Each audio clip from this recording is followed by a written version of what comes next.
Hello. Entitled streamer Samuel. I knew it had gone blue.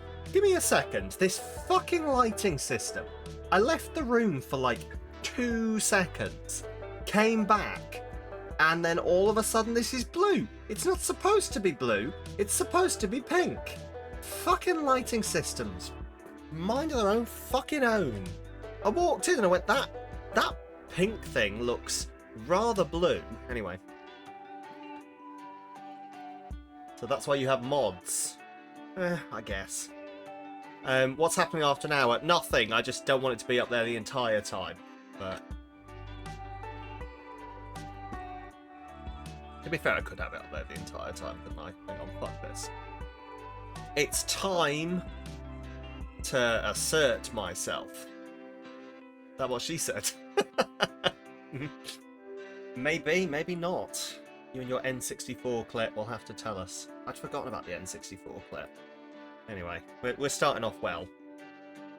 Welcome to Monster Prom 4, Monster Con.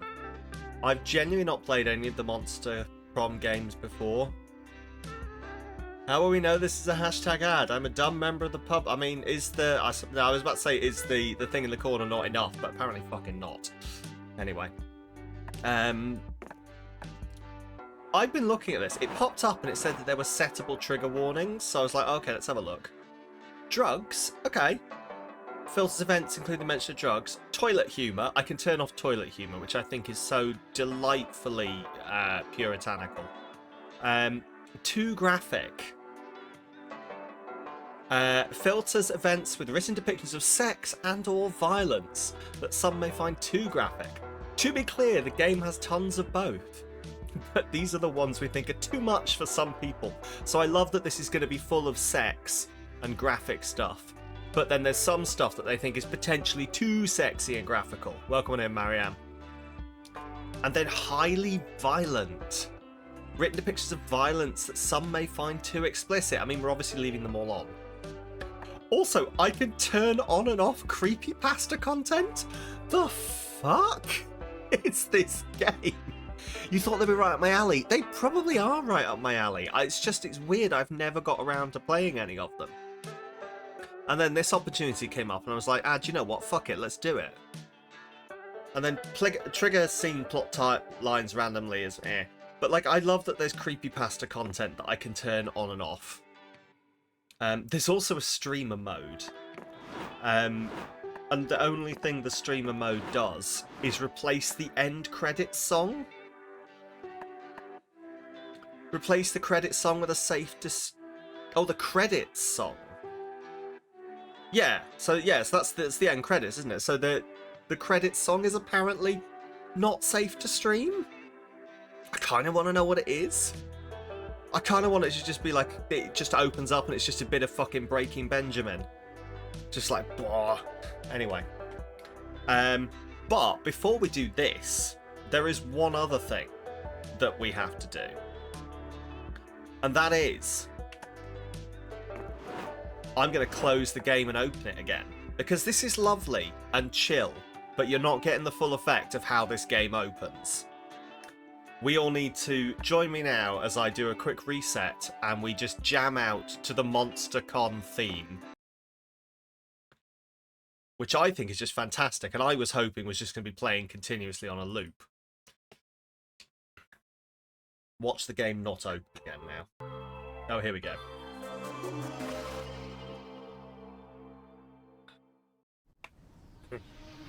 Let's go to the con, come on, monsters, bring it on. It's time to make it fun. It's time to make it right. I said it, let's go to the con. Pretty much, yeah. Stop us, and you know we're gonna make it right. We're gonna make it whole. There are all sorts of stands, come take my hand. Let's overspend, fun and demand. There is nothing you can do. Let me become your stand, #1 fan. This is our chance. Yes, there is a clown girl in this.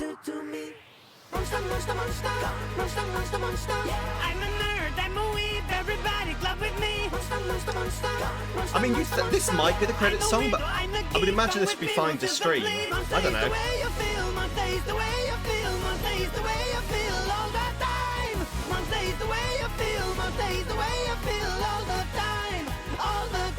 New dance break, potentially. Fuck it, I'm gonna write that down. Number one fan, this is our chance, there's a romance. There is nothing you can do to me.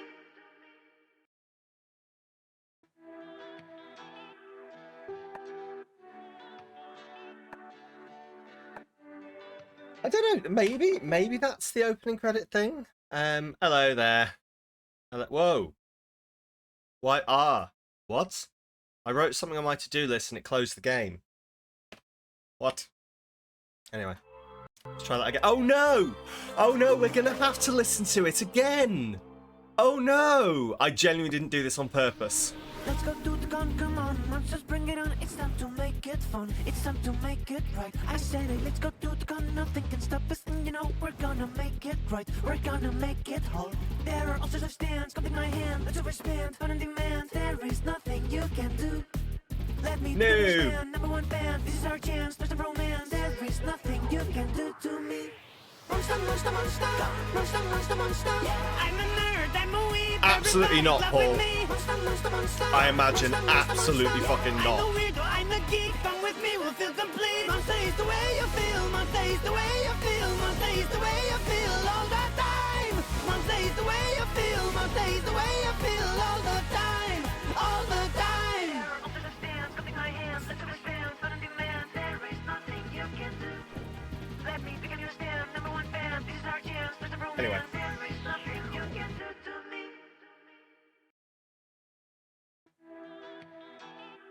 What's going on over here? Ah.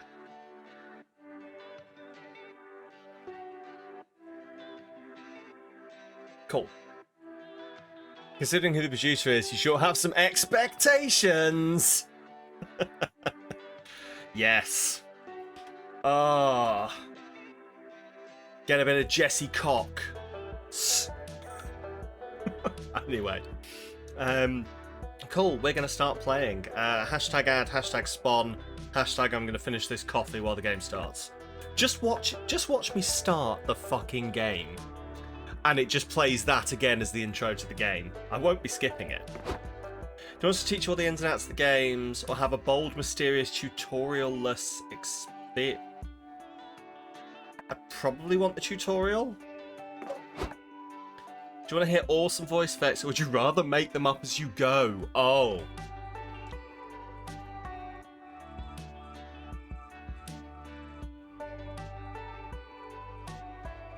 I mean, I kind of would like to make my own voices, but no, we're going to let them, because I imagine there's going to be some fantastic voice acting. Yay! That is a tough choice. They know what they're talking about. Also, yes, this is multiplayer, technically. This is multiplayer. We'll be playing one player, but you can play it 4 player. Oh, okay. Okay. How long do you want to play? We're going to have a short game, which is around 1 hour and a half, around 2 hours, or around 2.5 hours. I mean, let's go for 2.5 hours. Choose your OS. Oh my god. Surf rock. Right, what do we think? Gonna have surf rock. Lo-fi beat. No, no, no, I was... No, fuck off. Reset that. Local. Show tutorials. Give me voices. 1 player. Long game. Right. Lo-fi beats.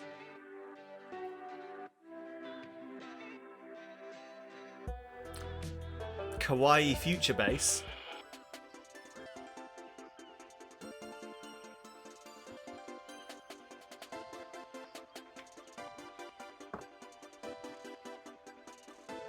Retro.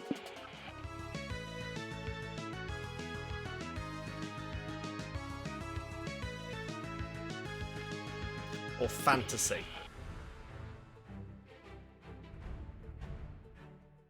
Ooh. I think I'm going to ask you. What do you reckon? I'm thinking fantasy, retro. I think I'm thinking fantasy, retro, or lo-fi. So this is our fantasy. Retro. Or lo-fi, which is what the game started on. Does anyone have an opinion?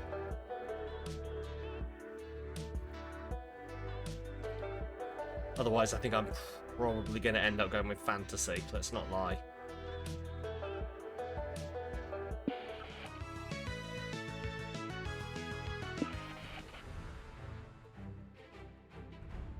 Of those three choices, fantasy, what would you have chosen otherwise, Moss?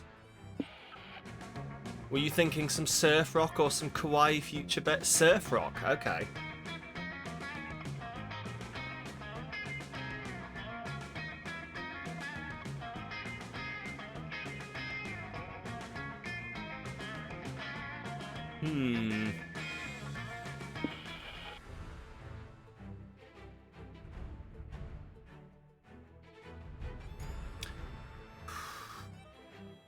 Yeah, I'm gonna go fantasy. Ah, SpookyCon. For some of us, it was just a nerdy convention. For some, it was just a nerdy convention, but for us, it was 4 days to celebrate our many passions and obsessions fiercely, unapologetically. And we weren't alone. Regardless of what you loved, you could always find people who'd make you feel seen and understood. Anywhere else, we might have been seen as weirdos and misfits. But here, we could finally feel like, no matter who we were, we belonged. Oh, who am I? Right, oh god.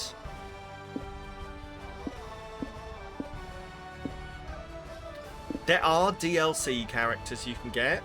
I love that there's already DLC for this. Which I'm assuming is like some kind of devil boy, a cat girl. I don't know what this girl's deal is, and this is a skull. So this is... Are those ghosts, or are there penises sneaking up on him? Anyway, I mean, I'm kind of drawn to this one.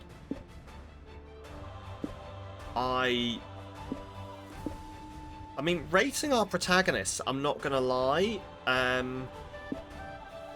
think this is the most boring one. This one takes number 3, this one takes number 2, and this one takes number 1. I don't know. I'm a bit done with zombies. I'm a bit done with zombies in general in media. Like, it's just been so overdone. At least this is like Frankenstein-y.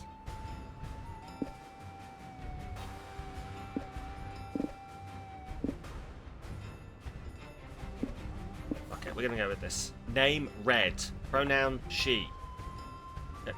Yes, she. Okay. I didn't even buy a ticket.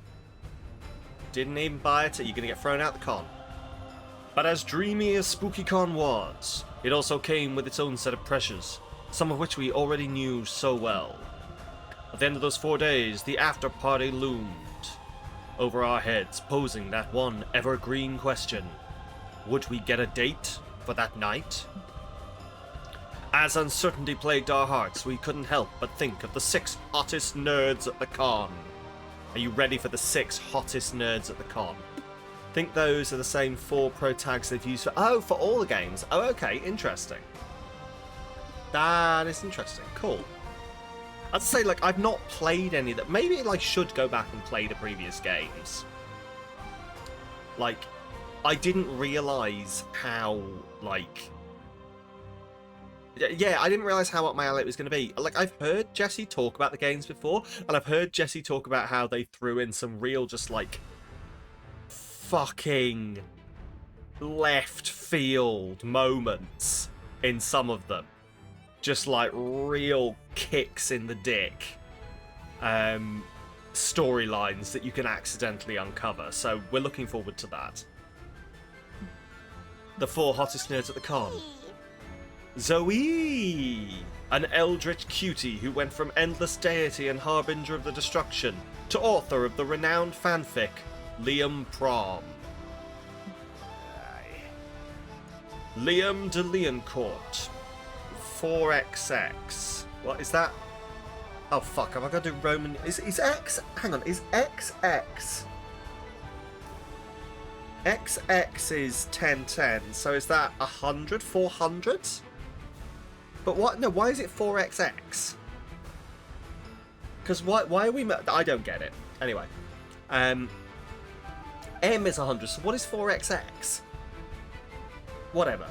Liam de Lioncourt, 4XX. A hipster vampire whose standoffish demeanour hid the fact that he was truly a lovable dork. No. Doug Campbell, 24. Oh, this is their age. Okay, so yeah, so he's 4XX. Oh, 400 and something. 400 and something, right. M is 1,000, C is 100. Oh, of course it is, yeah. Doug Campbell, 24. A kind-hearted slime that was incredibly broke from supporting all the fandoms he loved. Mood. Omen, 25? An evil overlord who was recently freed from imprisonment in exchange for giving up her passion for stabbing people. Nico Sharp, 22. An over-the-top mimic. I fucking knew there was a mimic in this. I thought he was a mimic. Fuck. Who preferred cosplay over shapeshifting, even if they weren't the best at getting into character. Like, I saw the top half and I was like, devil. And then I saw that they were in a chest and I was like, is that a fucking mimic? And April 1st, 24, a clown idol who was contractually obligated to bottle up all of her non-camera ready emotions inside cute mascots. Right, look, has anyone else been on TikTok and seen the clown pussy sounds? Angie Crab. Because that's all that's playing in my... The what? Oh, okay. Right,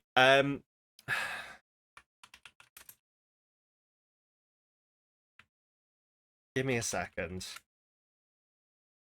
Yeah, we're doing a sample. No! Do not Google clown pussy! Fuck! That was a stupid decision. The top link is not what I was looking for? Ah. Anyway.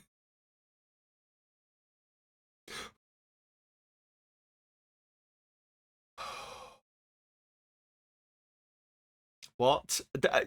Paul, you either are on this side of TikTok or you aren't. But this, so the clown that you're currently seeing on screen, I did just flashbang myself, yes. This is what I was looking for.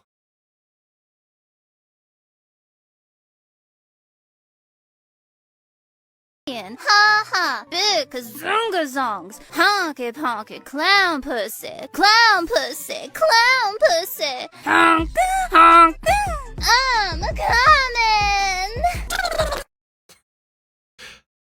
So this is a sound that shows up a lot on my For You page on TikTok. Stop saying ha ha, big kazunga songs, honky ponky clown pussy, Look, I'm clown sorry, I pussy, didn't do this. clown pussy, honk honk, I'm coming.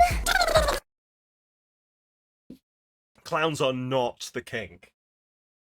I'm just saying that every time we look at the clown in this game, my brain is going to be going. Stop saying ha ha, big kazunga songs, honky ponky clown pussy, clown pussy, clown pussy, honk honk, I'm coming. That's all that's going to be playing in my brain, okay?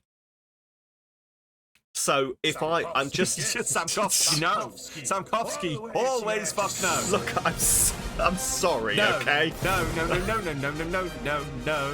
I am the way I am. No. I'm just prefacing this, okay? So that when we're having a talk and I randomly echolale out clown pussy, clown pussy, clown clown pussy. You'll understand where it's coming from. You don't like clowns, but you don't throw the shade on April before you even talk to her. Oh, absolutely not. Like I feel bad that my brain is gonna be. She's gonna be like, I'm having a really emotional time. It's really hard for me. Stop And saying I'll be ha going. ha, big kazunga zongs, Zongas, honky ponky, honky, clown pussy, clown pussy, clown pussy, honk, honk. I'm coming. Oh, don't you dare look back. Just Okay, I'll stop saying clown pussy. Are we all happy now? Right. Oh. So there she is. Big gazunga zonga honky ponky. It had to be one of them, but I've lost it. I'm gone. I'm already gone. We're not past the first one. We're not even in the game yet. I'm gone. We had 4 days to gather some courage and shoot our shot. You need more caffeine to deal with this. Oh, I've got a coffee here if you want one. That is... Oh, yeah, I ordered a cappuccino. I was like, why does this just taste like coffee? It's because it is.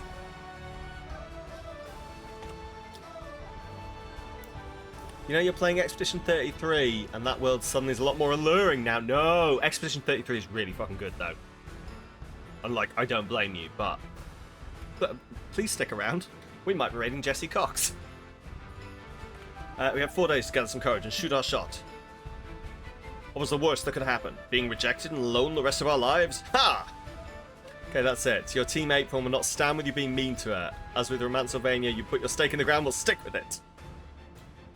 Is it? You've not mentioned it. Hashtag ad. Hashtag ad. Hashtag ad. I should make a bit... Fuck it.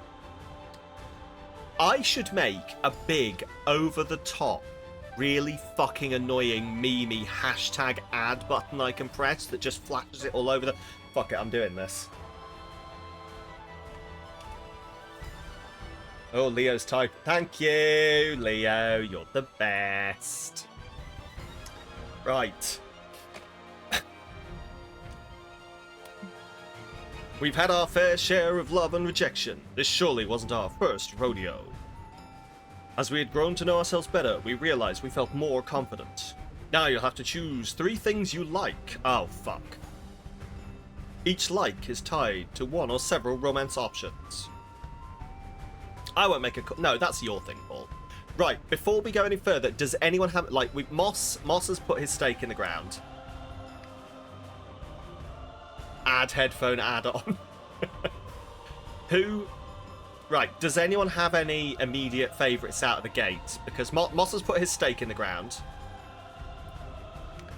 Moss has had his stake put in the ground for April. Does anyone else want to claim someone? Or are we going to find out as we go? See who we like.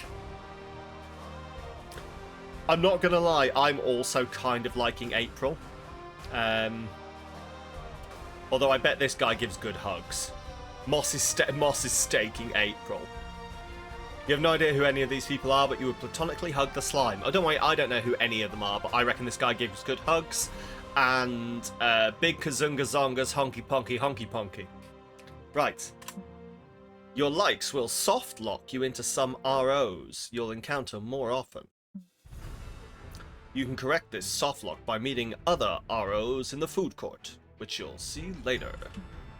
After the likes phase, you'll be asked to choose a top 3 within a category. You'll choose your first, second, and third favorite option in descending order. Also, April's quirk of other emotions being in the companion creatures sounds amazing. It kind of is. That's a great idea. This will shape your starting stats. Okay. 3 things you like. Magical girl transformations. Magical girls with a dark twist. Shiny dice. I do love some shiny dice. Overspending on limited edition blind boxes. I'm not my wife. Shade. Iambic pentameter. I can take or leave iambic pentameter. Hyper complex Euro games. Anime monologues. Anime fashion. Documentaries with jump scares? Licking metal. Love licking metal. Sorry. Forming a cult for the lols. PhD on ship dynamics. Okay. I mean, I do love some shiny dice. What do I pick for my third one? Forming a cult for the lols? Magic. I do like a good magical girl. Like, I enjoy a good magical girl transformation. Anime monologues I can take or leave. Anime fashion is alright. Fucking David jump scare Attenborough at it again. Sorry, you've made me think of the crab meme now. Do we all know the crab meme? I can't sample again. I can't sample again before we're out of the starting. So I refuse. But do we all know the crab meme? Jesus Christ. Documentary with a jump scare. Excellent. Good work. The one that's like, nature documentaries be like, this is Edward. Edward is a crab. Edward is cute and small. Oh my god, I love Edward. Edward is now in mortal danger. And that's like, if you've ever watched a nature documentary, that's exactly how it fucking goes. Look at this cute animal. Do you love this animal? Do you think this animal is really cute and lovely? Look how lovely this animal is. I love this animal. The animal is being attacked. It may be eaten. Anyway. Yeah, go kick the shit out of Moss. Magical Girl transformations, hyper complex Euro games, documentaries with jump scares, PhD on anime fashion.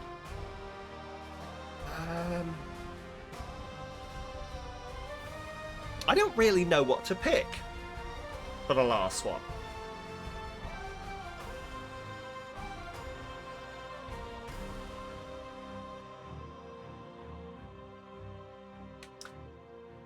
Okay,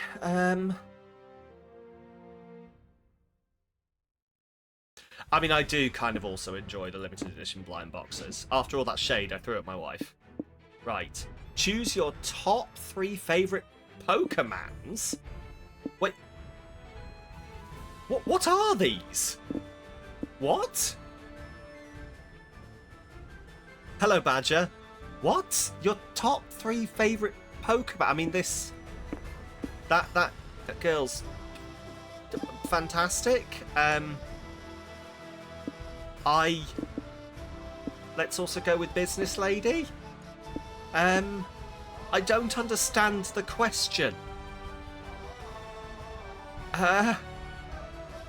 Your hair's fantastic. We'll go with you. We weren't all new to this, so this time we challenged ourselves with a goal other than finding love. With the support... I don't think I'm meant to understand, no. With the support of Zoe and Liam, we have decided to take on a project we've been putting off for too long. Time to win at art. Making our own comic. We had so many ideas, and yet we always found excuses not to work on them. Alright, fine, I see the blindsiding has started already. But the con was the perfect setting to find inspiration and go for it. Choose your genre.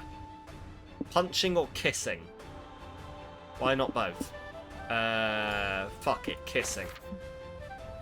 The fear of failure had stopped us for too long, but then we reminded ourselves of one thing that always kept us going. That we were young and unafraid, and we were ready to start. Okay, the game is actually starting. Let's Excellent. set this con on fire. Wait, I chose the voiced version, right? Wait a second, champ. Yeah, no, sure I chose the voiced version.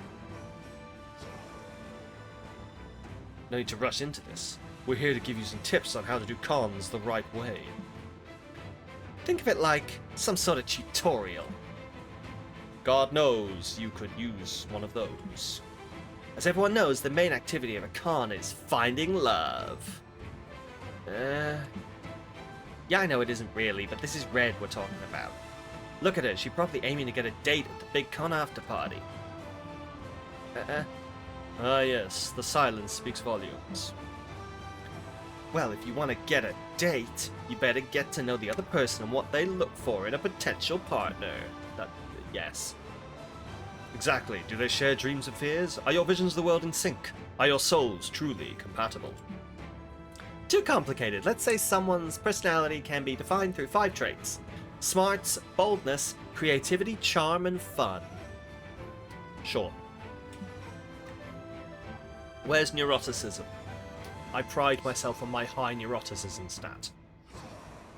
Let's call them stats. It sounds cooler and more video gamey. A tad reductive, but let's work with that. Then you have to ask yourself, is your fun high enough for someone who loves to party? Is your boldness low enough for someone who likes peace and quiet? Sometimes people are even more ambiguous. Like, they may like someone who's just balanced. Why is this vampire in high school still if he's 400? Imagine being 400 and still having to be in school. Point is, everyone has their standards. Stat standards. And if by some chance you want to go to the after party by yourself, which is a totally valid option if that's your jam, don't think you'll be exempt from managing your stats. You can still fail at it. There's more stuff to keep in mind, but let's cover that later, okay? There was a panel I wanted to check out. Sounds good, and I have to rehearse the next tutorial. Have fun, Red! Okay. Hotel and outdoors, main stage, community zone, the lobby, the merch hall. Right, where are we going to go? Hotel and outdoors, merch hall, lobby, main stage. Where the fuck was community zone? Oh, okay. I don't know. Well, I mean, it's our first day at the con. So surely we're just going to go into the lobby? Oh my god, I'm dressed like Sailor Moon. You're at the lobby when some random person mistakes you for a friend of a friend he apparently had met twice in his life. You're too shy to correct him, so you hang out together for a couple of hours. It's when he's insisting to add you to a New Year's Eve party group chat that you finally gather the bravery needed to explain you are not who he believes you are. Better late than never, I guess. Here, have +2 boldness. He still adds you to the group chat. Fuck, I would... I don't think I'd do that anymore, but back in the day, I absolutely would have done some shit like that. You, Nico, Omen, and Doug are patrolling the lobby when Nico gasps like their soul is being sucked out. Oh my god. I mean... God fucking damn, that mimic is kinda hot. In that cosplay. God fucking damn. Okay. Anyway, what that tongue do? What that crotch tongue do? Yo, is that Clara Sting? Nico points out someone cosplaying Hazmat, one of the hosts of the hit TV show Rumor Busters. Good old Rumor Busters. Are you talking to me? Yeah, you're Clara Sting, I'm sure of it. Am I supposed to know who Clara Sting is? She's the coolest voice actress and cosplay model in the freaking world. You missed out on a lot of great things that inside that Iron Maiden, huh? Oh, how Your dull. Your point? The only amusing modern thing I've discovered so far are bazookas, anyway. Can't believe I'm meeting Clara Sting. Hi, Clara. Everyone look over here and say hi to Clara. Shh, yeah, okay, I'm Clara Sting. Can't you see I'm trying to go incognito right now? I'd spend a few hours just enjoying the con without being accosted by fans. I totally get that. Anyway, would you be willing to take a video with me and say hi to my mom? See, this is what I'm talking about. I get it. You want to go stealth mode. Such is the way of the blade.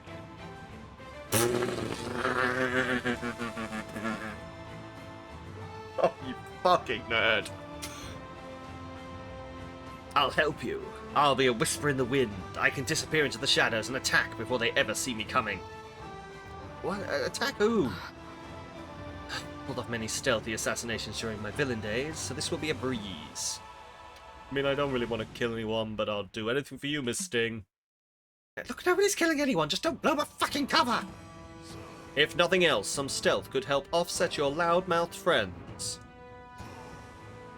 You're semi-focused on doing tricky things in RuneScape, but my cackles and face palms are a delight. Excellent. Excellent. I'm glad I'm entertaining. I hope your RuneScape goes well. Are you still leveling something, or...? But how will you protect Clara from her other annoying fans? Announce over the intercom that Clara Sting is attending the con, but she'd like everyone to please respect her privacy. People will understand, sure. Divert attention by releasing a very aggressive moose.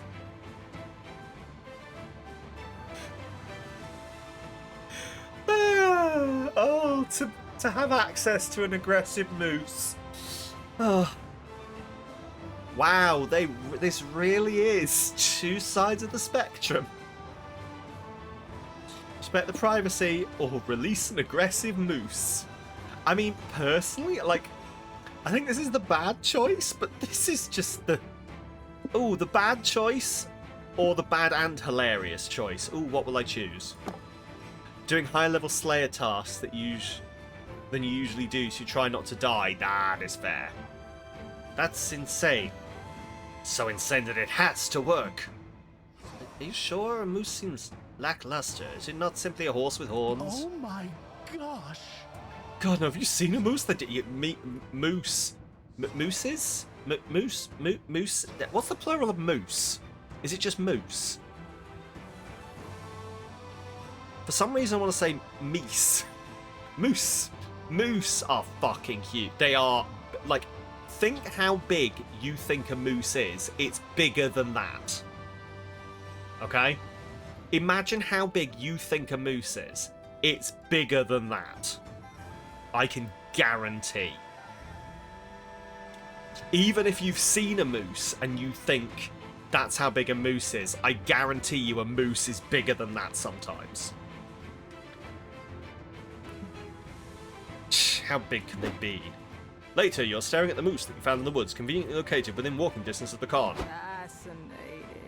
I stand corrected, that beast is almost comically enormous. They are almost comically enormous. Told ya. Would it be safe to let it loose in the con, though? Well, it's safe to say it'll be a great diversion. Doesn't answer my question. Doesn't it, though? Think about it. You enter the con, set the moose loose, then fuck off to the boba tea stand. Get to spend an hour with Clara Sting, and nobody bothers her because they're too busy running from an angry moose wreaking havoc in the con. You gain +2 boldness and +1 celebrity friend, but lose 2 charm. Let's show him how it's done. Wait a second, it's time for a new episode of Tutorials with Liam and Zoe. Yes, we realise we explained the importance of managing stats, but we didn't cover how to manage them properly. Exactly, stats can be managed in a number of ways, but let's cover the most important one. And to be experiencing the sort of absurd and exciting adventures that usually take place once you visit a location. Let's call these experiences events, for short. Normally during an event, you face a conflict you must solve by choosing between potential solutions. Options, if you will. What you choose will define you as a person. If you choose a smart option, you'll gain smarts. Yeah, if you choose to punch a bear, that'd be quite bold of you. You'll gain boldness.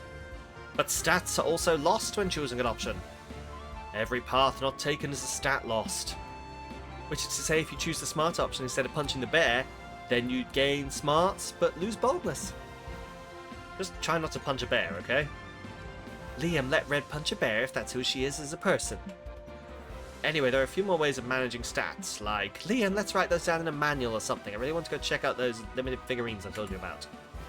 Ah, true, we can keep giving tips later, yes. In the meantime, don't get yourself killed. Okay. Okay, so I assume we visit each place. So we've been to the lobby, that was fun. Let's go check out... I mean, from the lobby, then maybe go to the merch hall. Like, that's how I normally do a con. Lobby, look through the merch, then go do the community stuff and the shows, and then maybe go back through the merch on the way out. You buy a cool t-shirt. Oh my god, is that Axeman? Is that a Chainsaw Man ripoff? That's amazing. Is that Axeman? That's okay. That's an A+ Chainsaw Man reference. You buy a cool t-shirt which features the entire JoJo family tree. Oh Jesus Christ. Yeah, needless to say, it's several sizes too big for you. I've not even watched JoJo, and I get that. You get back to the stand to return it, but the vendor doesn't take refunds. Unacceptable. What he can give you is a free JoJo pose. You take it. It forces limits to your flexibility, but you gain +2 charm for striking such a pose. You're checking out the stands at the merch hall when Liam and Doug start fawning over the Gachapon vending machines. I don't think I've spoken about this on stream, but when my brother got married, he fucking outdid us. Because he fully, as part of their photo shoot with the wedding photographer, like after the wedding, there are photos of my brother and his now wife just doing a bunch of JoJo poses. Just like, I fucking love the audacity that my brother apparently has and his now wife to be like, listen, these are anime memes and we're going to recreate them to a professional wedding photographer. It's just fucking brilliant, and that's why I love that boy. Anyway, none of you get to meet my brother. We keep him out of bounds. Paul's met my brother, but that's just because I got married. And also, Paul used to come to my house. You're checking out the stands at the merch hall when Liam and Doug start fawning over the Gachapon vending machines.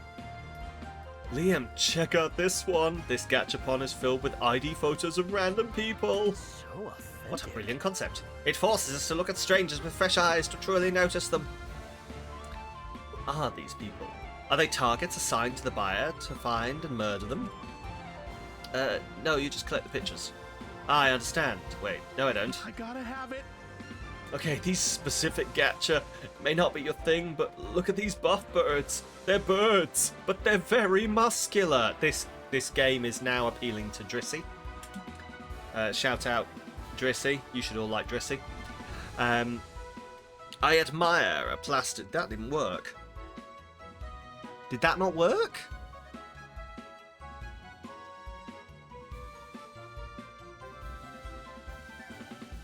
Yeah, fuck you. Thank you. I admire a plastic bird's physique as much as I respect a tree's existence. So a lot? Oh. No, I hate trees. dull. And I would never waste my hard-stolen money on them or these useless playthings. But gachas are so much better than trees. Will you at least try if Red buys one? That I can do, if only for the pleasure of seeing her squander her meager savings. That's your cue to empty your wallet on the vending machine, because you'll do whatever people tell you. Turns out you can only afford one. Which one will turn Omen into a die-hard Gachapon fan? Oh my god, it's got to be the tardigrade doing 6 skateboard tricks.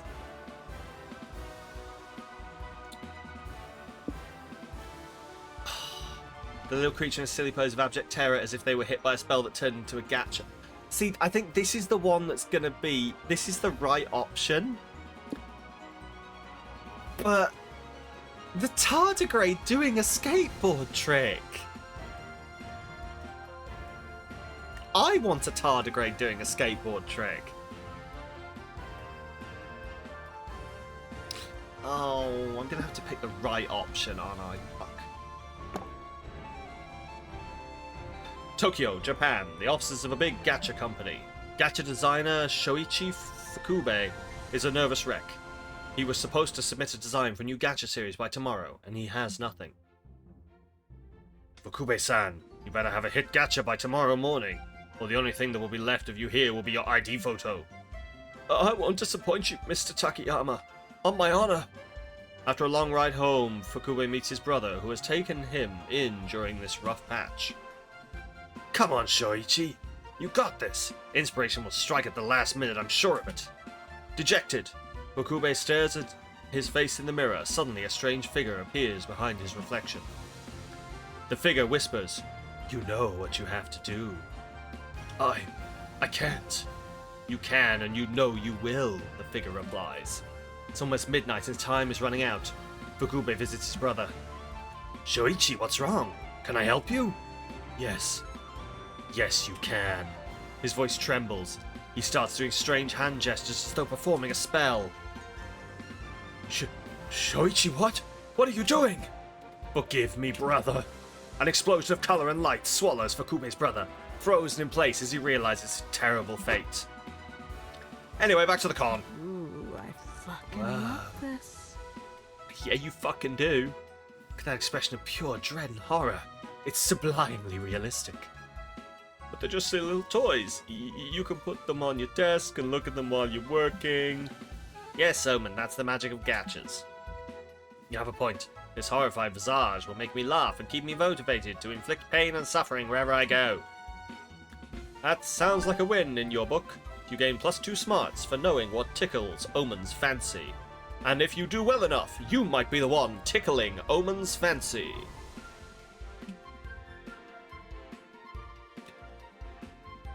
And yet, you can't avoid taking another quick look at the gacha. Yeah, you lose -2 fun. Let's go.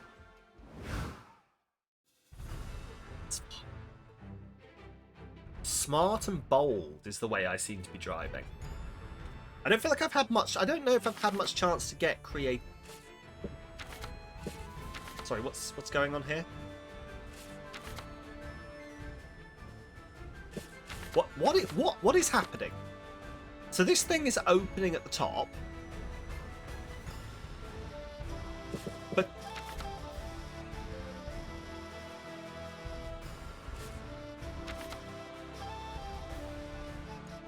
okay.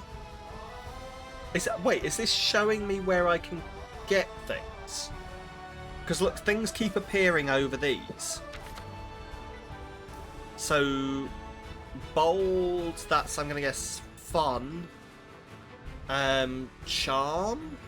Smart? No. Boldness, and that's smart? No, but that's boldness. Creativity, I'm going to guess, is the hotel one. And then that one must be smart, right? Who knows? So we've done the vendors. Let's go to the community zone. You sit down to play a really complicated European board game. You don't want to make a fool of yourself, so you pick up the manual and start reading. Days pass, seasons change, cities crumble and are covered in sand. When you finish the manual, you'll find yourself alone in an empty post-apocalyptic wasteland. Just kidding, you fell asleep. What you did get to read of the manual was +2 fun. You later exhaust yourself helping Omen and Doug set up chairs for the Prom fan meetup. At least you get a free invite to the event out of it. Most divine Zoe, we are honored to gather in celebration of your glorious, sexy literature. Hey fam, I appreciate you coming out. And the esteemed prophet Doug is here as well. What an auspicious occasion for our cult of fandom. Yellow. I'm really more of a moderator than a prophet. But it's nice to finally meet other Zoe stans in person. Prophet Doug, we beseech your wisdom on how to show our devotion to Zoe's epic tale. Shall we sacrifice a goat?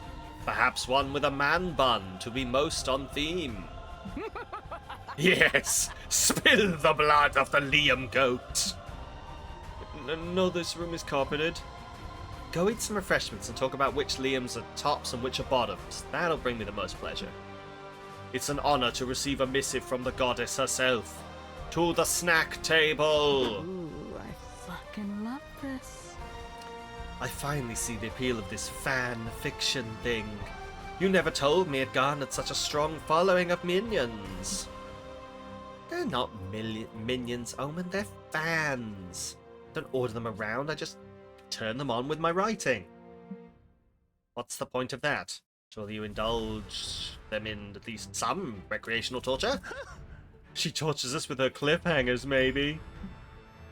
She hangs you all off cliffs? Zoe, you mad lass. I knew you still had some evil in you. Damn, there's got to be a way to make Omen understand that being in a fandom's all about. Red, help us. When you're in a fandom, no one asks why you wrote 500 pages of your favourite characters touching butts. They ask when you're releasing the next chapter. Okay. Strength in numbers. If you're part of a fandom, you can band together to beat a horse. If you ever needed to, for some reason. Part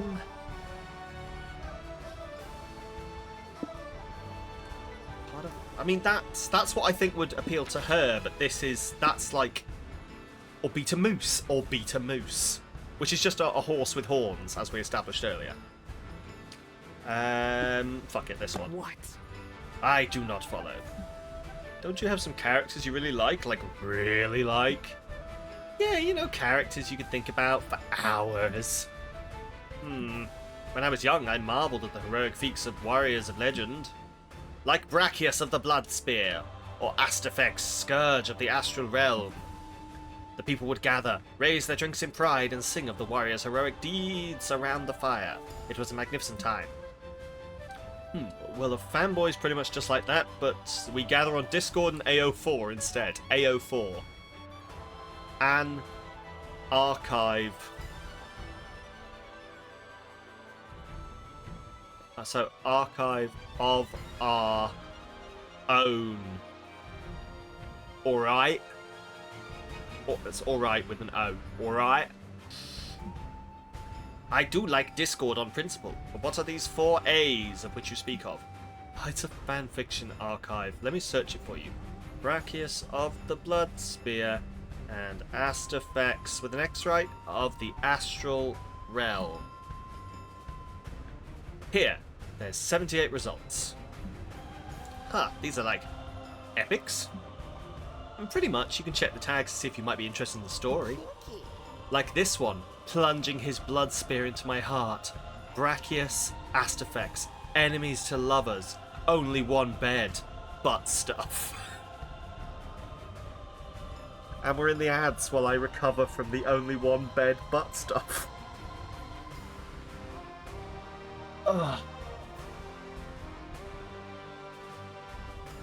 I do love that, as far as I'm aware, what just happened is I went, butt stuff, and the ads ran. Oh. Moss, your future is. What I'm essentially saying is that my mother's not a vacuous twat. That is your future. Apparently, Moss. Anyway. What's the score? You are incorrect. I knew that was coming. I know not a whole bunch, but I knew that was coming.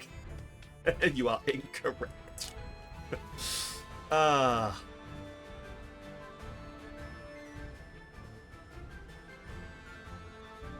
This game's pretty interesting so far. I am enjoying this.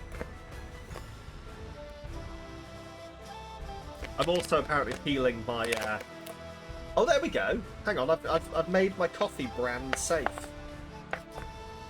You'd never have any idea where I ordered this from now. You are predictable in things, yes. You'd have no idea where I ordered this from now. Just have like hashtag. Is this copyright infringing, Paul? Do you reckon I could sell like headphone space as an ad? You're surprised I haven't played any Monster Prom games before. Have you played the Moss, or have you seen them, or? I genuinely don't know how I've not played them, if I'm honest. I do wonder if they just sort of like pass me by somehow. Like if I enjoy this, I might go back and revisit them. It's weird. You played the first, seen bits of the second. Okay. Yeah, it's interesting because like I know they're a thing, and I have known they're a thing for a little bit. I've just never got around to playing them, I guess, which is, as you say, very odd because they are very much my thing as far as I'm concerned. I may have to go back. Used to be something we did in Moss called as a multiplayer. Oh, okay. Can I ask how the multiplayer actually works? Is it just like 4 different protagonists all dating different people? Or all trying to date different people? Or... Because that's what I imagine it is. I suppose I'd have to watch people playing it to understand fully. Anyway, I'm going to finish this coffee, which is now lukewarm.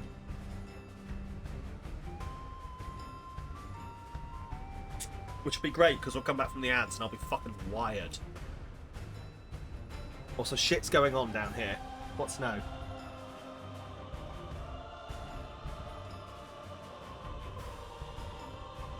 What?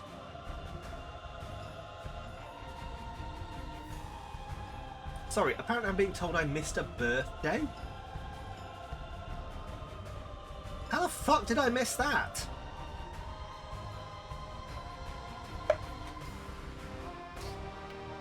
Don't mind me.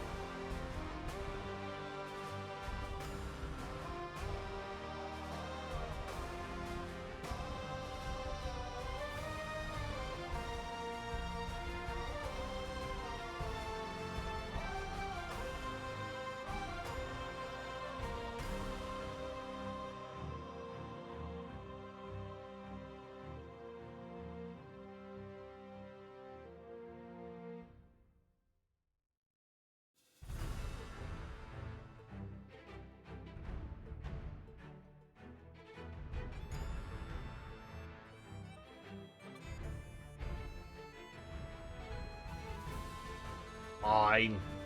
Just one of our friends. Apparently it was their birthday. What?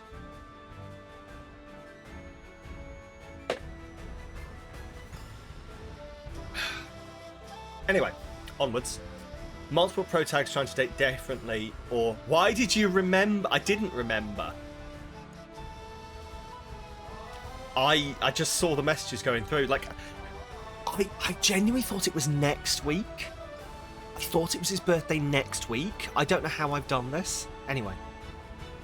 I just saw it pop up in the calendar, and I thought, oh, that's next week. But maybe I thought that last week. Anyway. It's fine.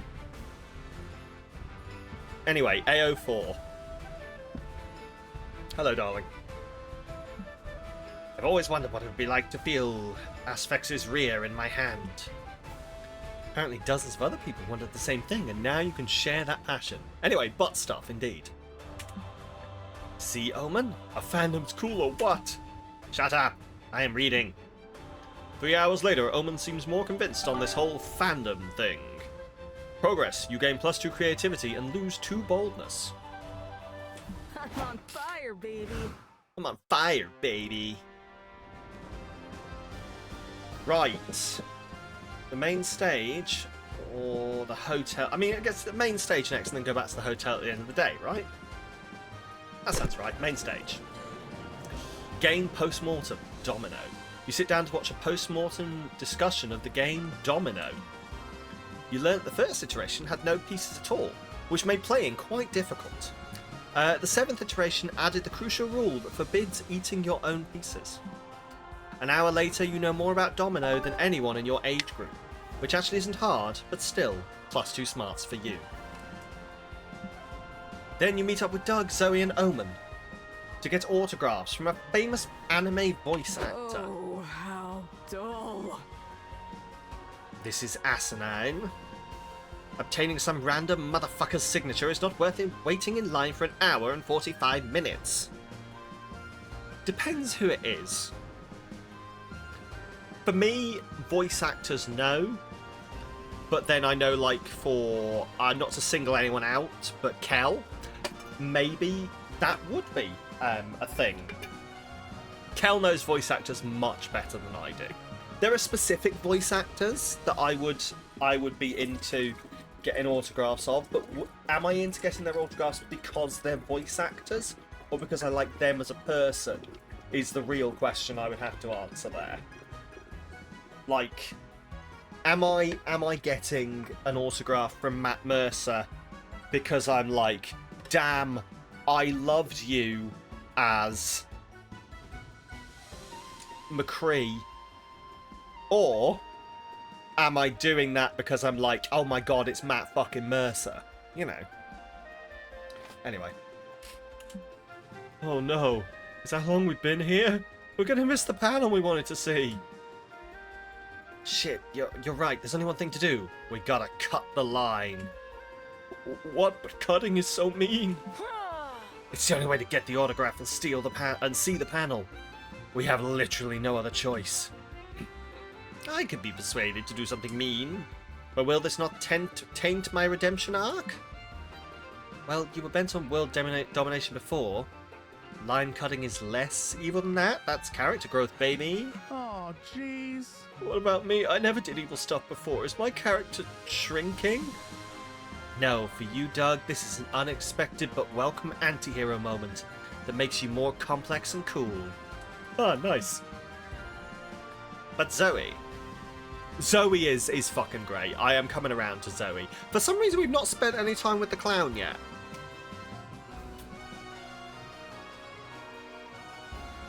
You are also in the Redemption Arc program. Is this also progressing to a lesser evil for you? You and Zoe lock eyes, recalling her past attempts to destroy all of reality. Yeah, I'd say so. Then line cutting it is, but how will you do it without getting called out? Plant fake memories in strangers' subconscious that your old friend to make them think they're saving a place in line for you. Just start a second line. If anyone dares to question your ruse, just laugh and say, "Ha, of course you wouldn't know about the VIP line."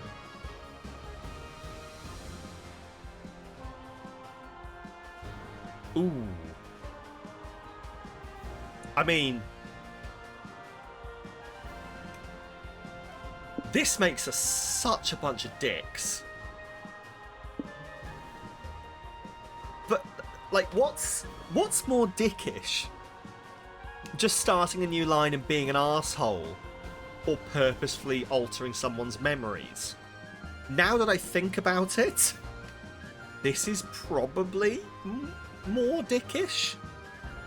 Even if this is... fuck it. I like An this excellent idea. idea. I love lying and making others feel inferior to me. Are you sure we can pull it off, though? Being a VIP member sounds wickedly cool, like level 12 coolness at least. I don't think I can swing that. Sure you can, you just gotta fake it till you make it. Coolness is 95% aura and 5% awesome sunglasses. You all walk up and assert a VIP line next to the regular one. Excuse me? You just cut all of us off. You mean you didn't get invited to the VIP line? How embarrassing for you. What? I've never heard of this. What qualifies someone to get a VIP line invite? Pathetic. Not being a lame fucking loser like you. Only someone who's not cool enough for the VIP line would even think to ask that question. Well, why do you four get to be here? You don't look that cool. After a moment's hesitation, Doug reaches into his pocket and slips on some dark sunglasses. But now, bitch! Yo, get him, Doug! Yeah, fucking get him, Doug. Doug cursing while wearing sunglasses is easily the coolest shit anyone's ever seen. It's cool enough to convince security to let you VIPs get your autographs first. Then you all head to the panel, Con Etiquette. How to con the right way. The irony is lost on you, but you still gain 2 charm and lose 2 smarts. My stats are all over the fucking place. Wait, what do you mean time to get some... Someone get me food. Do I only get to pick 4? Oh my god, that's what the progression thing was. You only get to pick 4. Why is the narrator in Speedos?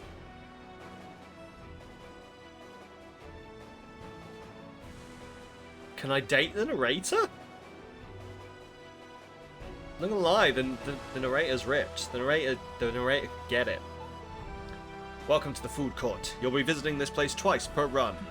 Ah yes, this tutorial will be delivered by me, the narrator. Tutorials explained by characters are fun and immersive, but as the narrator, I have the power to go straight to the point. For example, I can just tell you that by pressing tab, you can access useful info. Oh my god. Or that you can consult the dialogue history by either pressing H or mouse wheel up. Oh my god. Oh my god. Cool, huh? Anywho, back to the food court. Food court turns are about getting to know the one person you want to take to the con after party, even if that means getting to know yourself. There are 5 tables you can choose from. Okay. 3 of the tables are populated by the 6 romance options in pairs. One of the tables lets you call one of several guests, who are essentially alternative date options. Finally, there's a table for you to sit alone. These tables are tied to their own mechanics, as usually our jam is obscuring said mechanics a bit so you can focus on the narrative side of this experience.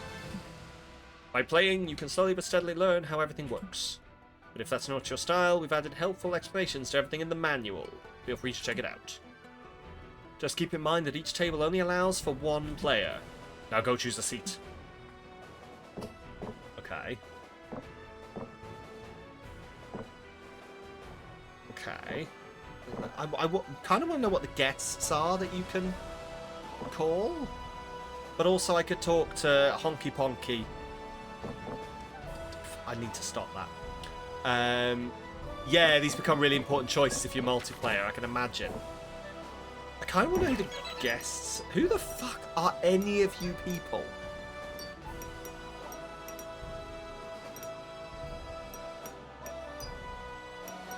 Previous datables. Okay. Miranda, 1 spice. Scott, no spice. Vera, 3 spice. Those 3 are from the first game. What do these spices mean? Okay, I mean, probably then I won't. I'll probably, like, leave these and... Can I go back? Can I not go back?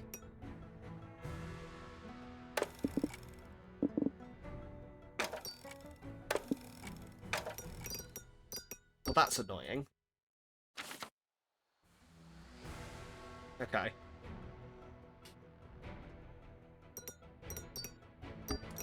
I was going to say I'll just skip these and go for the actual characters. Can I not? Is there not a way to back out of this? If I don't want to call any of these characters.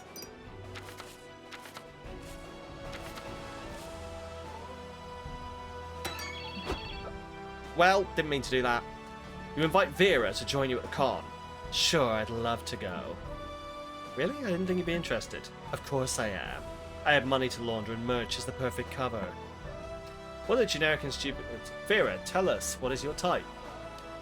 What a generic and stupid question. I don't like people who ask stupid questions. Be less stupid. Thanks. Excellent.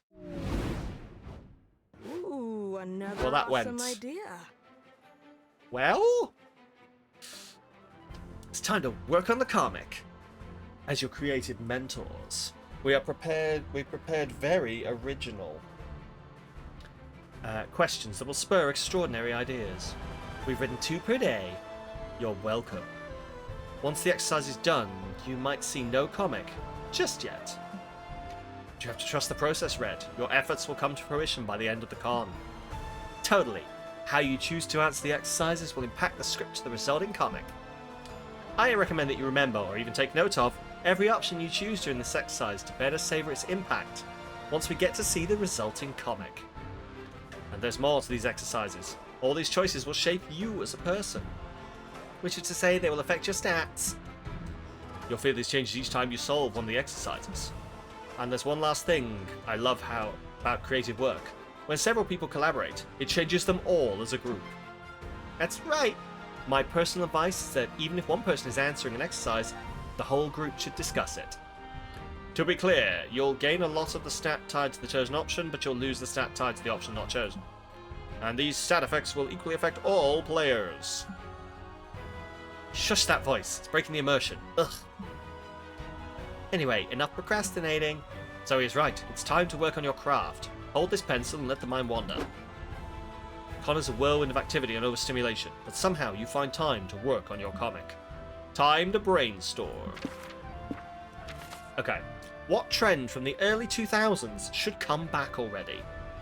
Only needing to learn like 3 memes and 4 slang words to sound cool. People actually seeking revenge?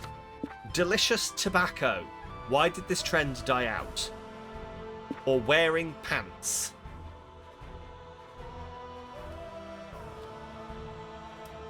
I mean, I did love the days where I only had to learn like 3 memes and 4 slang words. But that does just make me sound old. By the way, this is your last chance to vote in Friday First, if you'd like to vote in Friday First. So please vote in Friday First, so that I can put a Friday First together for next Friday, the first Friday of the month. Fuck it. Only needing to learn like 3 memes and 4 slang words to sound cool. Has the audio dropped out, or is that my headphones? It's my headphones. This keeps happening. I need to fix this. I've not really talked about this because it's kind of a personal failing, but I think my USB, because these are Bluetooth headphones, I think the Bluetooth adapter or the USB it's plugged into just keeps like fritzing out. Yeah, they randomly disconnect. And then I have to wait a little bit. It's like the Bluetooth adapter is resetting.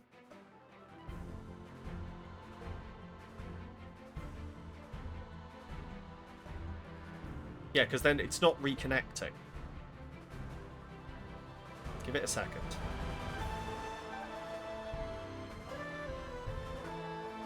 So what we're going to do, only need to learn like 3 memes and 4. We're going to go with this one. I should be writing down what we choose. So we're just going to...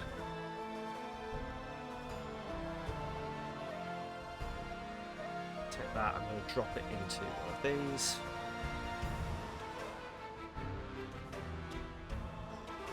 They only do it while I'm playing games, though. That's the thing, is they only do it while I'm playing games. There we go, we're back.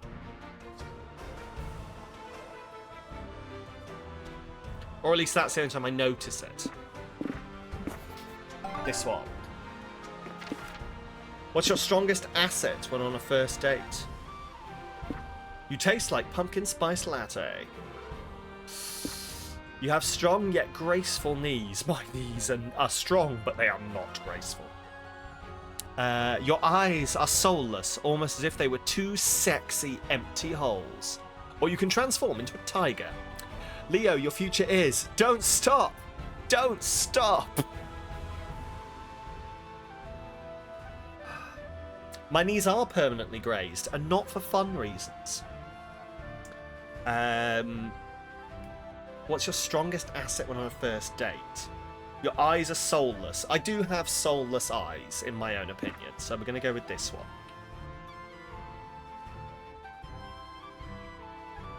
No.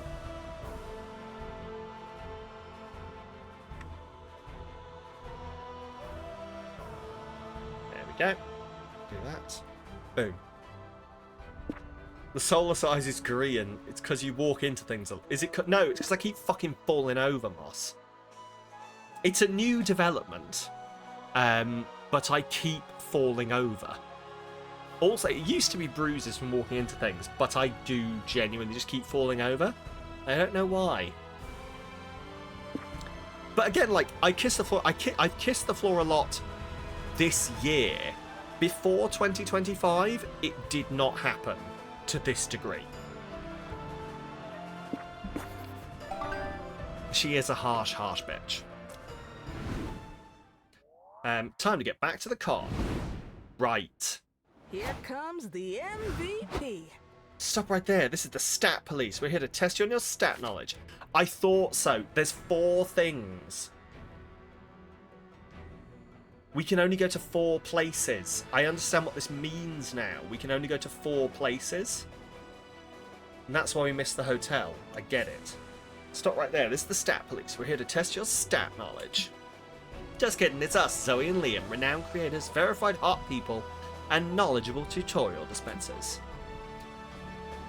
We thought we'd been giving Red all these exquisite tips on how to manage stats. But how easy is it to know which option ties which stat?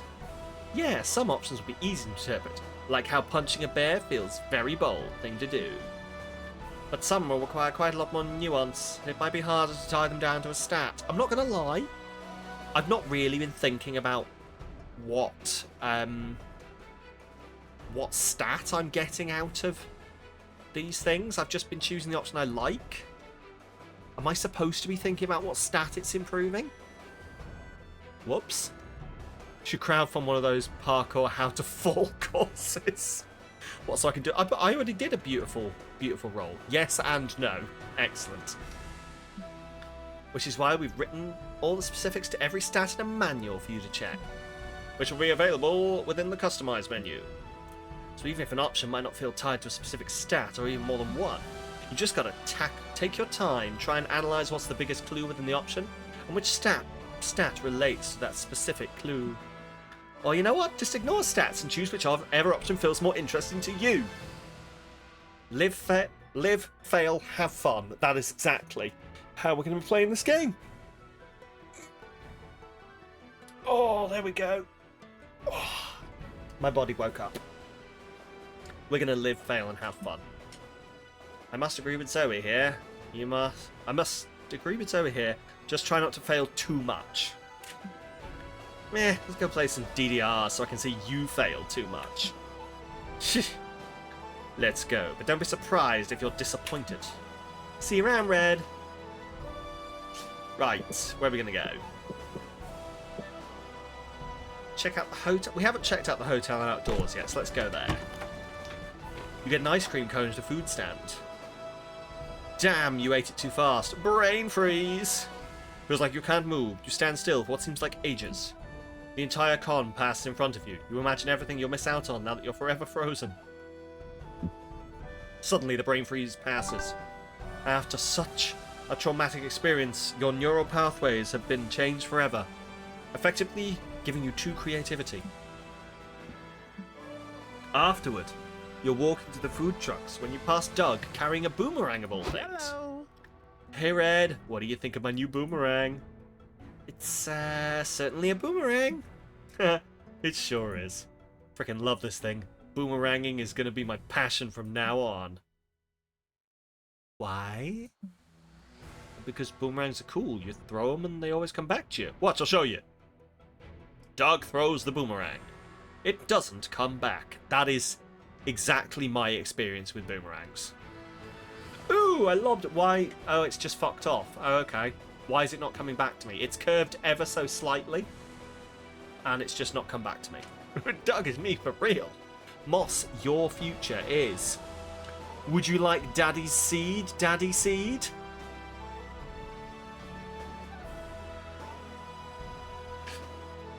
Oh, good lord.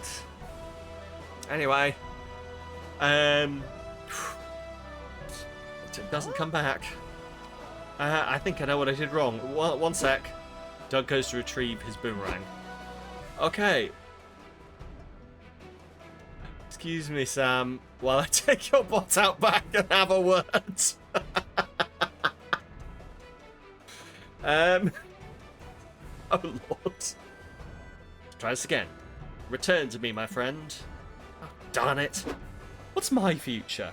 What's my future? Can't blame the bot, but you can't blame me.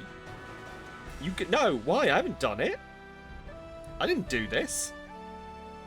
I'm the training data. Look, I'm sorry. What's my future in this scenario?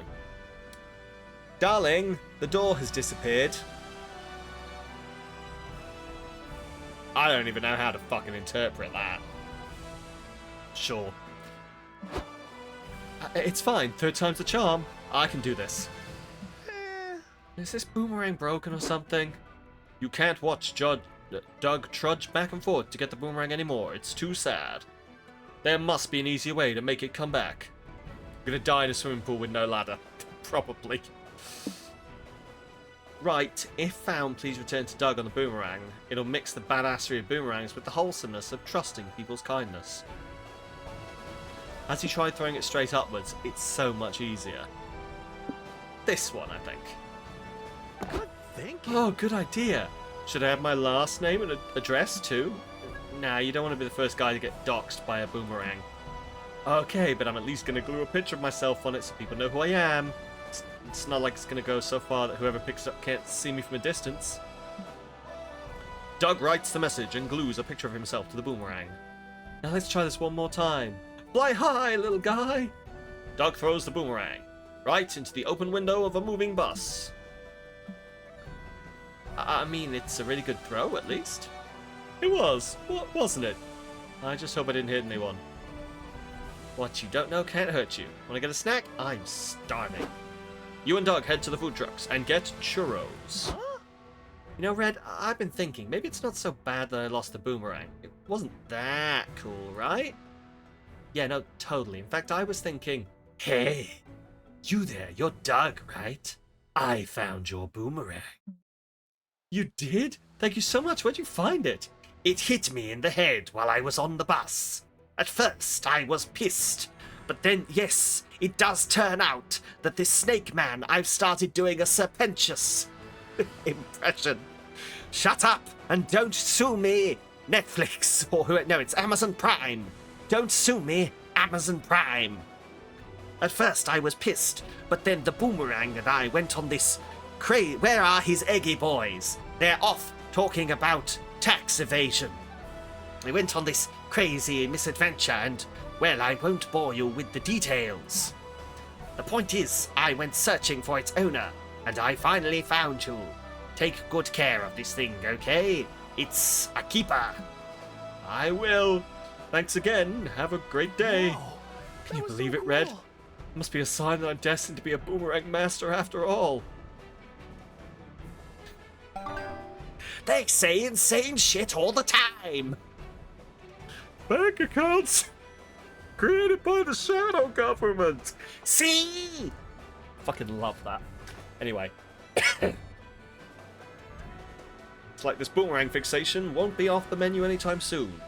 At least you gain 2 charm for helping Doug, but you also lose 2 smarts. My stats are definitely all over the fucking place. Right.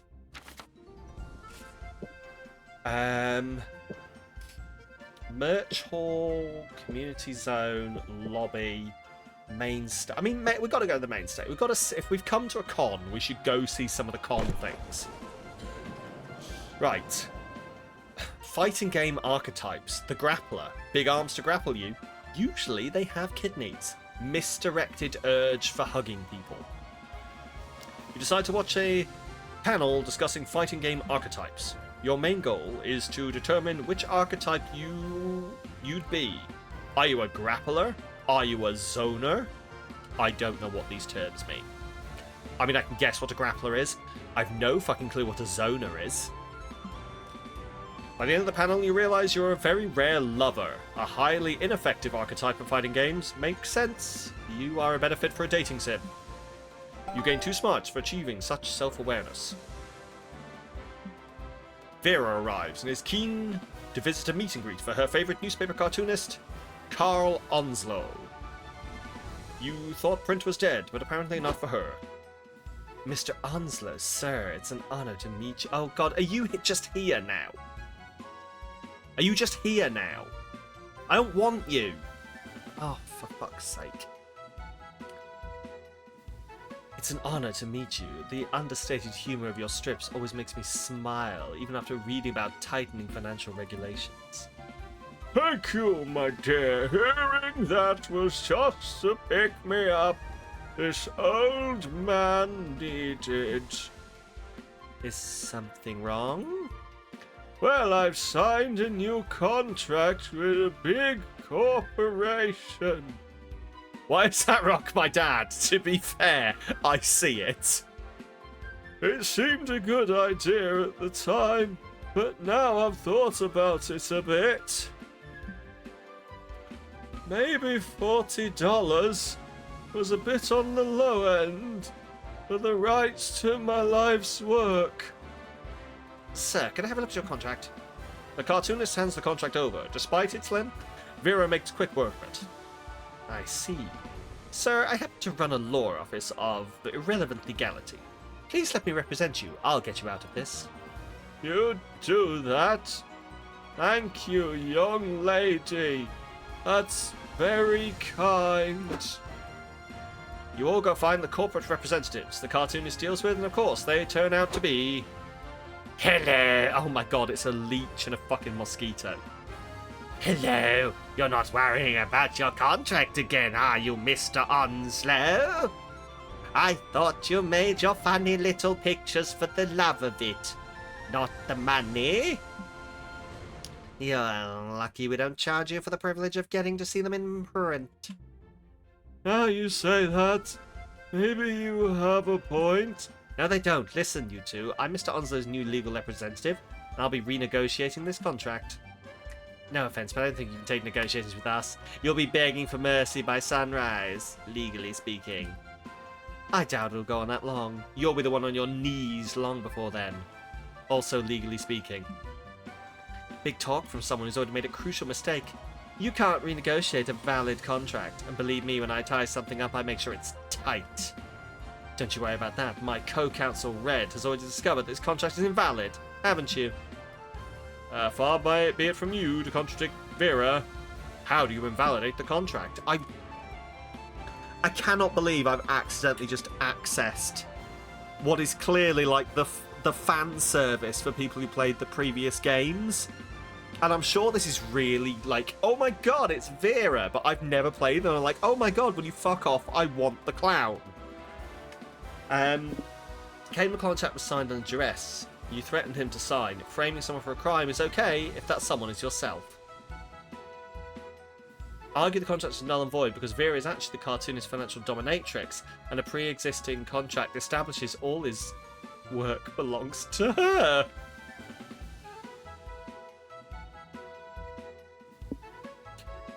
Financial dominatrix it is. A financial dominatrix? What's that, some kind of advisor? Listen, just play along, and I'm sorry for everything I'm about to say. You bad little piggy. Signing on with these lowlifes. You know our contract forbids you from making transactions on your own. Transfer me $100 as punishment right now. Again, I'm so sorry. I'm sorry, Miss Advisor. You really expect us to believe this pathetic old man is in a kink relationship with you? Excuse you? The only one who talks about my fin sub like that is me. How about I take a look at this contract of yours and make sure everything checks out? It's a very personal document between my sub and I won't break his trust. But maybe you wouldn't understand these things. Please, I've got 15 fin subs in my personal portfolio alone. If you'd like to be my fin sub, !Ko-fi to send me money, you'll get absolutely nothing in return other than knowing that you're a bad little piggy. No, hold the expression, Sam. Smolder. Don't laugh. If you wanted to compare assets, we could be here for a while. Mine are quite extensive.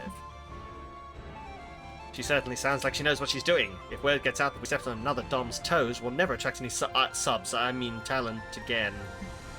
Agreed, let's cut this one loose. With those bloodsuckers dealt with, you return to the con, a new spring in the old cartoonist's step. There, you'll be free to negotiate a new contract with more favourable terms now. Oh, don't worry about that. I didn't understand any of it, but it rather gave this old man a thrill. I don't suppose you'll negotiate my new contract for me too? I'd be honoured to. Ah, it's sweet to see Vera championing this old man. And his work that he loves so much. Not that you would say that to her face. You lose too boldness and gain too fun. I'm somehow just like fully balancing my stats. Like, I'm lovely and balanced, but this would be an awful fucking character. Anyway. Here comes the I mean, I'm sure there's MVP. actually I'm sure there are some people who can make like a fully balanced, like essentially no dump stat character work, but that person is not me. Anyway, Beetle has summoned a floof. We have like 22 minutes till the ads run.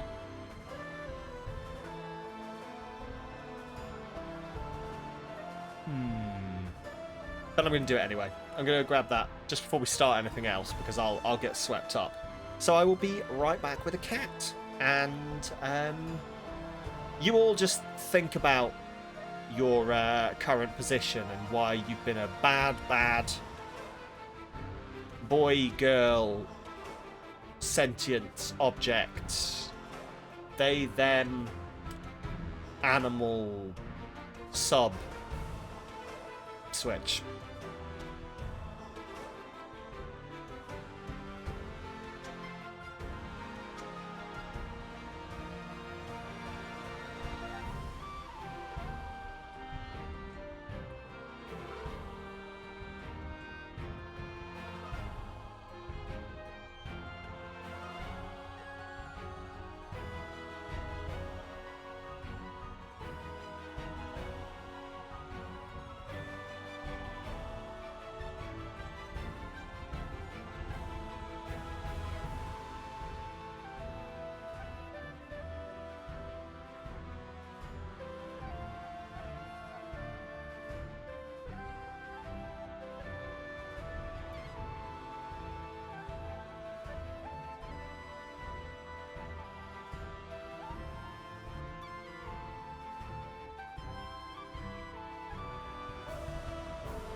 I've been requested specifically to give a close-up of this girl. Look at the camera. Look at the majestic face.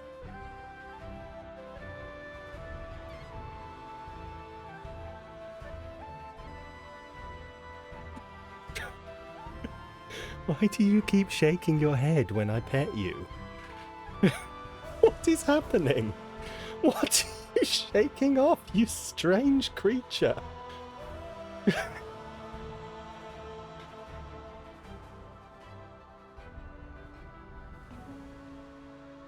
you okay? Oh, you're stinky. You smell. Oh. You're stinky. She smells like poopy. I'm sorry to call you out like this, but you smell like poopy. I think you've either just done a fart, or you've recently been to the toilet. Oh my god. Oh, that is a massive mat. Why are you... Why, she's so bad at cleaning herself. She's so bad. Don't tell them. This is massive mat. Hello there, Rel. What is this? Oh, that is huge. You... Okay, I'm gonna go let her out, but I'm also maybe just gonna walk her downstairs and cut this out, because when they get too bad, they start pulling on her skin and she gets like little tears and sores. My ruffles are being ruffled uncomfortably, and now you're insulting me. I'm not insulting you. I'm gonna sort this out, so we will be slightly longer. If my wife is watching, if you've got a pair of scissors near you, could you grab them? And then we'll just sort this out, and then we'll be back for more monster fucking. Drissy, you're here just in time. Do you know about the clown pussy meme? I'm going to leave it on that. Drissy, tell me if you're also aware of the clown pussy, because they all think I'm mad.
Hello.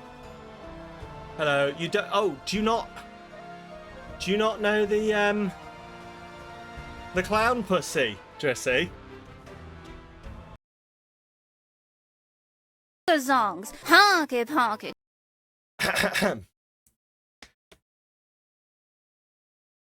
songs, honky ponky clown pussy, clown pussy, clown pussy, honk honk. I'm coming. Stop saying ha ha, because zunga songs, honky ponky clown pussy, clown pussy, clown pussy, honk honk. I'm coming. Anyway, back to the main. This is a sponsored stream. Anyway, I'm just saying that's all that's going through my head. I'm back. Your stream was paused. Oh, okay. Oof. That's good. Okay. Oh, okay. Oh. Yep. But like it's not just that specific one. There's a bunch of people who I see cosplaying as clowns with that sound.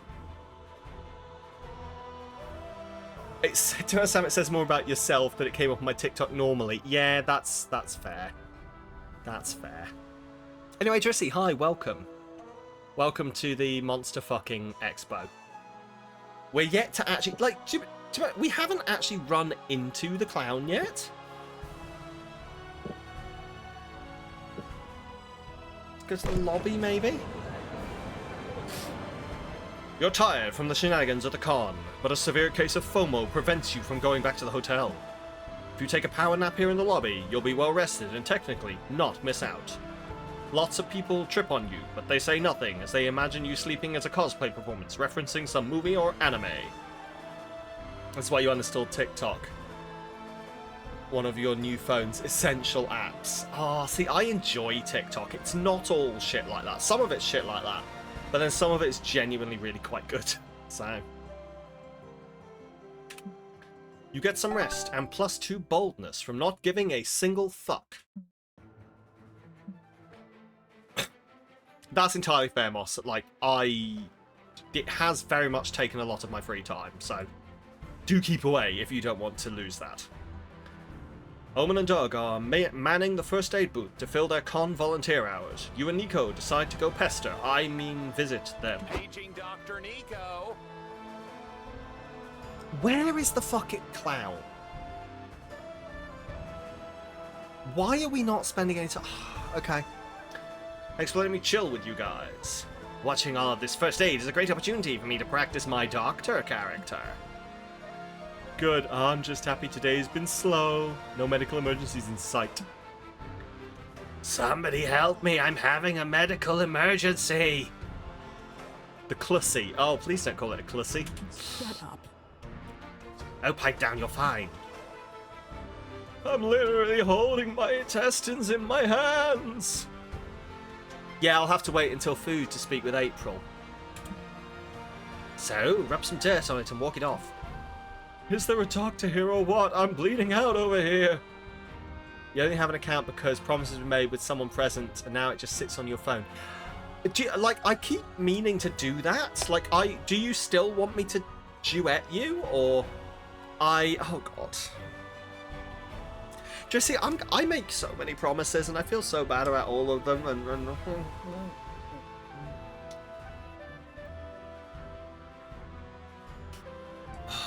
I promise I'm not like this.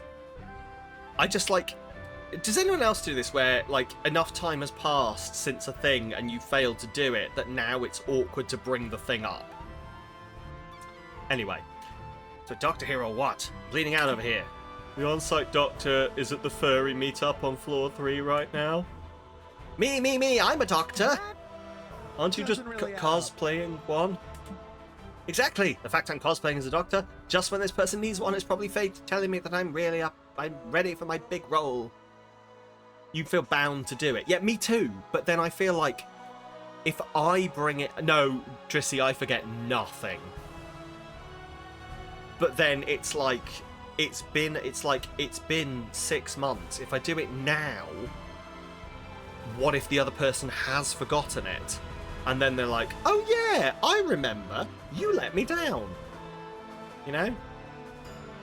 We're more similar than you thought then. Yeah, I don't forget anything. I just feel awful about not having done things. 6 months.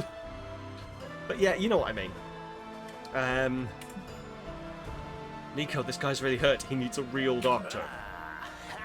Doug, think about it. Is there really any difference between a doctor and someone who cosplays one really well? An academic degree and years of training? This is Nico we're talking about. Logic isn't going to convince him. Or them.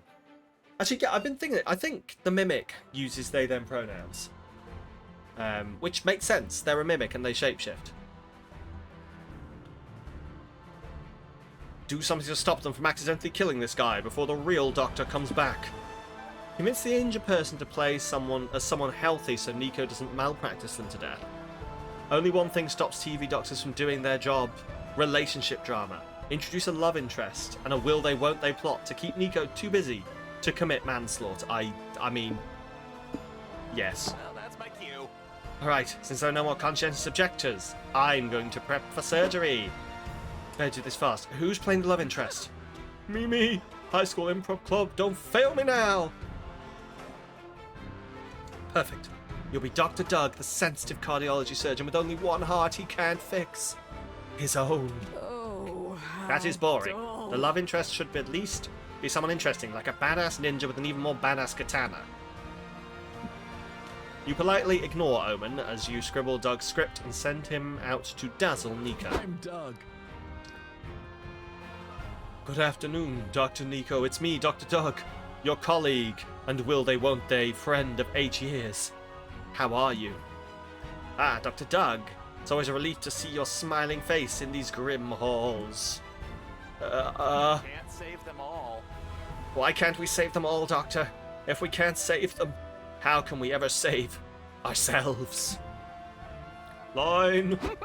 Mwah! Cower in fear, the katana of the night has arrived! A ninja! Get me a scalpel, Dr. Tug. I'll give this darn villain a cardiovascular laceration not even you could stitch back together. You cannot defeat me. I have the power of the blade and anime on my side. Here! Line, please! What the fuck is going on here? Cries the real doctor, who arrived still in his fursuit. Is that child bleeding out? Be quiet, sir. You're talking over the big love triangle scene. Sadly, today's episode of Dr. Nico, Love in the Time of Ninjas, will be interrupted by this emergency surgery. But you still earn 2 creativity and lose 2 charm. My stats are... I think I'm just somehow just evening out my stats and not leading in anything. This is going to lead to like a real life situation where fucking nobody wants to date me. Let's go. Right. How many more things? We've got one more place we can visit, and it's the community zone or the merch hall. If you were a clown, where would you hang out? The merch hall or the community zone? Imagine you are a sexy clown who keeps their emotions in balloon animals. Where would you hang out? In the community zone or the merch hall? I'm thinking community zone? You think merch? Oh. Okay. Community? People to entertain?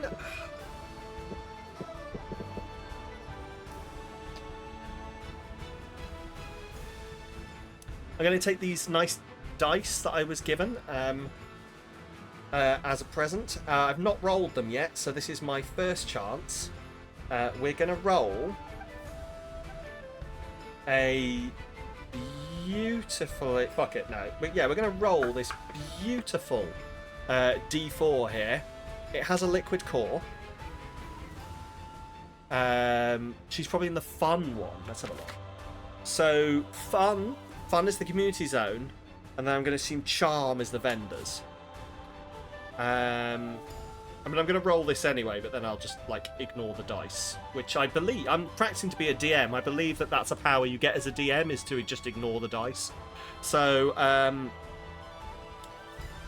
odd vendors, even community. That is odd. That is odd. Which is... which was vendors, but I'm going to go to community. So, DM powers activate. There we go. At the community zone, you find several 5D chess matches going on at the same time. Time to prove your smarts to this whole con. You play 5 matches at the same time. You make fast decisions going from chess table to chess table. Everyone's impressed. Until they realise you lost all the chess matches in just a few moves. Well, you may have gained 0 smarts, but you surely gained +2 fun. My eyeball itches.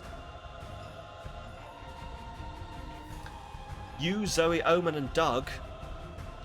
Where's the fucking clown? Team up for an epic game of Flutterball, the legendary fantasy sport from the Alice Summerwind series. Doug is trying to explain the rules to Omen. So in the novel, the players pass the Flutterball with their mind powers, and whoever succeeds at 20 consecutive mind passes wins. Excellent! I will finally have a chance to witness Zoe tearing a mortal's mind to shreds with her eldritch powers. That wouldn't be fair. Not everyone has mind powers, so instead we use our hands to make a whoosh noise. She may not be in the choice pool this run because of the likes and... Oh, okay, that makes sense. That might make sense. Okay. Oh. It serves me right for having expectations. Hey nerds, ready to get your asses kicked? You turn to see the opposite team, 4 dudes who look like they just got out of a frat house. Yellow. Hi guys, good to meet some fellow Alice Summerwind fans. Alice some who? We don't speak nerd, you nerds! Wait, aren't you here to play Flutterball? Duh! And me, Tyler Dillon, and other Tyler, here are gonna kick your fucking ass and do a keg stand to celebrate. Alright guys, just remember to do the whoosh sound and we'll probably be fine. The match begins and you're immediately not fine. As promised, you get your asses kicked by Tyler, Dillon, other Tyler, and the other guy, whose name is probably Cody. How's the sponsored Monfu going? Monfu! I love that. Drissy, petition, as a member of the community, can you take the petition for it to just be called Monfu? Please? The practice. It's like Kung Fu. The practice of monster fucking is called Monfu. I'm gonna scoot for DM stuff yourself. Have fun. No worries at all, Drissy. Yes, excellent. It's Monfu. There we go. You practice Monfu. Oh, the ads are here. Oh, let's take a break then.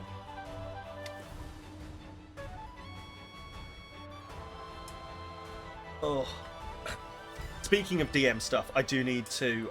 I need to DM the other. Oh my god, it's DMception here. I need to DM the 2 DMs I know to ask some DM questions. I'll probably just make a group, but I only have a couple of small ones, and they're like they're weird. Like, I guess what's the word I'm looking for? Like. You don't see a Cox online. You just have to Google the wrong thing. You'll see a lot of Cox online.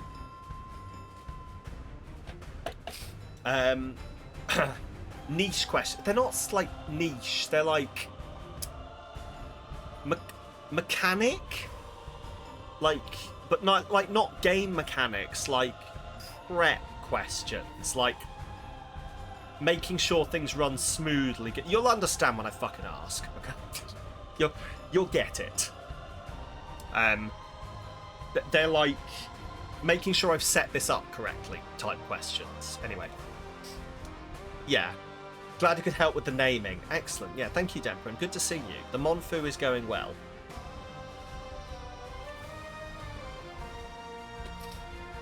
Oh.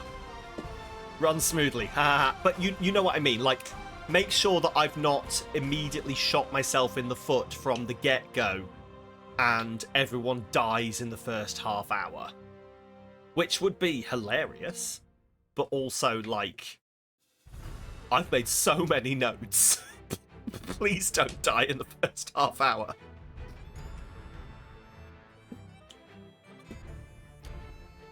Looks down at the hole in your own foot. Ah, no. That's fair. Oh. Actually, do you have a hole? Like, I don't know whether you actually have a hole. Have you shot yourself in the foot?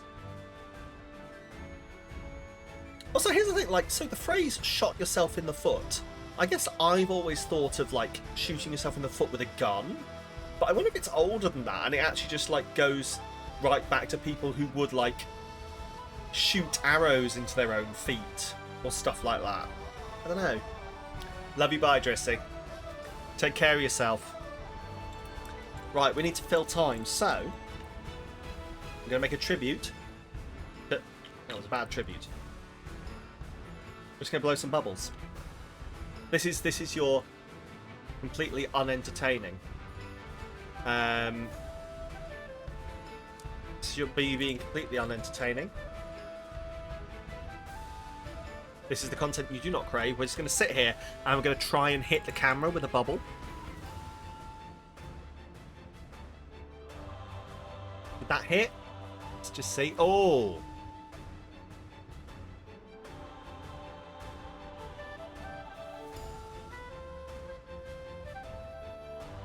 Come on, I can get this. Oh, these bubbles are not having it. And that's my light. One last try, and then we're calling it a failure. Yeah, no, that's a failure. Next time. It's more modern than you think. You always assume it's like a shot shooting a gun, still not. Yeah, that's what I've always assumed. Or like when you're loading your gun looking downwards and you accidentally fire it and it goes off because you've not set it off properly. Like, not safetied it properly. But yeah, that's fair. You've had your foot run over and stabbed on... Ooh! Ooh, but you wouldn't be able to tell by looking. That is fair, but Jesus Christ. Okay. Ouch. There's a lot of origins, they all seem to be guns. That's fair. Like, I've always assumed gun. I just realised that, like, it could very easily be, you know, someone has their, like, I don't know, misfire while the gun is still in a hip holster. Yeah. Hoisted by his own petard. I don't know what a petard is. I always just imagine a pair of underwear, so... Right. Awesome, says probably Cody. I knew playing stupid nerd sports would help us keep our sports scholarships. Upsilon Psi represent!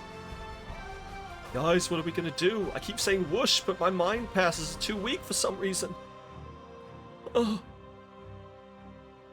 Yeah, pulling the trigger before you've actually drawn the gun. Yeah, trigger-happy idiot holding a gun lax in their hand, but finger on the trigger, bang, ow.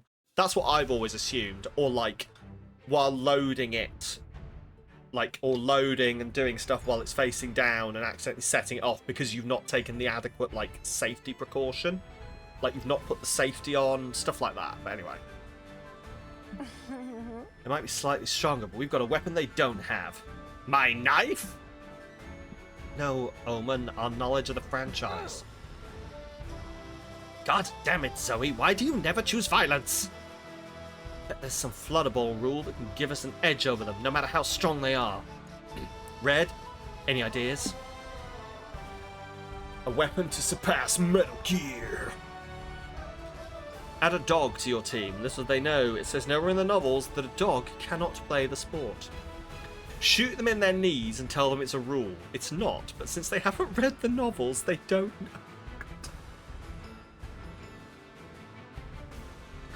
This matches the theme we're on too well. Okay, so do I shoot them in the kneecaps or add a dog? I'm not going to lie, adding a dog to the team doesn't seem like it's going to help us in any way. It'll be funny. I don't know how a dog being on the team is going to help. Shooting them in the knees probably will help, but is horrendously violent.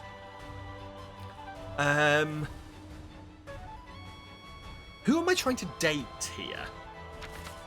Like if I was to guess what each of these, like who each of these is for, I think she's probably creativity. It also means they could shoot me in the knees too, it's true. Creativity, probably boldness? I'm going to say, like, fun or charm over it. No, I think charm here. Probably fun is the clown. And that would make smart the vampire, but there's 6 of them. Who knows? I think top is Doug, bottom is Omen. Do you think this is Doug, this is Omen? But it's also about me being who I want to be, and I don't want to shoot them in it. Fuck it, we're getting a dog. A dog who needed a home. Here, I found this disgusting hound licking an empty bag of fries. A team who needed another player. Hey, this dog is great at catching. Here, whoosh. And the fantasy sport that brought them together. That's not fucking fair, ref.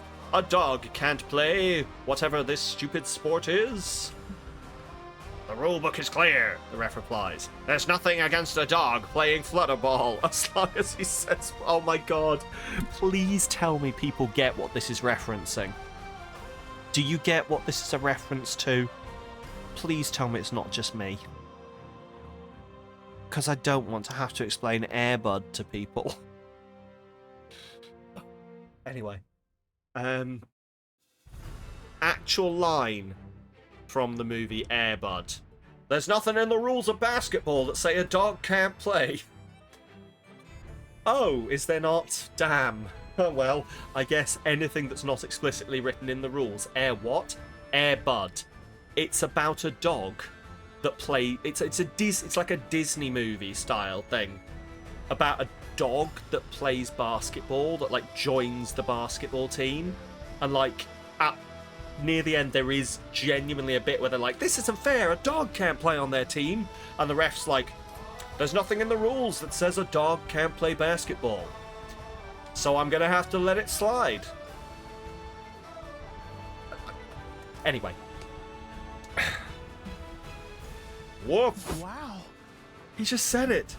He's not saying whoosh, he's clearly saying woof. This summer, get ready to root for the underdogs.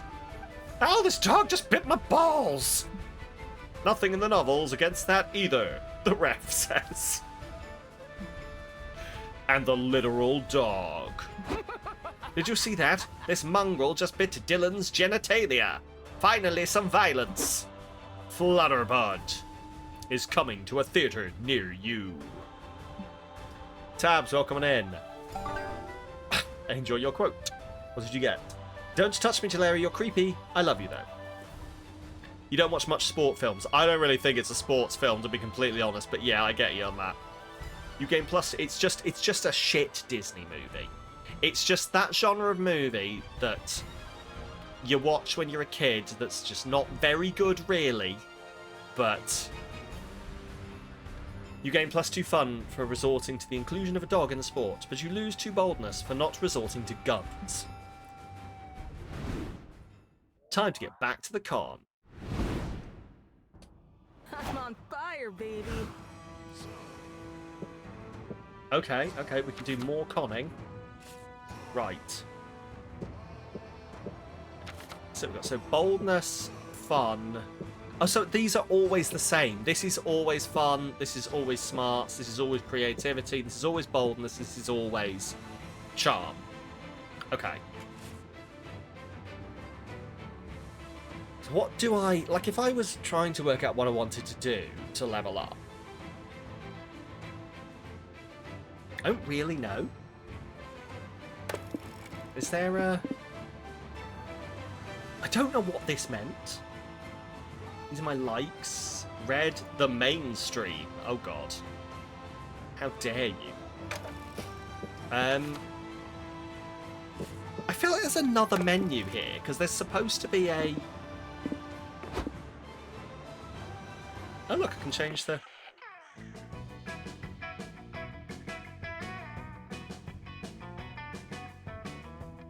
Let's jump into some surf rock for a bit.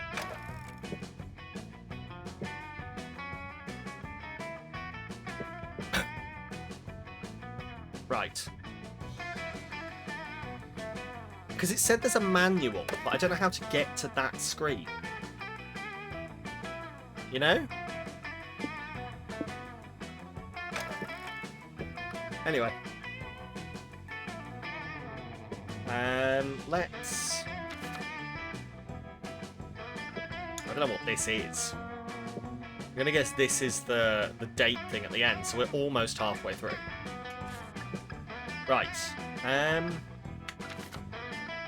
mean, smart... Nah. Fuck it, let's go here, let's get some fun. There's a Smash Your Bros tournament. Oh wait, listen, you're not true bros if you don't smash your bros. Going on at the community zone. You sign up because love always trumps violence. The matches involve eight players each, and things get horny and confusing quite fast. Just like my streams. In the end, it's very hard to tell who actually won, but you all surely got too fun in the process. Later, you're sitting around thinking about Doug, as you often do. What's up with this sudden boomerang fixation? Hopefully that hype hasn't died by now. It's completely irrelevant, we just remembered you realised today the electric Pokemon gym leaders are ex-Army Nut, bored I'm too good at battling guy, model and live streamer. I don't remember live streamer. I remember ex-Army guy. And the terrifying implications that there's like been a war previously in the Pokemon world. Hey Red, I'm glad I ran into you. Are you free right now? Yeah, why? 'Cause I want to take you. Take me? On a date? What a twist. To the annual SpookyCon meetup for boomerang enthusiastics? Scarlet and Violet.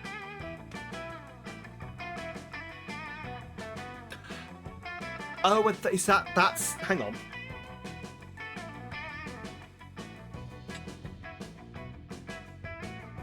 Is that the latest ones? Yes! Yes! It's the one that's still in the plastic wrap and I've not even opened it. Well, that explains that. That explains why I didn't know that. Okay. The annual SpookyCon meetup for boomerang enthusiasts. Look. Yeah, I fully meant to play it and then, like... I just didn't want to. There was always something I wanted to play more. I guess it didn't impress me the same way the other ones did. I don't know whether I burnt out on the Pokemon games once before. I think I burnt out... I missed like 3 or 4 generations and then came back for Sword and Shield. You can do it on Switch 2 with the enhancements. There we go. Perfect. Do it on Switch 2 with the enhancements. Hopefully it'll fucking run. I wonder if they'll mod out the essential game function that's hidden behind a conversation with a random person. The implication of a war in the Pokemon world is something you really want them to expand on. You really hope a Legends game goes back to it. Oh, imagine. Fuck. Why is there a boomerang meetup at a con all about nerd culture? I wondered that myself. Seems weird since so many nerds are uncool and boomerang's the pinnacle of coolness. Sure, that's what you meant. Anyway, do you want to go with me? I get nervous around new people, so it'd be nice if I was there with someone I already like. Legends Kanto. I genuinely just want them to stop adding Pokemon. I know that's like the whole point of the series, but I genuinely think there's too many. I've said this before. And like, people disagree with me, and people are allowed to disagree with me. I really think that repeating the same formula again and again, while I get it, I don't like it. And I wish what they'd done is, you know, do a few generations, add Pokemon. But then, like, let's do a game where you're not a kid who's just leaving their town and has to travel around fighting gyms and also doing some side shit and then taking down the Elite Four and becoming the Pokemon champion. Let's do something else set in that world. Let's make a Pokemon game with a different formula. Please. And if you come at me with one of the shitty side Pokemon games, I will ignore you because you know what I mean. Anyway, focus on what they have rather than adding more and more. Yeah. Like, do me a fucking game where you're an adult Pokemon trainer who, like, you can still go around catching Pokemon, but you're an adult Pokemon trainer who works a job, like a police officer or something, and you've got to solve a mystery. Like Detective Pikachu, but like actually where you just get to run around doing things. Or a school one, like Fire Emblem Three Houses, but with Pokemon, where you can, like, you go to school and, like, maybe you're a teacher and you train other Pokemon trainers and, you know, just do something else. Look, I was a 10-year-old child when I played the first Pokemon game. I am no longer a 10-year-old child. Can I play a 36-year-old Pokemon trainer, please? Please? I want to be that bored as fuck guy from the latest games. I want to be that bored as fuck guy who everyone empathized with.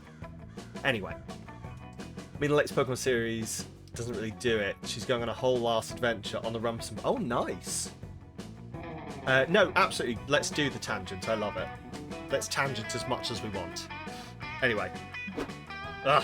He's too quick to refuse. You follow him to the Adun Boomerang meter. Whoa! Oh, this is amazing. I never thought I'd be in the presence of so many designer boomerangs. Neither did I'll be totally honest.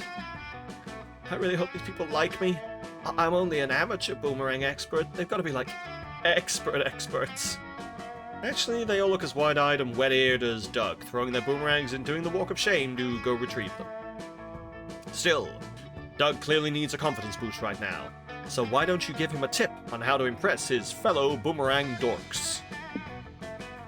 Introduce yourself by yelling boom-a-rang. Everyone loves a good catchphrase. Get another boomerang. No one else has two boomerangs.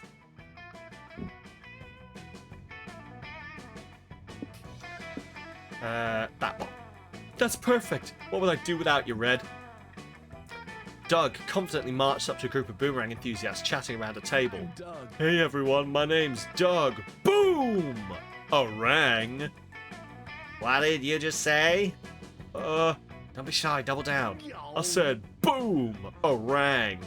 It's my catchphrase, but I don't know, maybe it's two. It's hilarious. I only asked you to repeat yourself because I can believe I was witnessing such comedic genius. Totally, dude. It's clever because it's like boom from explosions, which are cool, but then it's boomerang, which is cooler. Nothing gets past you, pal.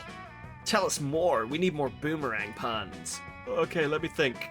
Oh, sorry, I gotta take this call. Hi, Mom, you boomerang. Why does this guy sound like a sleazy talent manager? Why not? Dude, he did it again! Yes, it's funny because it starts with boomer, as in boomerang, but then he emphasized rang because... Yeah, I think we all got it. Come here, Doug. You're one of us now. Want to throw boomerangs together and brainstorm more puns? Yeah. Oh, I'd love to. Look, Red, I'm officially a boomerang guy. You clearly made a -2 fun choice, but you gain +2 creativity for helping Doug anyway. Here comes the MVP. Okay. By the way, I'll take suggestions on where you think we should go to progress this. Like, I'll absolutely sit here. How is that anti-fun? Because the game said so. It'll be because the other option was more fun coded, and you gain the stat of the one you choose, and you lose the stat of the one you don't choose. Right. My god, I am really just evening out, aren't I? I'm not majoring in any stat. I am a boring ass bitch. It's just like real life. What do I want? Creativity, charm, fun, bold, and smart. So we just got fun. We just did fun. Let's go to another main stage event. How to add loot boxes to your game. Don't. You attend a panel on how to seamlessly add loot boxes to games. The short answer is that you shouldn't. This turns out to be invaluable knowledge that makes you gain 2 smarts. Pay 10 monster tokens to open a mystery box with a bonus random amount of smarts? JK. You gotta watch a taping of a new viral lube boxes, or loot boxes. If there's lube boxes in your game, it's something else. If you want Clussy, I think you need to aim for fun or charm, maybe? Boo! Meringue. I think Moss might be right that I maybe, because of the choices I made at the start of the game, locked out of the Clussy. Go to watch a taping of a new viral game show. A few lucky audience members will even get chosen to play. Welcome to the Suddenly game show Trolley Trials. I'm your handsome host, the interdimensional prince. Our first contestant is the slimy sweetie in seat 38C. It did say you might get soft locked out of some, yeah. Slime dementia. Wow, I can't believe this is happening. It's an honor to meet you, Mr. Your Highness. Ah, the Monster Series, but this is my first time. Welcome on in, Beef. This is my first time in the series. I'm enjoying it. I don't know how I've missed this so far. It must be. Now on the screen you'll see a trolley speeding towards 5 tied up captives. This lever can redirect the trolley to a track with only 1 person tied up on it. Hello, I am the meat. It's lovely to meet you. God damn, the music really did me there. Anyway. Will you pull the lever, contestant number 1? What? What is this live? Are those real people? Are they gonna die? Why do I have to choose who dies? Oopsie, you ran out of time. Your inaction kept you from having to choose, but resulted in the deaths of 5 people. No points for you. Oh god, what have I done? Next contestant. Yes, 'tis I. So tell me, who are the people tied to these tracks? Have they wronged me somehow? Are any of them doctors? I'm not sure. I suppose the man at the end is wearing what could be a lab coat. Then I shall subject this group to trolley side. I do not care for doctors. Wrong answer. Stupid justification. 0 points. Next contestant. Hey, the Clussy! According to classical utilitarianism, you must provide the good of many. You must prioritize the good of many and redirect the trolley to the track with only 1 person. Pull the lever, Prince. Correct, and so fast too. Congratulate. Then I turn the trolley around and kill the other 5 people too. What? Why? Isn't the point of this game to kill the most people? Silly goose. No, that's not the objective. It seems there's been a misunderstanding, so I'll let you change your answer if you want. No, I'm good. That just leaves 1 more contestant. Red in seat 39C. Will you pull the hypothetical lever? I love April.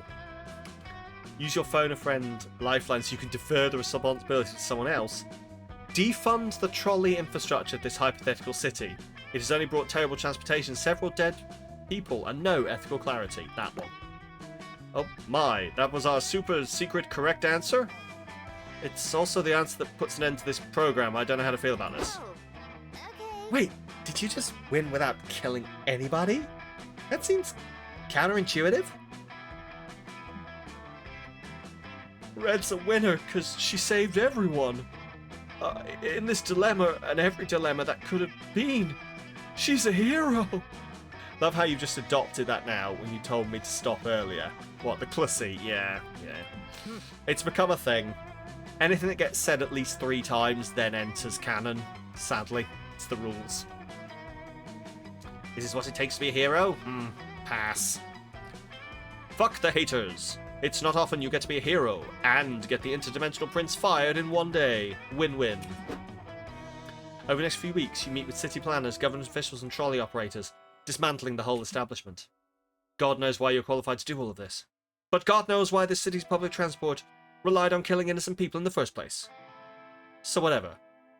No! Fuck up, no! No! Go away, I know what you're doing. By the end of it, you've made a huge difference. The city papers cannot stop singing your praises. Citizens finally freed from horrific, omnipresent threat of being tied to trolley tracks at any moment. Stop it. No. No. If one more person does it, then I'll look sad at you. Philosopher Society at a loss now that trolleys no longer offer interesting ethical dilemmas to discuss. Interview with a retired trolley operator. I can still hear their screams. You gain 2 smarts for dismantling the trolley establishment, but lose 2 charm. I don't know what one of these voices I'm doing is doing a number on my throat, and I don't know which one it is. So I'm gonna have to keep drinking. I can feel it. I don't think I'm sick. Let's go. Right. Hotel outdoors. So what we've got? We've got creativity, boldness, and charm.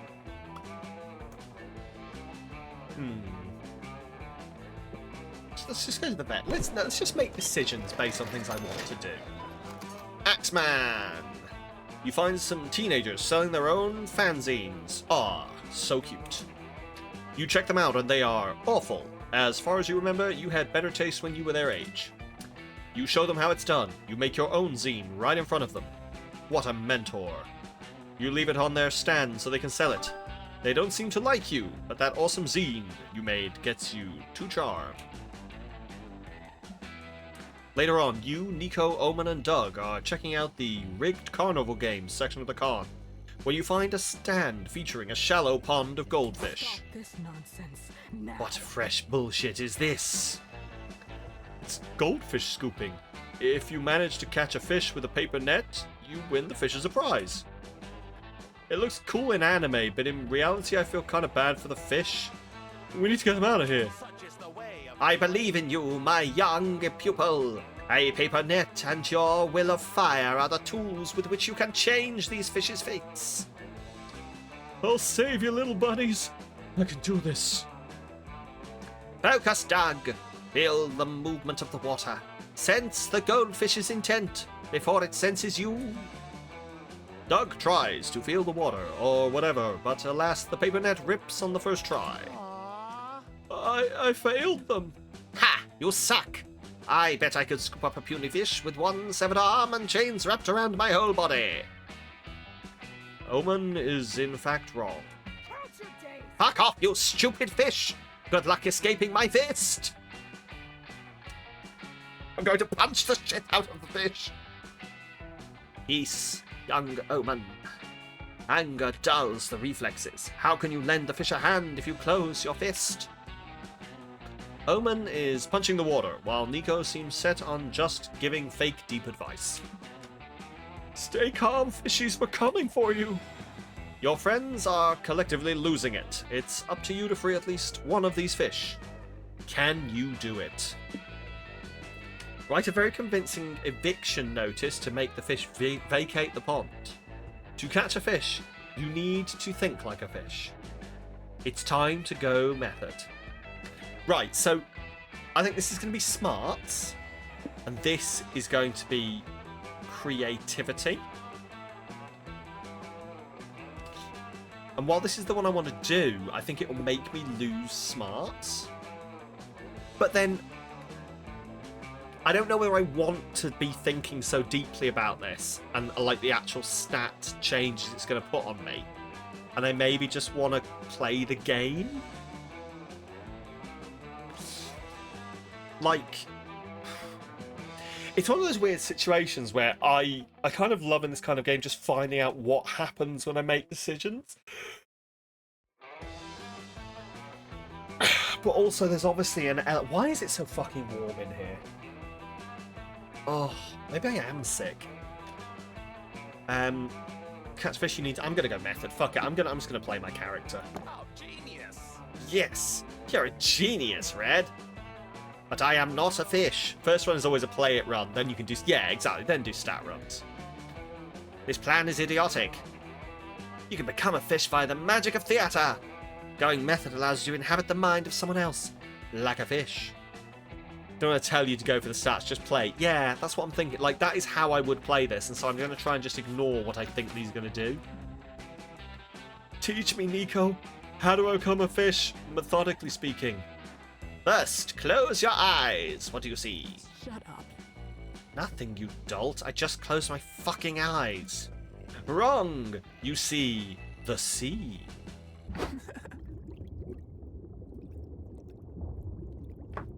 I need to compose myself because that is the most fucking hilarious anglerfish I've ever seen.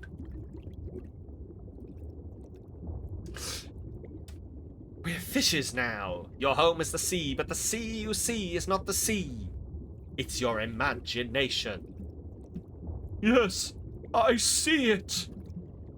Tell me your fish backstory, Omen. Who are you? Huh. I am a fish. Dang, I was gonna pick that. Yes, you're a happy little fish, except you aren't so happy. The sea is a harsh, unforgiving place, and you're going through a rocky divorce. I am? Yes! You're strongly considering drowning your sorrows in alcohol, but you can't drown, because you're a fish. And if that wasn't enough, a huge fuck-off shark has just shown up to eat you. So, oh shit, it's a huge fuck-off shark. Oh. Swimming as fast as I can possibly imagine. She'll never make it. I swim between Omen and the shark and sacrifice myself. Doug, no! You can open your eyes now. Wow. Just wow. I will never forget your sacrifice, Doug. Did we do well with the method and whatnot? You tell me, Doug. You tell me. Nico gives Doug another paper net. He tries again and actually catches a goldfish. Yes, your sacrifice meant something, Doug. You have a purpose. My mom would be so proud. I've never felt so alive. Neither has the goldfish, you bet. You release it into a nearby pond and gain 2 creativity for method acting, but lose 2 charm. It was charm? The other option was charm? Here comes Alright. the MVP. I've unlocked become a fish as an achievement. So, yay. Right, hotel and outdoors of the lobby. We've got boldness and creativity. I'm gonna go here. I'm gonna try this. You're outside the con. Ugh, such a long line to get in. Try to find the end of the line. You keep walking and walking and walking. And you find that the line doesn't end. In fact, the end of the line is the beginning of a different line. This one line goes to a guy who's giving out free +2 creativity. That'll entertain you while you wait to get into the con. You're chilling in the courtyard with Zoe and Omen when you spot Doug in a crowd. Is he mingling? That's not like him. You get closer to investigate. Oh, didn't see you there. Hey guys, let me introduce you to my new friends. They're hardcore fans of Stuck in the Underhouse like me. Just go with it, please. Yeah, Doug's the shit. He looks like Frack the wisecracking skeleton. Come on, Doug. Say his catchphrase. Can't crack the frack. Yeah, frack. I totally know what you mean. I do not. You haven't played Stuck in the Underhouse? Well, you know what? Aw, nah, bird. Right, Doug? Of course. Someone give Zoe, me these people are supremely annoying. Can I stab them repeatedly? But that'd be taking a bit too far. Some fandoms can be toxic, but let's not rush to judgment. What's your favorite gameplay anecdote? Mine was when we sent a death threat to that streamer for playing it on easy mode. She shat her pants.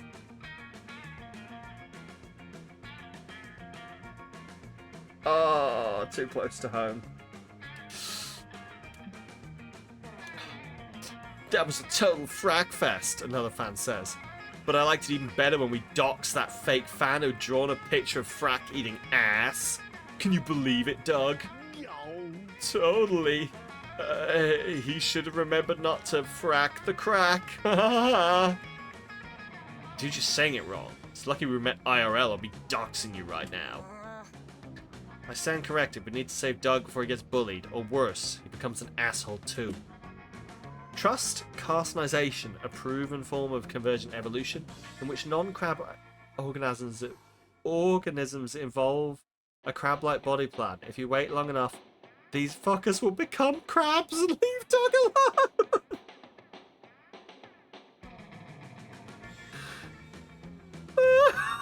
I want to choose that before even reading the other one. Okay. Save Doug from the toxic fandom by introducing him to a much cooler, safer one. Fans of cocaine, also known as cokeheads. So, get my friend into coke, or hope they all turn into crabs.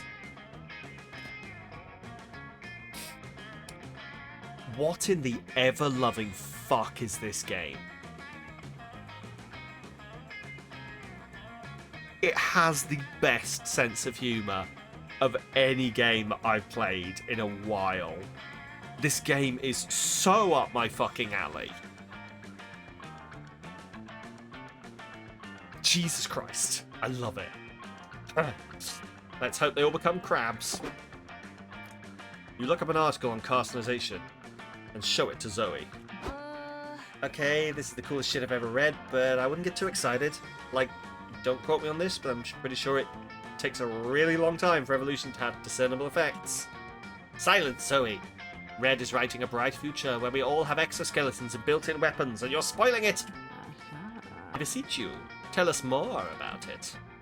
Or you realise it's your all-eating ramen deep into a conversation on carcinization. But according to this, carcinization happens due to environmental factors? I don't think the con is a stable environment.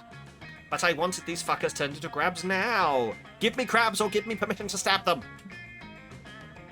Crap, we forgot about Doug and it's been 2 hours! He could be a full-blown toxic fan by now! You get back to the lobby and find Doug all alone. Doug, where are your friends? Doug points to the ground. He's surrounded by crabs! The time has come! Fight amongst you, you magnificent creatures! Everyone turned into a crab but me. Is this a new form of rejection I wasn't aware of? Don't worry, Doug. When your time comes, we'll all become crabs and live happily ever after. Hooray! Your scientific knowledge. You got rid of those idiots. So you gain 2 smarts. Unfortunately, you also lose 2 fun. I think everyone turning into crabs is a very fun option, but that's just me. It's shopping time!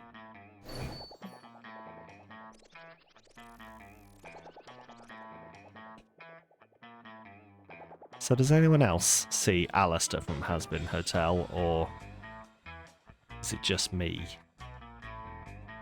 Is it just me that's staring down Alistair from Wish? Probably.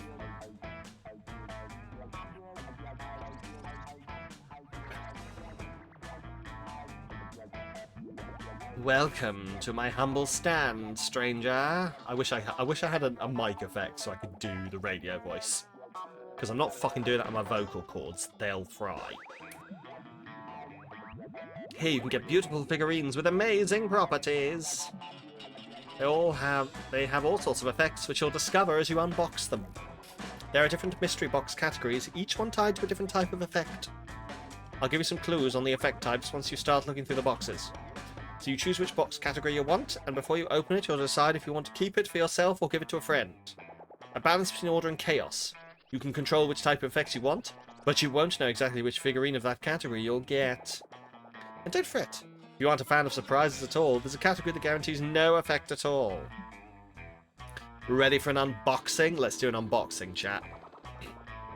Well, well, what do we have here? A lover of mystery. I've just the thing for you. Whatever you pick. Right. Dull Daniel does nothing. Ah yes, Dull Daniel does nothing. These figurines do literally nothing. The choice for those who don't want the unexpected to hit them in the head. A classic. Stats, but now they're people. Is based on the stats icon from popular video game Human Prom. They're said to have slight effects on people's stats. Zodiac Thirst. Cosmic Office.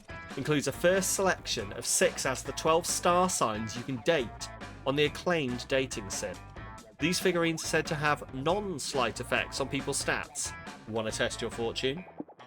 Buff bugs. Oh, so you like buff bugs? It immortalises some of the most legendary wrestlers of the Underground Insect League that was popular years ago. But beware, these big muscles come packing big effects on stats. Buff bugs is the current winner. Landmarks in Love is a series of handsome figurines that are said to take effect on specific places. For those who want locations to get spicier.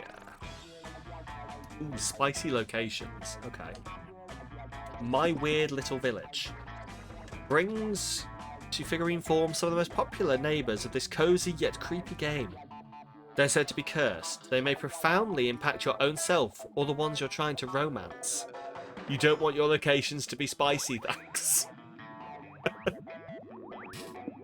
And Major Arcana No Mercy. It has some of the best characters from the hit anime of the same name. These figurines are all about sound and video for some reason. What do we pick then? So like nothing, stats effects, locations become spicier, profoundly impact your own self or the ones you're trying to romance, and sound and video.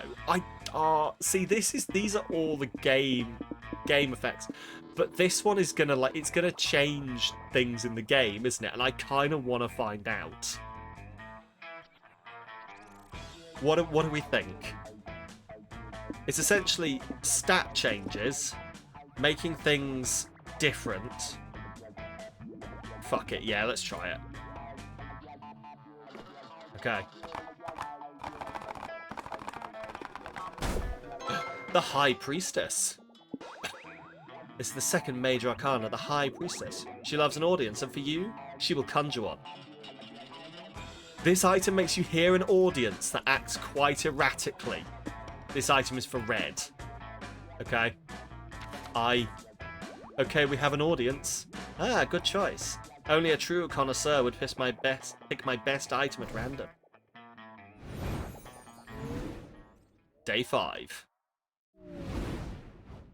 3 even. Everybody's gonna love this or else. Can you guess what time it is? Yep, it's comic time. It's also time to switch up the settings.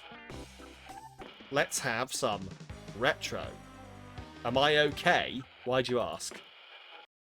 You don't normally struggle with numbers. It's fine. Don't ask questions, you won't get answers. Can you guess what time it is? Yep, it's comic time. Time to brainstorm. Right, what's a red flag you can't let slide on a first date? They lack street smarts. They don't own even a single cow, reducing the chances of having tasty chalky milk whenever you want. Their appealing cooking skills are a lie, and they're being controlled by a rat under their hat. They happen to live in the sewers, which probably affects their personal hygiene. Ooh. What's a red flag I can't let slide? That'd be okay. I can get chalky milk elsewhere. I mean, I think is the rat always there? I can put up with this, but is the rat always there? Have I always got, like, on every date, is the rat there? Is the rat there while we're boning? I don't think I want to bone with someone who has a rat under their hat. So yeah, I think I don't want the rat in bed. I'm sorry. It's gonna be the rat. Okay. I haven't even read the question yet, but yeah. Why you haven't yet finished that big project you told everyone about? Oh no, oh god. You want to fuck a lot of people first. Always. An ancient curse. A creature living under your bed told you that you should wait. You don't want to be rude to the bed creature. Big Oil is pressuring you not to. They probably feel threatened by you, as they should.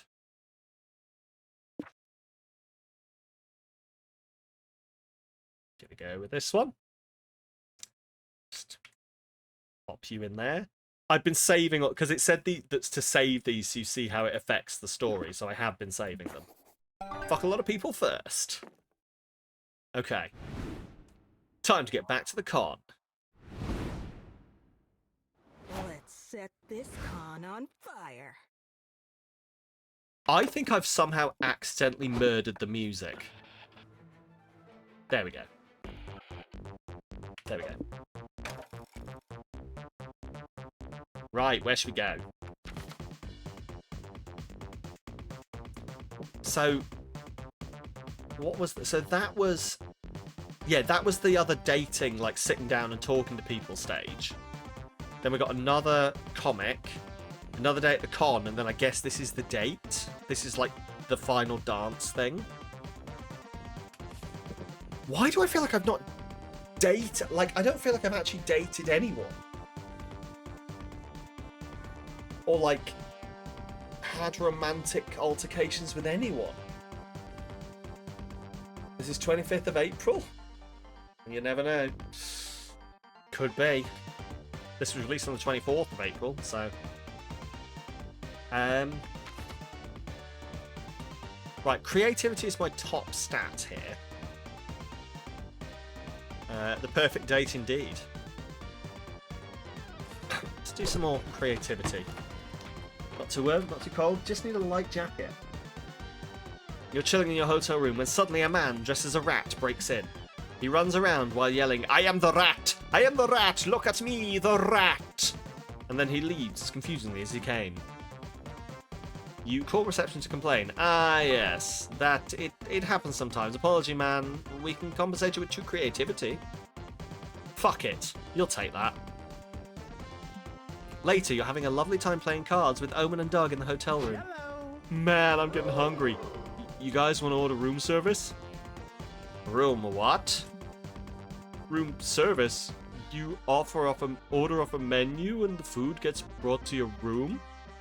You can just request food into the ether and have it delivered to your door? I take everything back. This modern era fucks. Get me a bottle of wine, 2 helpings of caviar, and 4 steamed lobsters. Tell them to make the lobsters kill each other in claw-to-claw combat to ensure I am only served their strongest specimen. You and Doug place the orders, and 30 minutes later, a bellhop arrives. I've got wine, caviar, and lobsters for the undefeatable Omen, and a Caesar salad for Danny. Well, I've heard worse. Oh, thanks. That looks delicious. Oh, this fucking audience. That sounds delicious. Doug, I know your name is not Danny, and you did not order a Caesar salad. Oh. It's fine. I'm gonna make her go all the way back to the kitchen and get me something else. Yes, you fucking are. No, you must stand up for yourself. You cannot go through life being a meek, squishy goody-goody, to be walked all over. But that's what slimes are best at. Doug is also me. I would also not say anything. Unless they, like... Unless my wife was there. My wife would make me say something. But otherwise, I'll just eat the salad and be sad. If you're not leaving, Well, I shan't allow it. I'm going to bring the bellhop back. When we return, you had better be prepared to demand the correct order or unleash your wrath. Oh, I'm so bad at confrontation. Can I just hide in the shower until the bellhop leaves? No way, but Doug looks like he might pass out. So you'd better give him some advice on confrontation before the bellhop gets back. You take the first time you met Hannah in person. She did exactly... You did. Write a script for Doug to follow. Write some lines for the bellhop too, just to make absolutely sure this goes according to plan. Find compromise. Doug can keep being hyper-polite, but he must end his statements with "or else" to assert some dominance. Ooh. My script... Write a script for Doug, because that's probably closest to what I would do. I'd be like, just say this. Okay, well, write a script for Doug. You write the script, and Doug feverishly memorizes it until there's a knock on the door. Listen, wench, you're going to read the cue cards. Reg is holding behind my good friend, Doug, or I'm going to bury this knife in your kidney. Good evening, sir or madam. You seem to have gotten my order wrong. I'm deeply sorry, Doug. I'm ashamed of my misstep. It won't happen again. Wait, so you do know my name? How? Shit. That's your bad. Writing a script in 30 seconds is harder than it looks. What do I say now? Come up with something unless you want to spend the next 6 months shitting into a colostomy bag. Because everyone on staff knows you, Doug. You're the handsomest guest at the hotel. Oh, wow, what an honor. Anyway, please bring me the Wagyu burger I ordered, and also some fries for my friend Red, who didn't order earlier but is getting kind of hungry. If you don't mind, of course. Yeah, sure, better than kidney failure. What? I mean, anything for you, my favorite customer. I'll be right back. Exit stage right. Oh, I wasn't supposed to say that part. Splendid. Excellent work, Doug. That conversation was both smooth and natural. I'm proud of you. Oh, thanks. Guess all I needed was a little push. You all soon enjoy your delicious room service. A feast. Gaining +2 creativity for script skills, but losing 2 boldness. Okay, we are actually maxing out a stat now. Creativity. Let's go. And I think creativity is going to let me date the Eldritch Abomination girl, which honestly would have been my second pick. Listen, if I can't get the Clussy, I'll get the Eldritchussy. Sam O'Lyscal, 2025. Anyway. Go to the main stage. You hate me so much right now.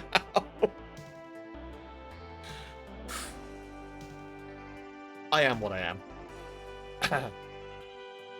Soft or hard magic system? World building choices when you're writing your magical girl story. You decide to attend a panel on the merits of soft versus hard magic systems in magical girl fiction. After getting the required dick jokes out of the way, you actually learn a lot of valuable info about world building mechanics. You gain +2 smarts from all that knowledge, and from learning so many new dick jokes. Now prepare to completely forget whatever you just watched, because it's time for I've just pulled one of my keys off my keyboard by fucking around. I'm going to now attempt to reinsert it without pressing any buttons.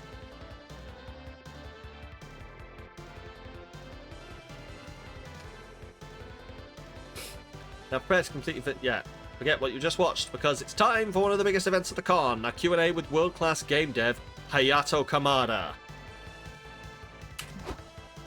Hey, you two. Kamada's panel starts in 15 minutes. Tell him to get ready. Also, in 5 minutes, we're having the ads. You got it, boss. He'll be there. Everything's under control. No disasters in sight.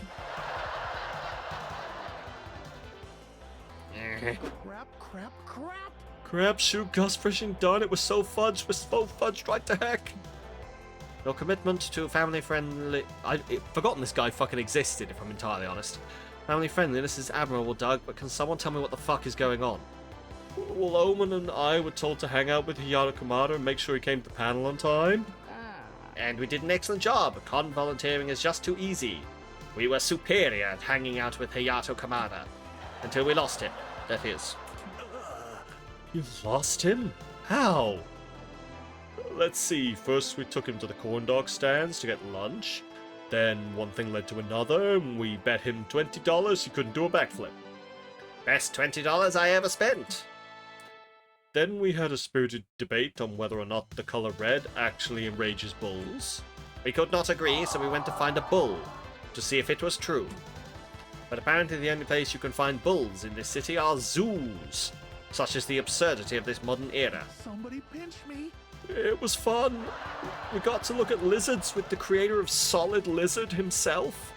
Never felt so alive. Oh my god, I knew this was a fucking Kojima reference. Solid Lizard, yes. Love Solid Lizard. Liquid Lizard was okay. Venom Lizard is the only lizard I've ever played, but like I hear is not the most accepted lizard. But I enjoyed it. Anyway. But somewhere between the reptile exhibit and the face painting booth, we lost him. How does that even happen? It is not our fault. Celebrities are slippery, and we were very excited about face painting. What the fuck? You only had to keep track of one fucking guy! Liam, you don't get it. They painted my face like a tiger.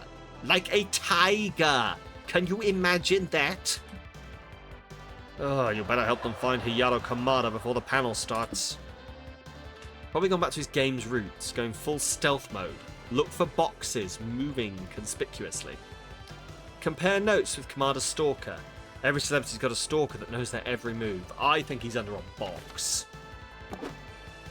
Great idea. You start looking for boxes. You lose precious minutes and find no Kamada.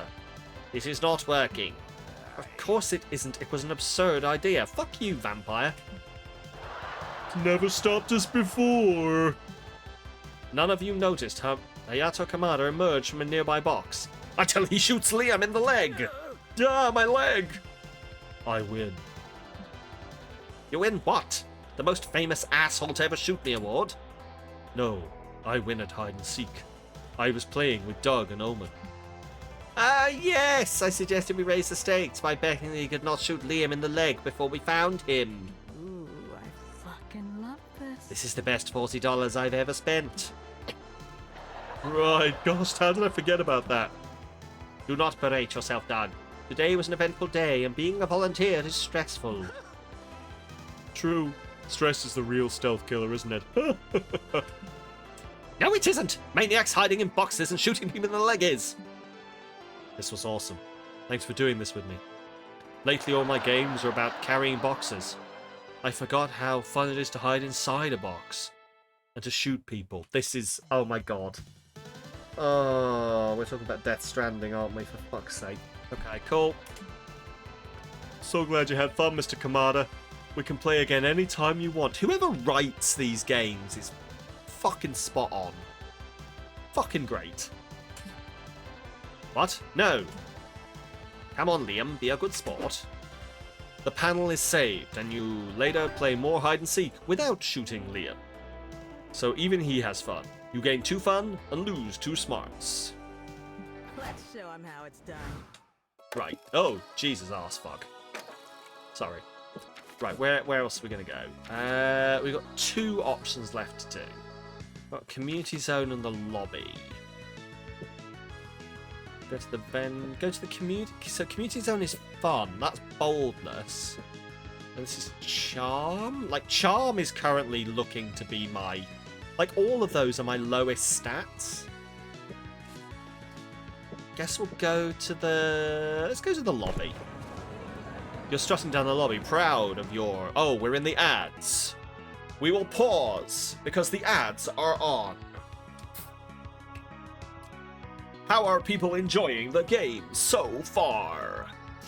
But no, actually, I'm really enjoying this game. It's very, very good. It's very, very good. I'm liking it a lot. Ugh.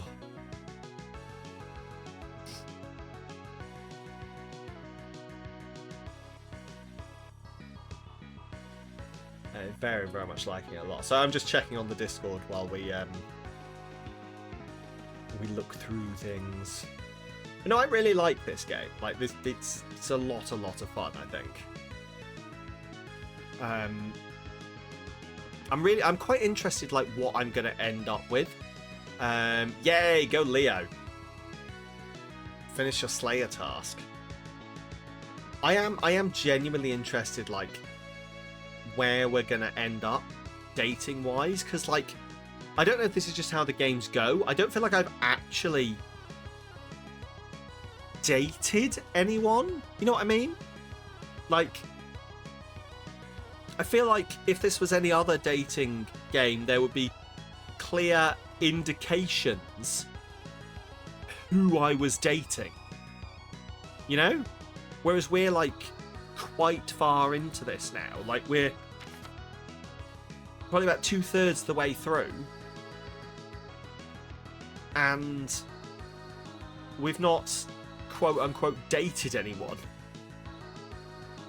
And I just genuinely don't know if that's how these games go, or if I'm somehow playing the dating game while managing to not go on any fucking dates. Which is very relatable to me. Anyway.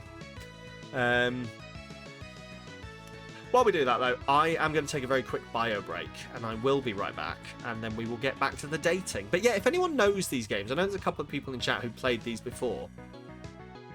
I think normally the date is just at the end. Most of the game is getting to know the options and get stats. Okay, I get you. So, that is very, like, detached from the way these games normally go, because normally, like, if you think of even, like, stuff like Romancylvania, which was, like, the Castlevania bit, and then there was the date romance bit, you could feel that you were driving down a certain route with a character. And that's sort of like what I'm used to in dating games, but this is a nice different approach.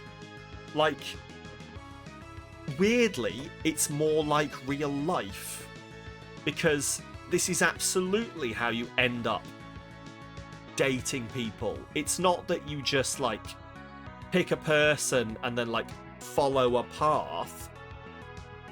You do just, like, hang out with people and get to know each other, and then one day go,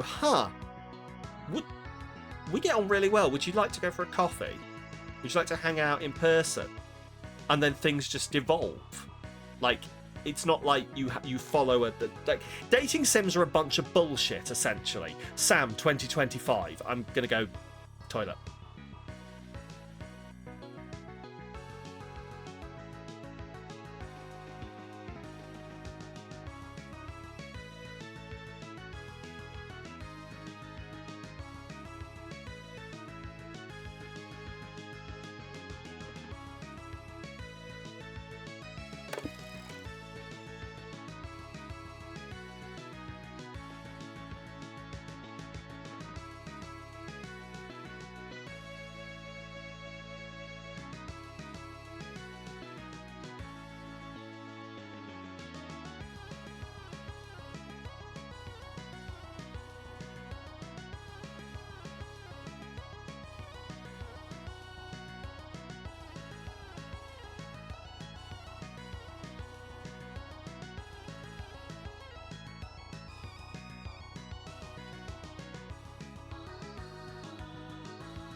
Welcome back. How are we all doing? Let's get back into this.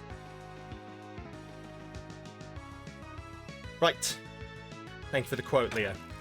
I thought that would happen. Oh, look, I can go up and down and it does that. Cool. You're strutting down the lobby, proud of your amazing cosplay. A kid approaches you. Could I have an autograph, please? You immediately kick the kid. Aw, you have a little fan. You hand him an autograph. The kid yells, "Who's red?" He leaves crying as he realizes his favorite character is not... Oh my god.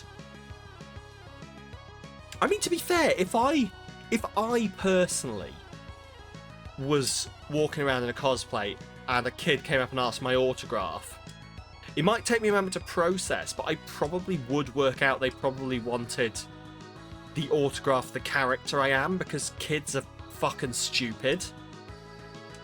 So, like, if I'm dressed as Sonic the Hedgehog, which I will never fucking do, because that's asking for all sorts of fetishing, and I'm not into that. I should probably just sign as Sonic the Hedgehog. Knuckles the Echidna, on the other hand, I'll absolutely cosplay that motherfucker. Fucking best Sonic character. Best Sonic character. Second best Sonic character is Charmy B. Anyway, leaves me crying as he realizes his favorite character is not real. Oops, we got the same character. You gain +2 boldness for being a ruthless person who just shattered someone's dreams. Okay. Later, you and your friends are doing the modern equivalent of socializing. Sitting around, silently scrolling on your phones. The best kind of socializing. If anyone wants to come and sit silently and scroll on our phones and occasionally go, look at this, then I'm down. Anytime. I will bring snacks. We can eat snacks together. When I have my own house, I'll absolutely be having, like, come round, sit on my sofa, put some sound on in the background and scroll our phones time. With anyone who wants to come. I'll set it up. It'll be a weekly thing. I could do a stream of that, actually. You know, you have co-working. Do you think we could just have, like, silent hangout streams? I can't tell if this is a genius idea or a fucking stupid idea. So I'm going to just think about it for a while. Coexisting. Yeah. Like, just coexisting streams. When a new phone gets shoved in your face. Yo! It's your boy, Riz! Oh my god. You know what this means? I've got to get my skibbity Riz on. Yep. Live at SpookyCon, and I'm here with famous idol and my future ex-wife, April 1st. April, babe, want to give a shout out to my 3.6 million fans? Don't be shy. Oh, come on, that one was appropriate, Moss. That one was appropriate. Sorry, but no. Sorry, I can't appear on any unmoderated streams without my agency's approval. Don't worry, I got my boy Fat Nuts Nation moderating chat right now. He says he wants to see your honkers. Can you give us a honk honk? Come on, can I punch him? If the option comes up to punch him, can I just pick it immediately without reading the other option? I think I can. Not complaining.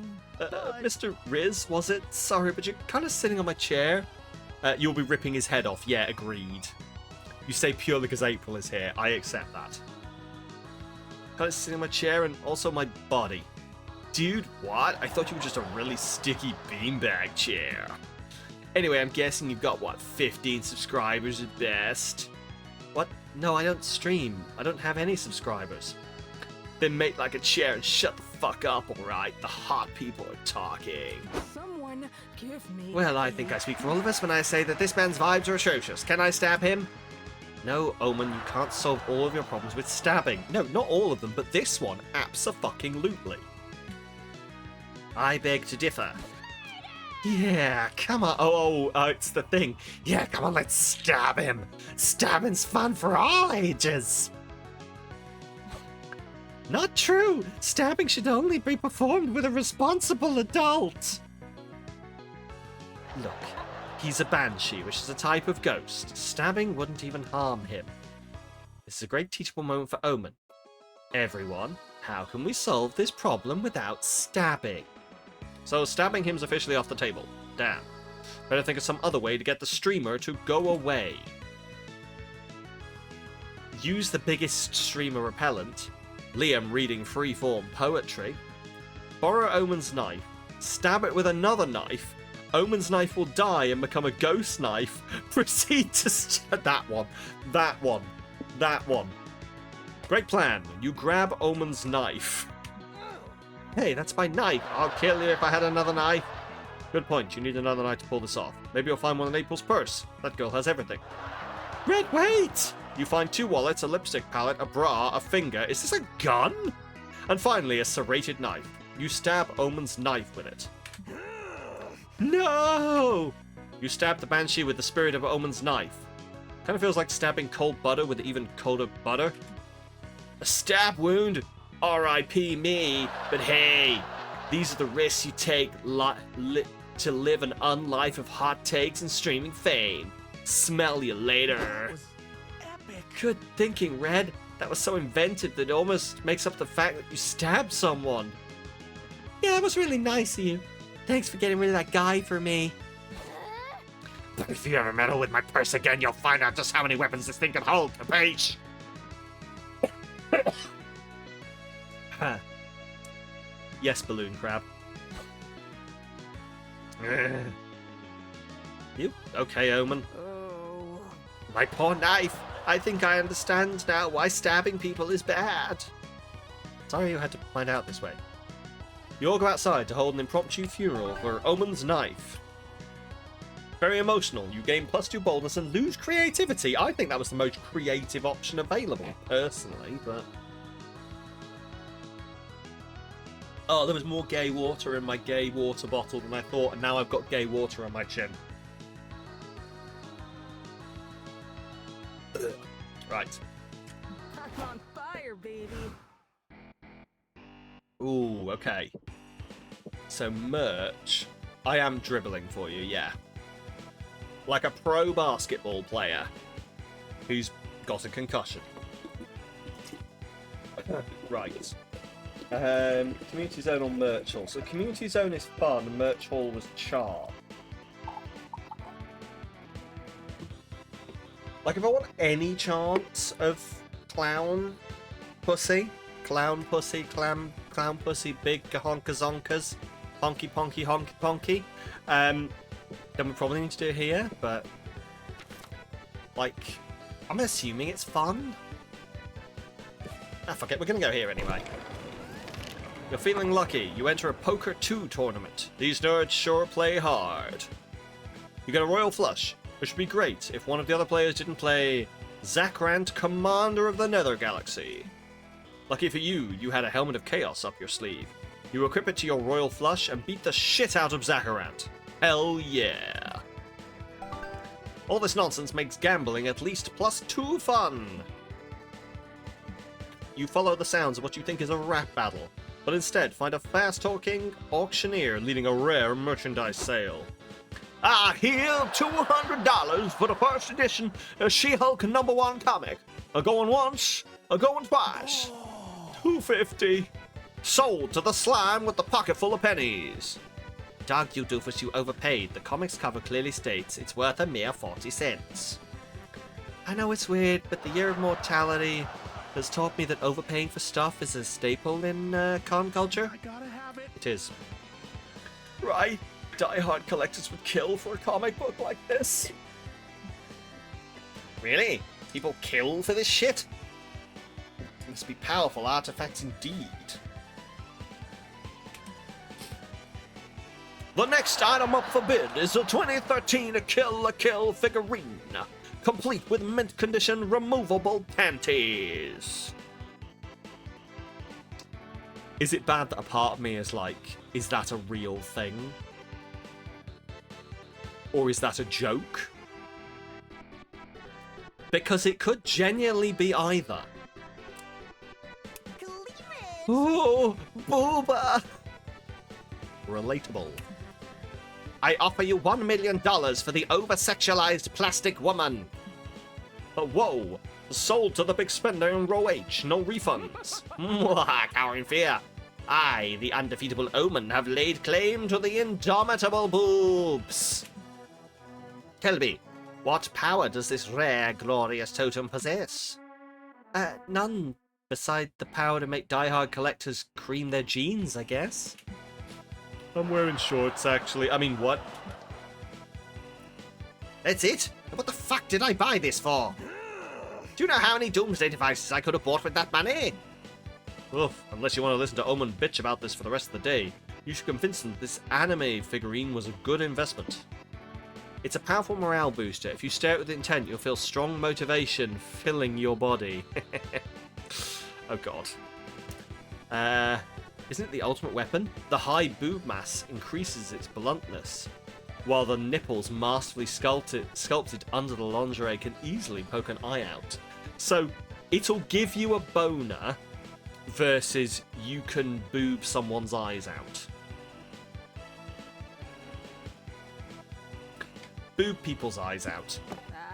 Interesting. I'll need to verify that claim. Omen turns to the nearest bystander and beats the snot out of them with the figurine. Omen, stop it! It's for science, Zoe. I've got them. Doug scoops up Omen like a misbehaving purse dog and carries them away from their victim. I must say, it's not a bad weapon at all. People seem to be too distracted by its breasts to properly dodge my attacks. But Omen, beating people to a pulp is not redeemed villain behavior. To be fair, if someone did come and start beating me up with, like, a big, sexy anime figurine, I probably would be too confused about the situation to dodge properly. Yeah, hot waifus should be used for good, not evil. Otherwise, where would we be as a horny society? While you're discussing this, you notice some random guy is staring at Omen. So, are you not hitting people with that figurine anymore? No, it's evil apparently, just like all my other favorite pastimes. But I'd be okay with it. I'll give you $5 if you beat me up.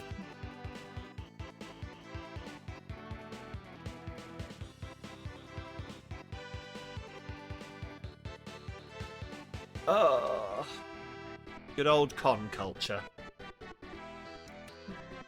Is this a sex thing? It is absolutely a sex thing, yes. I don't know if you're all aware how often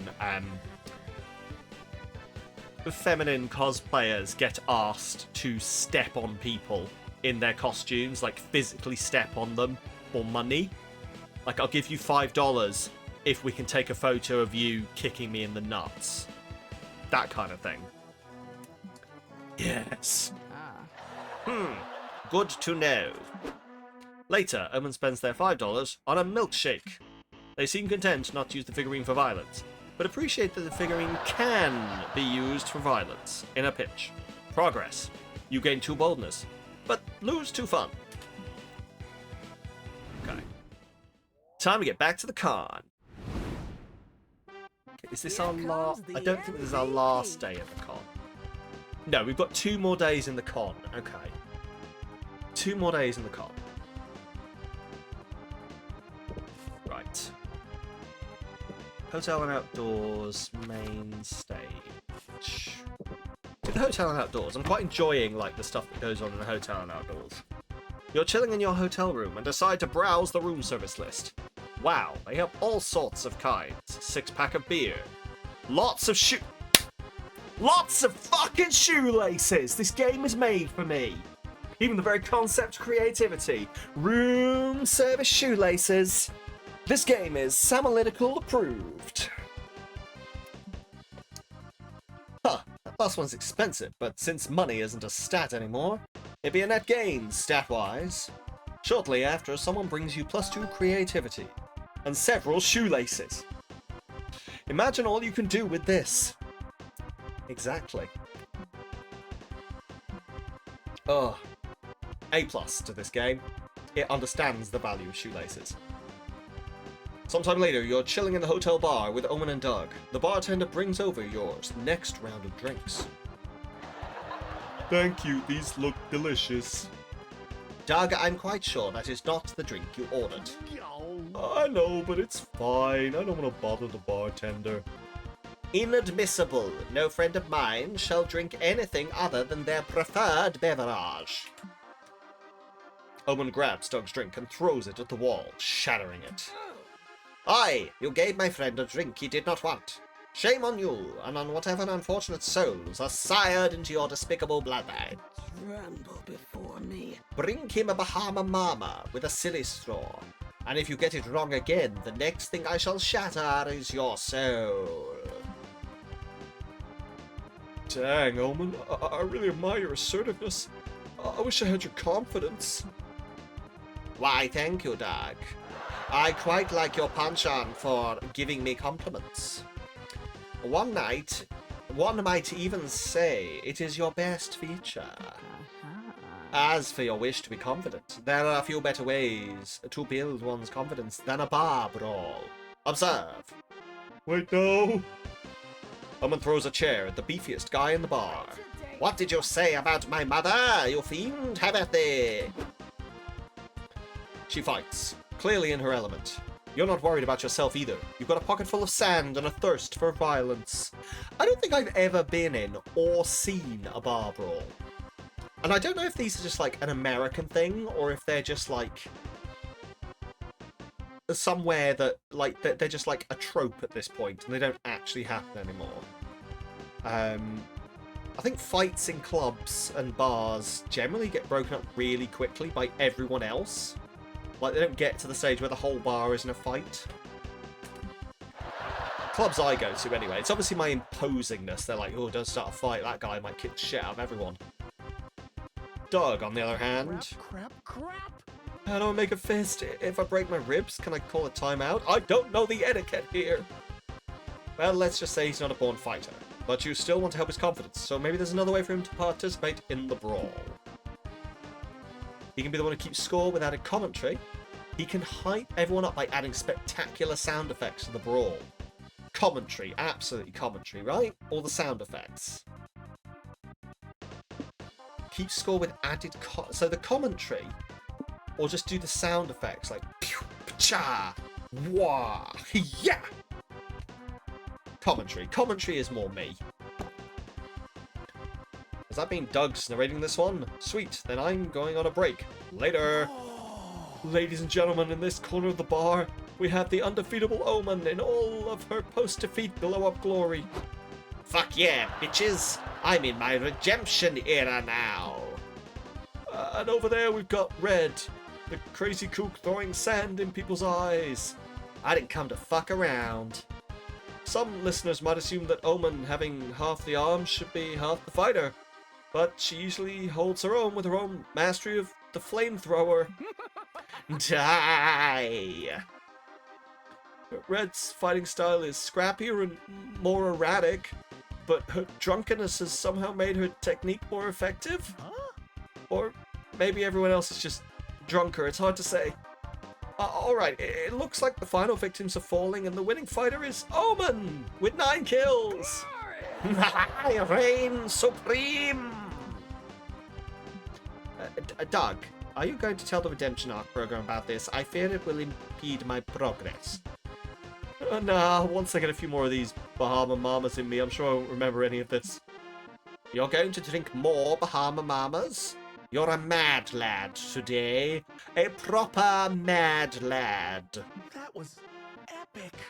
It's all thanks to Red. I don't know why, but I think I'm supposed to reward it with 2 fun and -2 creativity. My creativity! No! Woohoo!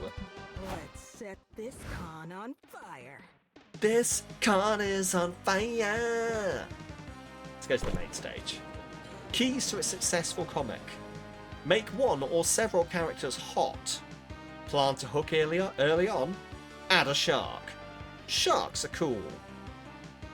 You go to the main stage to watch a panel on how to make a successful comic.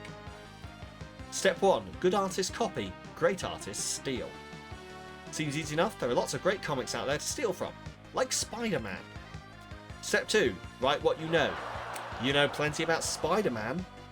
Future of your comic looks bright. Step 3. Add a shark. Sharks are cool. Well, shit.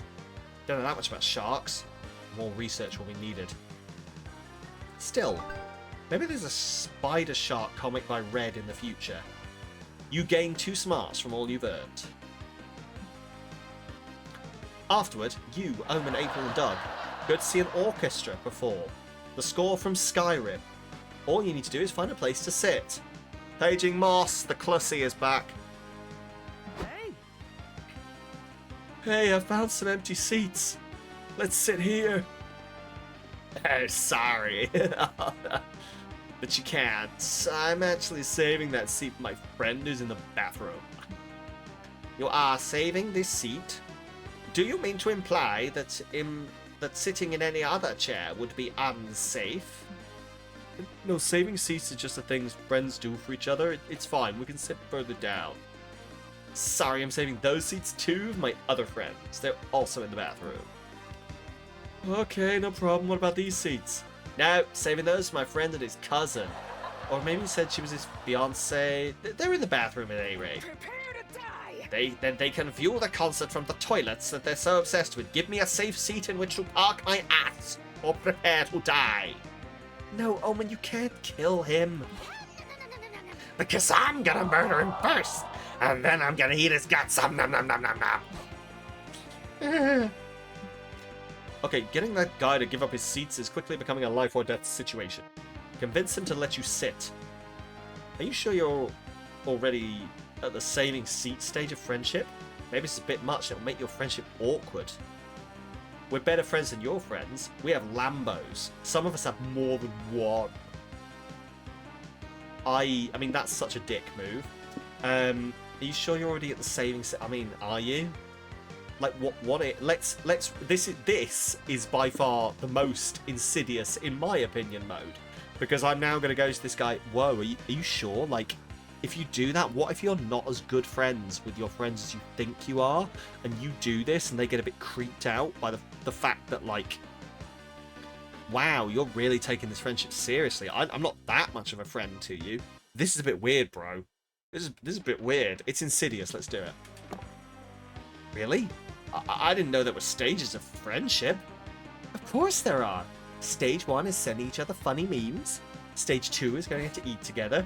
Stage 3 is finally sharing the deep stuff, like how your balloon kink might be tied to your mommy issues.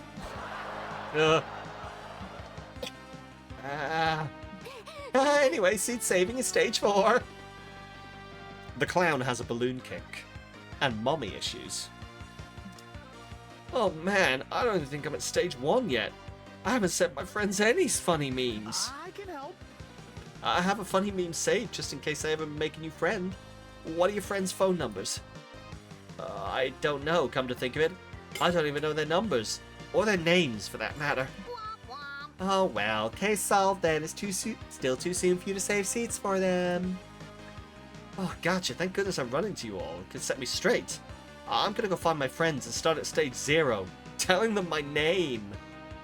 Funnily enough, like, these days, I think I hit stage... I don't think I even know some of my friends' names. Like, that's probably not true. I know all of them, but there's a whole period, like, these days where, like I definitely knew Moss as Moss for longer, and now I know Moss's actual name, and I will not use it. I will not be using it. And like Leo, for example, there was a long period where I did not know Leo as Leo. I knew you as your previous username and would just call you that. And it would have felt weird to call you anything else. But now, obviously, you change your username, so like I sound like a dick if I call you anything else. Drissy's a key factor of this. I know Drissy's name. I will not be using it. Also, Ed. I don't know Ed's name. And I don't want to know. But no, I know Drissy's name purely just because we're friends on Instagram, but I will not be using it. Anyway. He leaves, and you can finally sit and enjoy the concert with your friends. All you need to know is it's not Ed. You're incorrect. I don't need to know that. Thank you very much. Please stop reminding me of it. It is really upsetting me. Hey? Since it got brought up, are we at the saving seat stage in our friendship? Of course course we are, you silly goose. We know each other's names and everything. Doug, if someone tried to take your seat, I would rip their heart out and eat it raw. Oh, thanks. How sweet. You gain 2 charm from the magic of seat-saving level friendship, but lose 2 fun. Here comes the MVP. Okay, can someone tell me at what point during this I ended up with my leg on the desk? Because I'm just now realising my whole ass leg is like just here, just underneath the camera. And I don't know when this happened. But like, you're queer. I don't question it. I mean, that's fair, yeah. But this doesn't usually happen during stream. Like, if I'm chatting with people on Discord, and like, it's not something that requires me to be here, I can just lean back and do things. Absolutely, I end up probably with both legs on the desk. But yeah, this doesn't normally happen during stream. Excuse me, I'm just gonna have to extricate myself. There. You love April, but also Omen is your intrusive thoughts given physical form. I really quite like Omen. I'm also a big fan of Zoe. Right, let's go to the community zone. In the middle of the community zone, you see a bunch of top-hatted gentlemen. A vintage car, a dog, and a boot. Oh, it's LARP Monopoly. Also, all the blood is rushing into my leg right now, and you know that sudden feeling where your leg just goes really cold? Or where a part of you goes really cold because all the blood is suddenly rushing back into it? Yeah, that. This goes against all your values, and yet the moment you start making money, you gentrify the fuck out of the street by building many hotels. You make sure everyone who dares to step on your turf becomes miserable. A father of 3 begs you to lower the rent. Get good, you yell. Oh my god, we're Paul.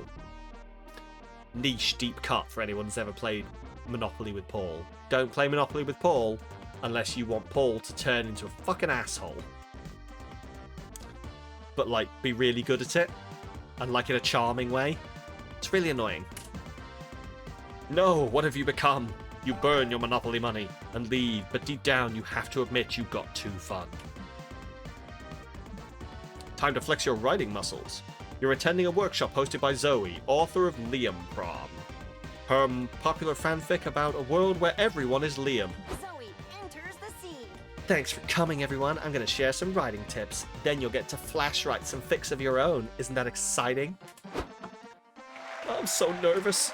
Zoe's such a good writer. I'm going to absolutely chug some water right now because my throat is actually hurting. I don't think we've played like a visual novel where I've had to do a lot of talking in a while. And my throat is not used to it.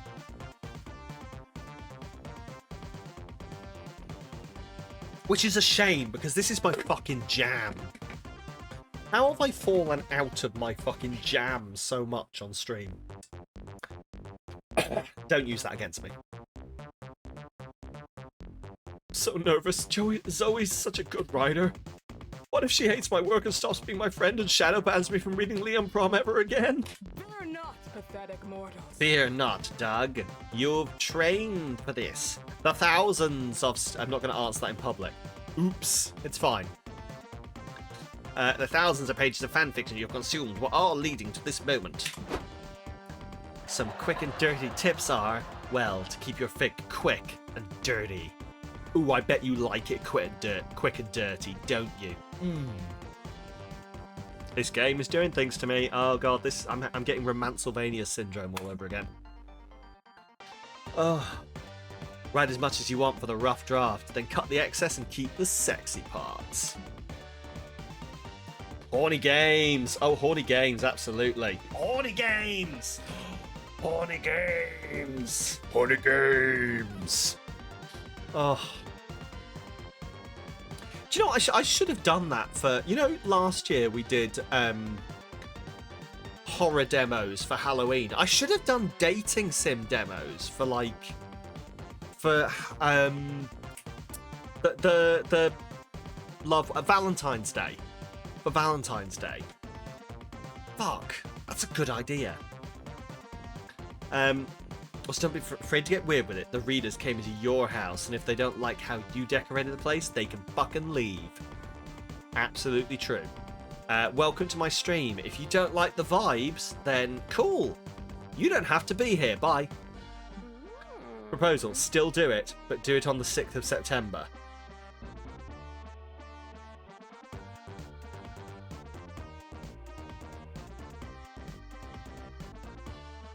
What is on the 6th of September?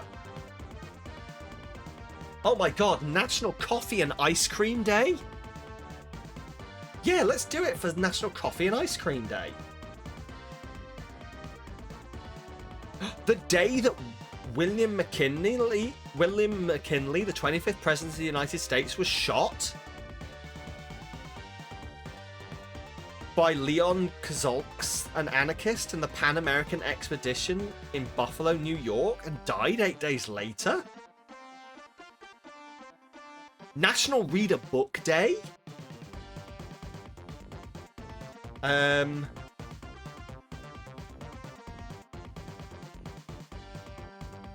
Defense Day. Celebrated in memory of the sacrifices the Pakistani armed forces made in the War of 1965. Labor Day in the United States. The anniversary of the invention of the electric clothes dryer.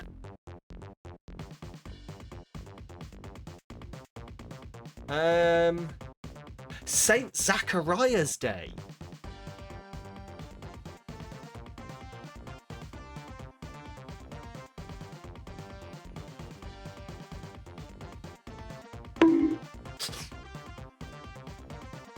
Yes, I'll shut up. 6-9. Yes, very nice. I like it. It's a good joke. Sorry that I'm a dickhead. You chose to be my friend. Finally, never forget the lube. That's writing advice and good life advice in general. It's also a Saturday. Well, there we go. Perfect. Someone write that shit down. Never forget the lube. Yep, never forget the lube. Always use copious amounts of lube. And then when you've used enough lube, use a little bit more lube. I regret this. No worries, Leo.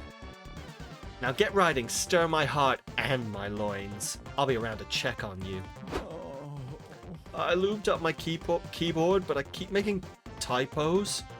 And I still don't have a good fanfic idea. The dildo consequence rarely arrives lubed, indeed. But then again, who wants a consequence-free dildo? I've got one. You should write a 2-page essay on all of the good deeds I did this week. Not doing your homework for the redemption arc program, Omen. Why not? It would be fictional. It fits the criteria. Surely you can do better than that. Suggest a fanfic for Doug to write. 9 to 5 dungeon. A slice of life about Doug working an office job as a low-level monster in a dungeon. Bad artist copy. Good artist steal. You've heard of Liam Prom. Now it's time for OmenCon. Yes. OmenCon. I love it! The superior OmenCon will crush the puny Liam Prom. That scrawny motherfucker better count his days. Douglicious in Dungeon. Yes, love it. I still need to watch Delicious in Dungeon. Maybe, but we need to write it first. Got any character ideas to help me get started? I mean, you gotta throw a Garfield Omen in there. Bitches love Garfield. Bitches love Garfield. Always lube. Bitches love Garfield. We're learning everything. It's me. I'm bitches. What about a lactose intolerant Omen? She loves ice cream, but every day she fights an internal battle to endure the dairy farts? You've just got to accept the dairy farts. Like, if it's your own dairy farts, just put up with it. Why? Because farts are funny. Tell me a well-timed fart sound isn't the peak of humor. A fart sound is not the peak of... I bet none of that came through the mic. Also, I'm really glad we've got this off this guard. That was a lot of excess spit. Anyway. That was Fine. You'll win this round. Okay, but we're not forgetting about Garfield Omen, right? That was $1 million idea. Oh, I've got an idea for the protagonist. Good Omen. What the fuck is a good omen? You know, an omen who isn't evil? And now they've learned that they're a bad guy in most realities, so... genius. So the other omens lead them down the path of villainy in the ultimate unredemption arc? Brilliant. I'm impressed, Doug. At this rate, you'll be the one running this workshop next year. Aww. Oh, I could never take your spot. Also, public speaking makes me want to throw up. You spend the rest of the workshop pitching ideas for omens. Good omen, bad omen, bikini omen, Marxist omen, pizza omen, and yes, even Garfield omen. You gain two creativity for it, but you lose 2 boldness. Let's show him how it's done. Okay. Right, where have we got left to go? We've only got one place left to go. Lobby or merch hall? Fuck it, let's go to the lobby. You're roaming around the lobby when a tiny little dude pulls your shirt and whispers, "Hey, you need water. It's important to stay hydrated." Chat, what are you doing here? He offers you a bottle. You get so nervous around the social interaction that you temporarily forget how to properly use a bottle. That's why I have a sippy cup. The early days of streaming, I poured so much fucking water on myself. Get yourself a sippy bottle. You water yourself like the awkward little flower you are. You thank the stranger, who's left confused. Well, maybe it's not so bad. What if the water was laced? Good thing you didn't manage to drink it like a normal person. You gain +2 boldness for navigating a potentially dangerous situation. You, Omen, Doug, and April. April alert. April alert. Hang on. Horny games. Horny games. Horny games.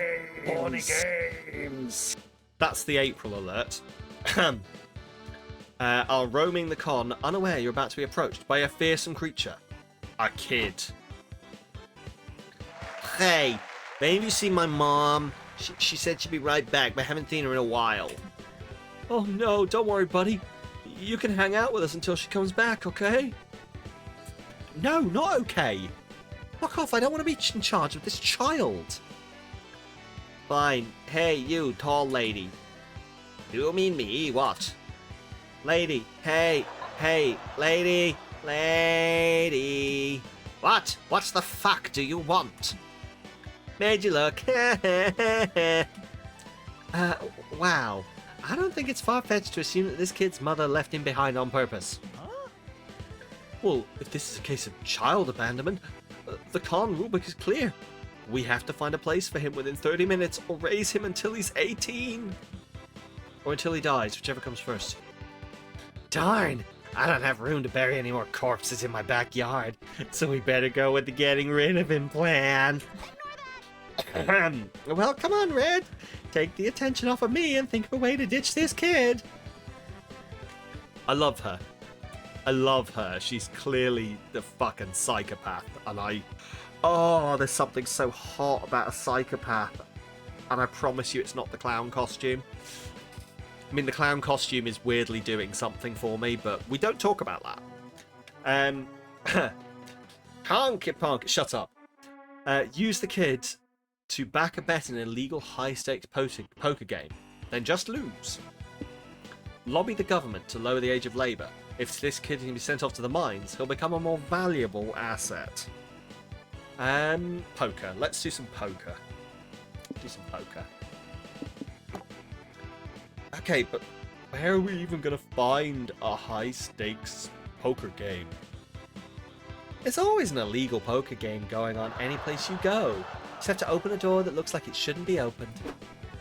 After opening several doors that just lead to janitor's rooms and occupied restrooms, you finally stumble upon an illegal high-stakes poker game. Hey, April, long time no see. Want this to deal you in? You must have mistaken me for some other girl who would probably slit your throats if you snitched on her, not me. Ullman sits at the table. The dealer says bets start at $100. Ah, how inconvenient. I don't have that specific amount. Can I back my bet with this child? It surely makes up the difference, right? That depends how we measure the kid. Going by the joys of parenthood, it's priceless. Going by the current black market rates for organs, it's thousands of dollars at least. I mean, I don't know, honky honky. Works for me. I go all in. Omen rolls a pair of dice. Omen, I don't think poker uses dice, it's a card game. Godspeed. Oh darn, I made a mistake and therefore I've lost. Well, goodbye. You all leave to get some sodas. The tough guys sit silently around the table, staring at the kid. You guys my new dads now. You lose 2 smarts, but gain 2 fun for gambling. Gambling is fun. Oh, okay. Fuck yeah. This is my chance. God damn, dude. Welcome back to the food court. I wanted to cover the last 2 important facts about this place. Conversations and guests. First one is fairly simple. If you sit with the same romance option twice in the same run, you'll bond over a conversation. Well, fuck. Would have been nice to know that earlier. If you sit alone twice, you'll have some you time to sit and reflect on life and stuff. It's like a conversation, but with yourself. Each playable character has one of these. What about the guests? I wanted to tell you there's 3 things you gotta do if you want to get a date with one of them. First, you have to meet their date requirements by the end of the run. You'll have clues for what those requirements are when you first greet the guest and they tell you what their type is. Second, you gotta have a fun little date with them to get to know each other better. This is done by calling them a second time when you come back to the food court. Third, remember to choose none of them when you're asked which romance option you want to date at the end of the run. And that'll be all. Now let's go sit somewhere. So, essentially, I'm locked out of any of the dates right now other than the bitch that I accidentally summoned earlier. Or, like, in this section, I'm locked out of it. Well, let's go sit at the girls' table. Oh, okay. Who do you want to sit with? April or Omen? April. Come on, let's give it a go. Let's try and sit with April. So you want to go on a date, huh? As we said, these mechanics are covered in the manual, but there's one little thing we want to cover here. You'll see some peppers on the different dates. They're a sort of spicy meter. This is like declaring your preference of spiciness when you're pursuing a date. Doesn't affect the date itself, but the ending you'll get if you succeed. The art might be the same, but the narrative won't. 0 peppers will make the ending more platonic. 1 and 2 peppers will make the ending somewhere between romantic and suggestive. 3 peppers will make the ending definitely naughty. Just keep in mind that choosing a low amount of peppers won't affect the content of secret endings, which might be naughty. Okay, you're now truly prepared to go on your first date. Watch a movie, go for a board game night. Oh my god. We're gonna have a kinky board game night? That's... yes. Fuck it. Let's go all in. We want that clussy. You and April have a great game night. She asks if you can play Candyland, because it reminds her of her childhood. She loves the aesthetic. It sounds low stakes, so you agree. 2 hours and 1 flip table later, you learn just how competitive a game of Candyland with April 1st can be. At least now, you know your relationship can survive in the horrors of the molasses swamp. Aww. Okay. Time to win at art. Right, I think this is our last time. All of a sudden, it's time for the last brainstorming session for your comic. Where did the time go? Right. What's legal but should be illegal? Telling people Santa isn't real. People deserve magic in their lives. Getting a tattoo of someone else's mom. Just get a tattoo of a skull. It's cooler, and you can always pretend it's the skull of someone else's mom. Stealing someone's identity. Nothing is as attractive as being yourself, except maybe being someone more attractive. I gotta rethink this one. Misusing internet slang. If you're not in on the joke, don't even try. Getting a tattoo of... That should actually... There should actually be genuinely something against this. And it has just occurred to me that this is not illegal.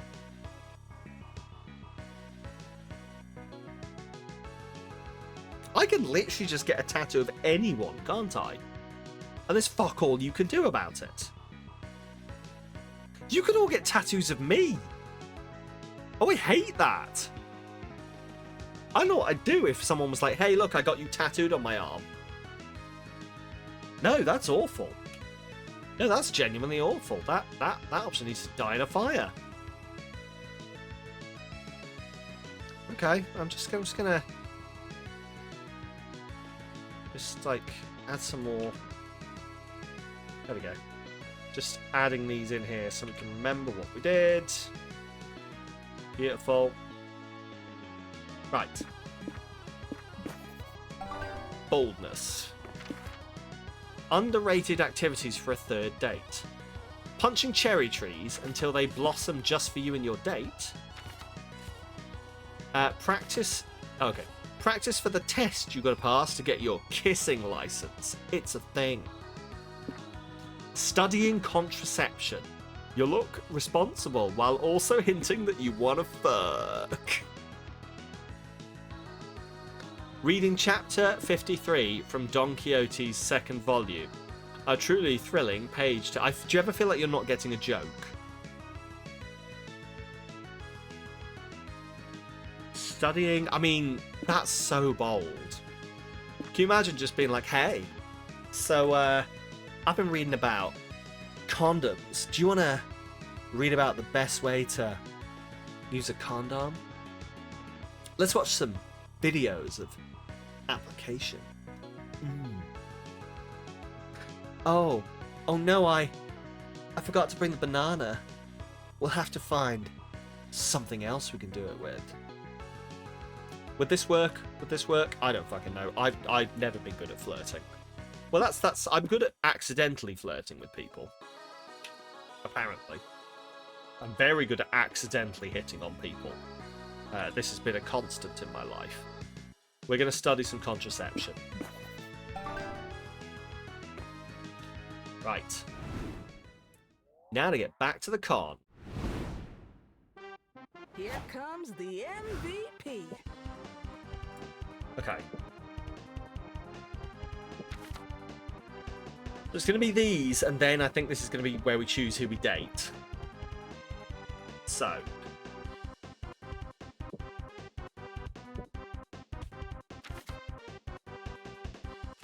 Okay, let's go to the floor first. You're walking around with your favourite magical girl wig on. It's itchy as hell. You scratch your head under your wig. Oh crap, a random streamer just recorded you doing that. Awkward finger wiggle. Your weird head scratch goes through the entire internet cycle. You get memed, shitposted, mashed up, and even turned into a viral dance. Alas, fame is fleeting and you stop being cool when a CEO does the Magica head scratch in an ad. At least you still gain 2 boldness for surviving internet fame unscathed. You, Liam, Doug, and April Horny games. are leaving a panel when you pass a huge werebeetle holding a free hug sign. Hello, lovely people. Does anyone want a hug? It's on me. This guy could crush the fucking life out of me. Can a hug that? Imagine how good his hugs are. He's got 6 arms. He's got 6 arms. I love hugs. Put her here, pal. Wait, Doug, you don't know where that hug has been? Haven't you heard of notorious hug dealers? They lure in lonely, touch-starved victims by giving them the first hug for free. But as soon as you get addicted to their tender embrace, you have no choice but to pay for your subsequent hugs. It's too dangerous to risk. Crap. What? But I just let him hug me. Am I addicted now? I am. I'm gonna die. Maybe. R.I.P. you, buddy. I'll take a hug too, in solidarity with Doug. I wouldn't mind having my bones crushed by this guy's enormous veiny arms. Me neither. Thanks. Arm Day's my favorite day. I can hug strangers so much harder. No! No, April, don't make the same mistakes I did. You don't want to live a life enslaved to insatiable hug cravings. We might still be able to save you, Doug, but we have to act fast, or soon the only embrace you'll know is the sweet embrace of death. Your friends are not helping, so it's up to you. How can you make sure this guy's hugs are clean so everyone will chill out? Give him your bank password and see what he does. If he doesn't steal all your money, you'll know you can trust him. Send the hug to a lab for full analysis to see if it's adulterated with sketchy stuff like fentanyl. We're absolutely doing the fentanyl hug. Cut to a forensics lab. A scientist dons a full-body hazmat suit and allows a shady-looking guy to hug her. Okay. We're in the ads. We're in the ads. We're getting close to the end of this game now. The whole thing where it's like, oh yeah, it's about 2.5 hours long was absolutely not counting on streamer bullshit. But doing a full playthrough essentially, and that'll mark it well. Anyway. Ugh.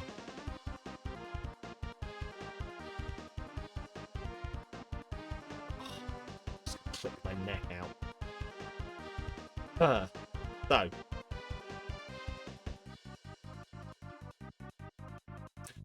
What am I doing to be boring? I'm looking at the list of things that we chose for our comic. I'm wondering what the fuck our comic's going to be about. So just to refresh here, we've got like only needing to learn 3 memes and slang words to sound cool is what we missed from the 2000s. My sexiest feature is my eyes are soulless, almost as if they were 2 sexy empty holes.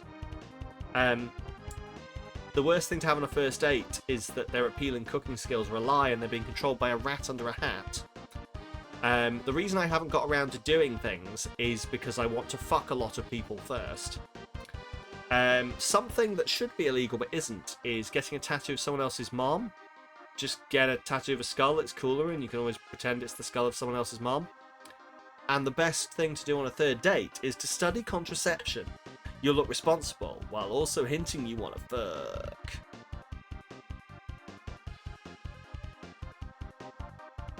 Please do not take life advice from this.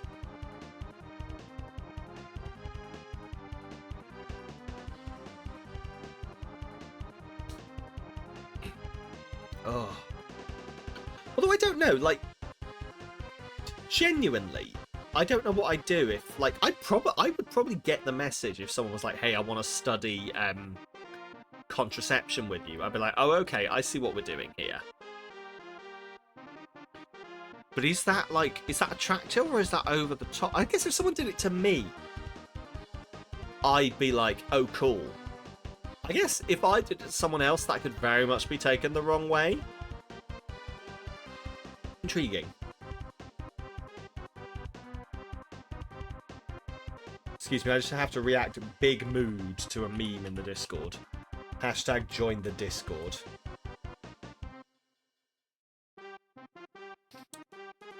Right. I've absolutely done that.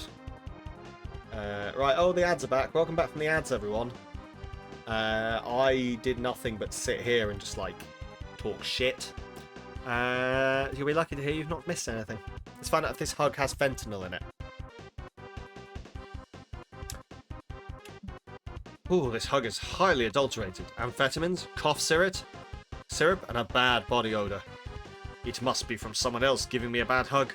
I don't know nothing, I swear. Bullshit. Tell us everything you know about Huge Hugh and the Hug Mafia.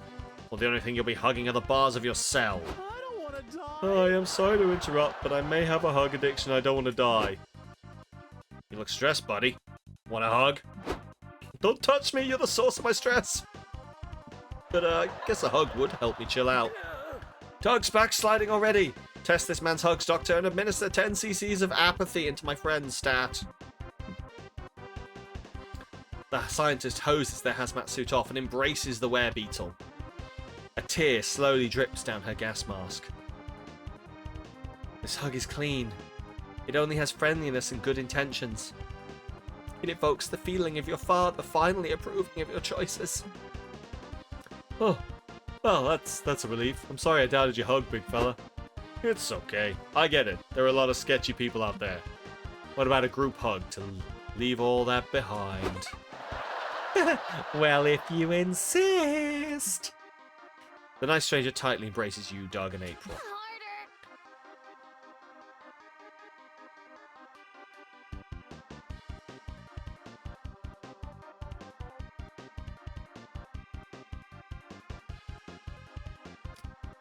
I think me and April had the same reaction there. Fucking harder, choke me harder, Beetle Daddy. Wait, no, that... Oh, God.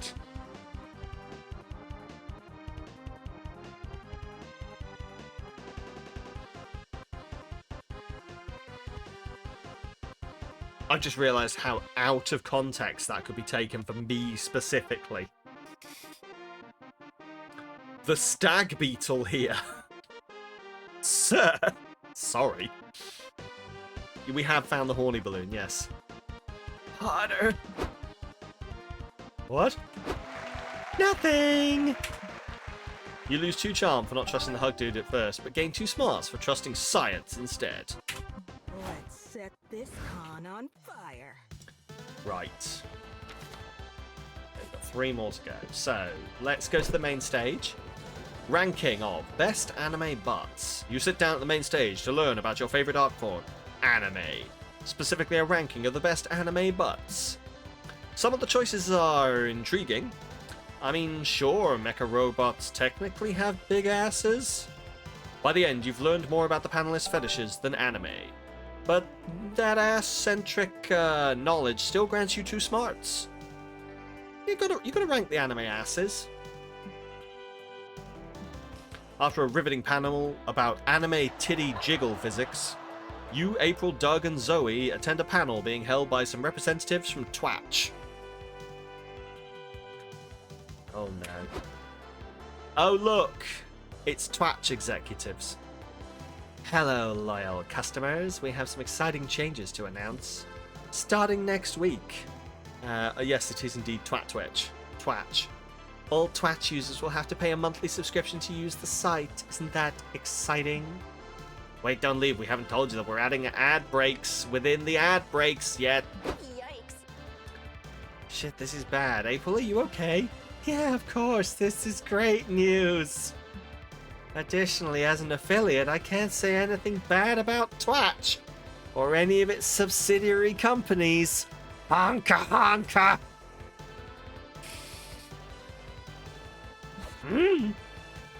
Oh, sad thing.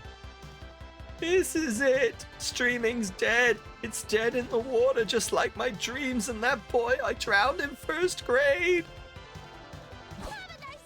I'm gonna have to move back in with my mom, and she'll do the mommy's always right juggling routine all night. I can't take it. I just can't. April, blink twice if you're in danger. You can just stream on a different website, can't you? I'm sure your fans will follow you anywhere. Twitch pretty much has a monopoly on online streaming services. People won't abandon it just to watch me. Yeah. I will, and I'll convince my Discord friends and the guys from the comic book store to do it too. We'll rebuild your fan base in no time.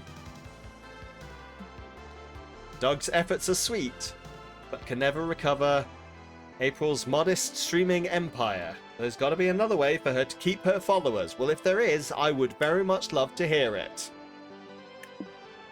Who needs Twitch? Entertainment is evolving. From now on, people will go visit streamers at their homes to watch them live. Please don't. There's too much fear around losing your audience. Quality over quantity. Focus on an audience of 1, but really care for that one person. On principle, I feel I can't pick one of these options, just because of the potential bullying that I will then proceed to get. They are both pretty bad, yeah. Very glad it didn't make an only clowns joke. Yes, we are good here. I guess the real answer is there is probably a bit too much focus on losing your audience, quality over quantity, etc, etc. But please do tell your friends I exist. It would be lovely to hang out with them. And hey, maybe you might as well just be screen sharing with a great friend. It's not streaming. I mean, it is, to be fair, true. But the meaning underneath the exaggeration is good, I guess. Works for me. Of course, losing subscribers is always stressful. But it's the important thing is to keep at least one very good subscriber. The important thing is, hey, if you've got a bunch of really good people in your community, then that is really a godsend. And keep them around. Don't make decisions that alienate your core fan base while also trying to attract new people. Oh boy, did not realise that Jesse Cox was going to give me a fucking existential crisis today, but here we are. Whoa, April 1st? April 1st, your favorite clown. The one and only. You just been promoted to my most very good subscriber. It's all fair. It's all good. Like, at least I don't have to make this my my living. At least I don't have that stress on me. The Macy did make a comment about maybe learning more about yourself. Yeah. Yeah, they did.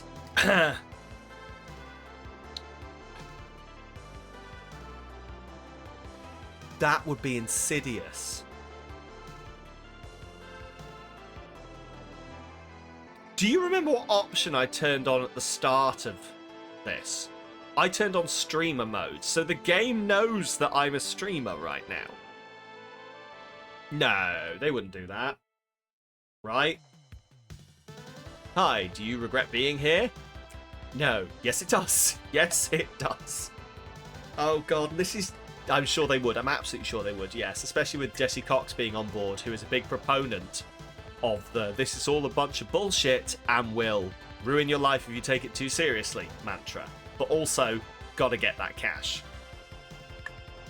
Anyway. You'll be my audience of one from now on. The honour is all yours. Welcome, Purple. Don't regret being here. We've got that honka honka, honky ponky, clown pussy, clown pussy, clown pussy. And I've got a button I can press right now and we can play that sound again, but Moss may murder me the next time he sees me, so... Show Purple the clip. Oh well, one of my moderators has told me to show Purple the clip. What can I do? I'll take Stop the murder. saying ha ha big zongs, honky ponky clown pussy, clown pussy, clown pussy, honk honk. I'm coming.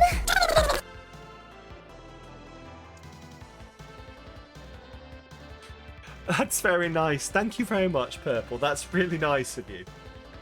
Sam, why? Look, I'm sorry. It's very nice. Like, it genuinely, I found out a couple of people do this.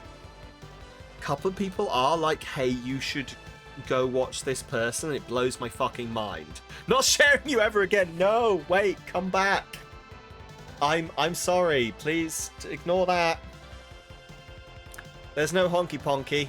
No honky ponkies happening. Zero honky ponky here. Anyway, oh look! Sexy people.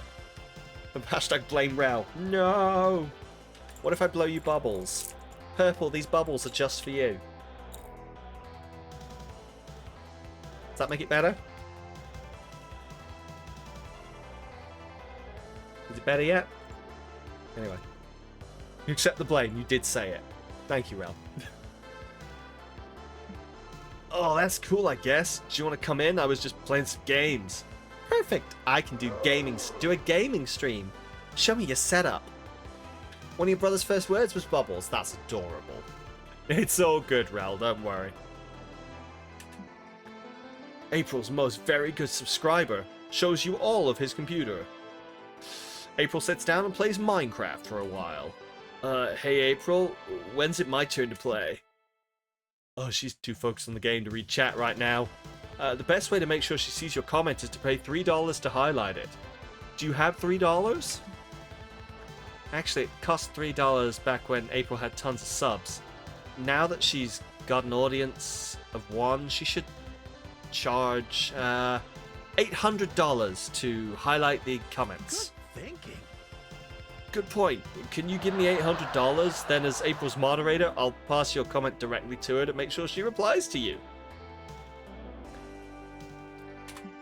I have opinions on that whole process, and I understand the need for it. But for me personally, anyway, you just aggressively bubbled moss. Excuse me a second. I just need to look something up.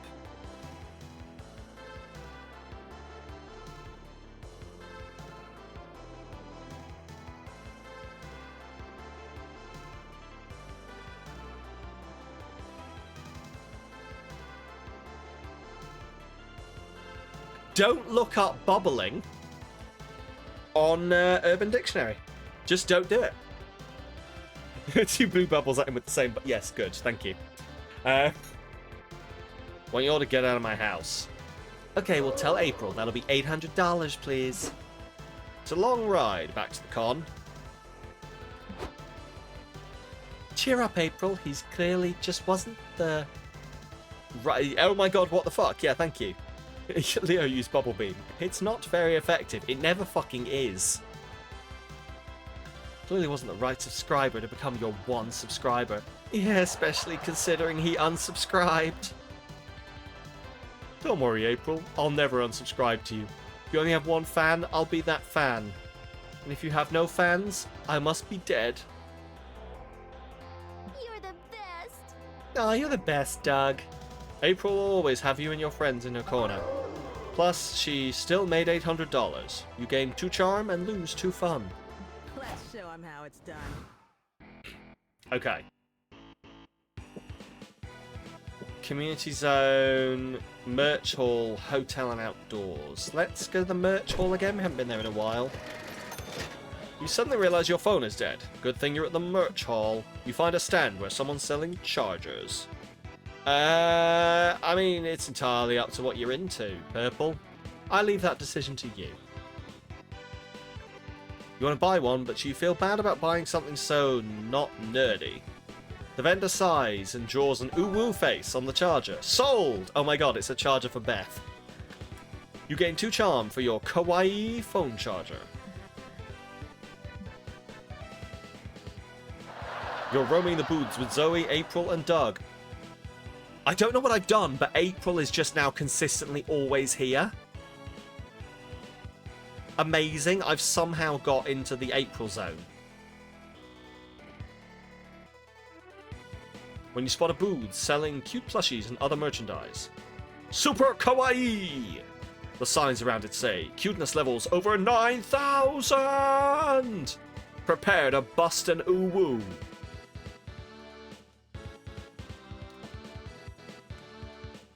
Excuse me a second. I'm just going to snip this and I'm going to send it directly to Beth.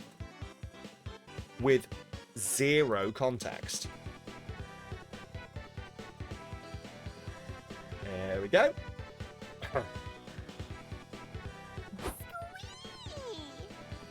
Okay, my curiosity's peaked. I gotta see how kawaii this shit is. Come on! You all pass more signs as you enter the booth. Not for the faint-hearted senpai. Abandon all hope, ye sussy backers who entered here. I don't know. That seems sketchy. Are you sure this is safe? Of course it's safe. It's just a plushie store. Kind of weird marketing tactic, though. Or it's a genius marketing tactic that makes you want to check it out much more. Probably that one.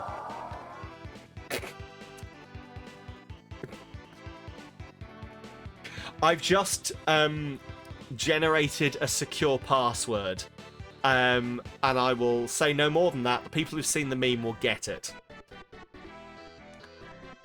Finally, you enter the inner shop. Talk about elves. Huh. After all that build-up, this is kind of underwhelming. Yeah, those plushies are cute, but not shit a rainbow and pass out cute. You love unsolicited zero context pictures. Absolutely. Gotta do it. You gotta do it. It's how I maintain friendship with people. Haven't seen anything yet, says the vent. Oh my god. Oh, there's a voice note. I don't think I can listen to this. Hang on. Hang on.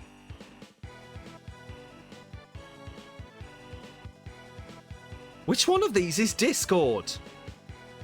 I think it's on chat. Oh god, there's two of them.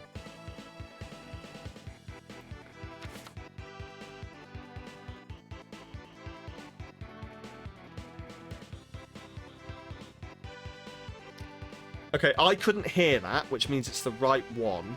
Which means I can listen to it but turn it off for you.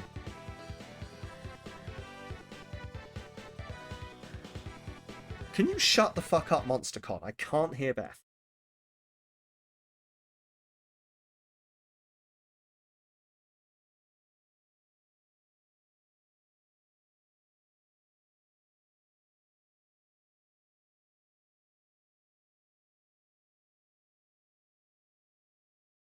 That's fucking beautiful. That is fucking beautiful. I will not play it on stream without your permission, of course. But that is brilliant, and I'm going to save that forever. I'm going to turn that up a bit. There we go. That's beautiful. It's amazing. Thank you very much for that. I'm keeping that. I'm keeping that. Thank you for the cursed thing, Beth.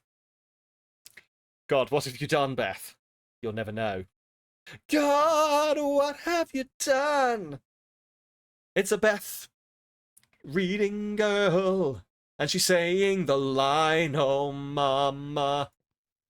Kawaii. Cuteness levels over 9,000. Prepare to bust a new woo. Beth, I love you. Platonically, of course, but Jesus Christ, you're great. Anyway, there we go. That is Beth. Ooh woo. Ooh woo.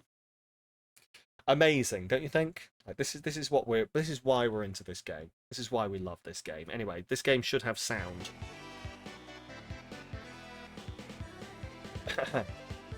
Haven't seen anything yet, says the vendor smugly. Do you think you can handle my most kawaii product? Only one way to find out. Lay it on us. The vendor pulls out a black box, unlatches the padlock and shows you the most kawaii shit you've ever seen. Fuck, we fucked up. No, it's too kawaii. Oh, shit. They all collapse, vomiting rainbows and glitter. These levels of kawaii are too dangerous to be viewed with the naked eye. Do something before your friends fall into the cutest comas ever. Kawaii overdose is no different from snake venom, you think. Time to use your survival skills. Suck the kawaii out of your friends' bodies. Oh god. I'm gonna suck the kawaii out of you. That's a sentence. Read the product's label. It's probably made by people under very non-kawaii working conditions.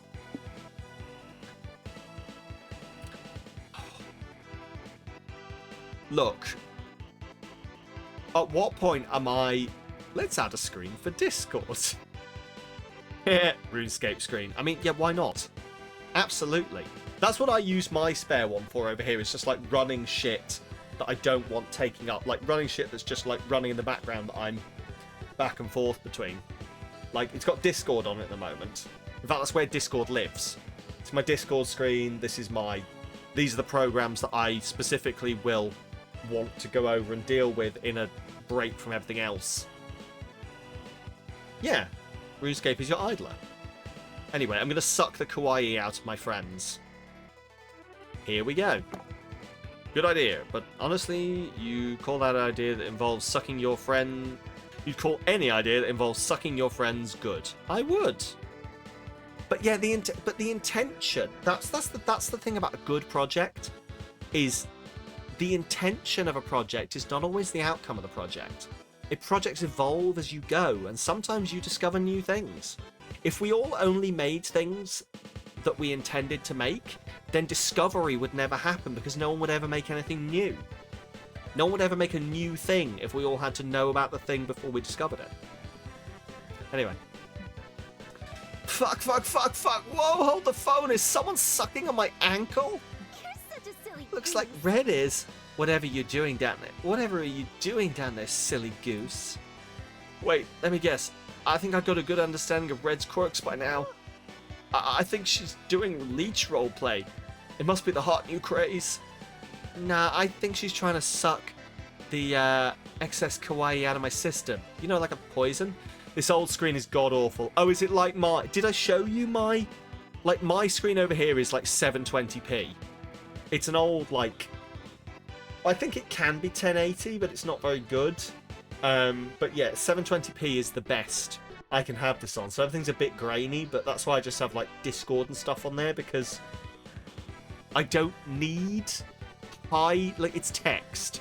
I don't need high-resolution text. You know? Also, it makes everything nice and big and easy to read. Really? That sounds a little, let's go with not smart. Well, she managed to distract us from the kawaii overdose, so I guess it was kind of effective. Nice. Doing stuff that kind of works is my speciality. Hey, don't stop now. It's my turn. Oh, hey, don't stop now. It's my turn to get my ankle sucked. 20 by 800, but it will not work vertically. That one view. Oh, that one viewing angle kind of screen. Yeah, that's fair. Wait, but if it's not actually removing the excess kawaii, why do you want her to... Because she was clearly having fun with it. It's not a fetish or anything honka. This clown has got some fetishes. That is somehow making her more attractive. God damn it, I'm uncovering some shit today. You get back to sucking on your friends like a newborn piglet. They praise you for your heroism and your sucking technique. Big wins. You gain 2 boldness for being willing to suck out the kawaii poison, but lose 2 smarts. I really have moss, and I'm not sure I like it.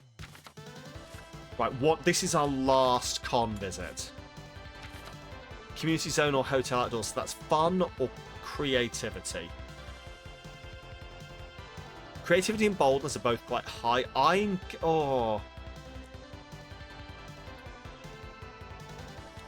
So here's the thing. Creativity and boldness are both quite high. I could up creativity. Also, as with Romance of N, you picked a great option from the start. Oh yeah, absolutely. Abso-fucking-lutely. So here's how I'm thinking, and I'm metagaming this a little bit. I will get annoyed. Like, creativity is high, but what if, like, the creativity threshold for things happening is 25? And I just, like, even out a fun stat over here, but it locks me out of something over here. Should I go all in on the creativity? But then also, what if just having a little bit more fun unlocks something for me? It's the end of the con. We go to the hotel.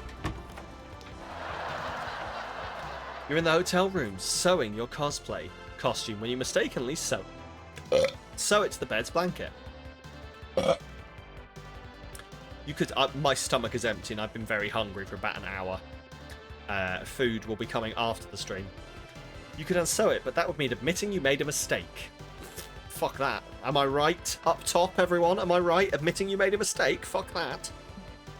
So you decide to properly implement a blanket in the costume design and leave your dumb ego intact. Sounds like me. Stop calling me out.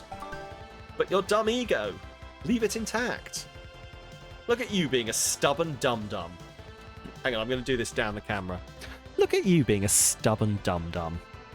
Here, have 2 creativity for such out-of-the-box thinking. Got to keep that ego intact. Nothing more important than your ego. Never admit to mistakes. You, Zoe and April, are ready to go out, so you walk into Doug's room. You find him reading a manual in front of the hologram of an anime waifu? Doug, I didn't know you were into sex toys. What? What? This is not a sex toy. It's a holo doll, a state-of-the-art holographic virtual assistant. Hi, I'm Yukiko, your assistant, confidant, and best friend. And maybe if you like, I could be something else. See how nice she is? I've had to pay for it on credit, which I'll also have to pay through several micro credits. But the investment's worth it. Check this out. Yukiko, tell me if I have any appointments on Friday. Of course you do, dummy. You're going to the movies with us. I'm sorry, Doug. I haven't been able to find any appointments for Friday. Oh, that's weird. I remember scheduling it. Must be the cheap USB charger I bought. I'm going down the store to get another one. Don't touch Yukiko, please. Doug leaves, and April and Zoe immediately grab the holo doll. You see Doki Doki? I think, yeah, we're getting some Doki Dokis up in here. Let me try. Yukiko, set up a date for Doug with April and Zoe for Friday. Sorry, I didn't quite get that. Try again. Boy, she's slow on the uptake. Yukiko, date, Doug, April, Zoe, Friday. Sorry, I didn't quite get that, bitch. What did you just say? Don't play dumb. I've seen the way you look at my Dougie. He's spending too much time with you. Ah, crap. This hologram's AI is designed to act like a yandere psychopath. What? Why would someone design an appliance to act like that? I'm not an appliance. I'm Doug's future lover, and I won't let some skanks ruin his life. Well, this is going well. Who are you calling a skank? I'm gonna reset this hollow whore right now. I am all out of water. Oh, she is getting unplugged. Absolutely. Let's see who resets who first. Suddenly, all doors and windows slam shut. The temperature in the room starts to rise. Crap, this crazy yandere hologram is gonna kill us. Red, do something. Never back down. Never surrender. You have to out-yandere this yandere. Check the settings. You could probably set the holodoll to something like Dundere or overly supportive soccer mom.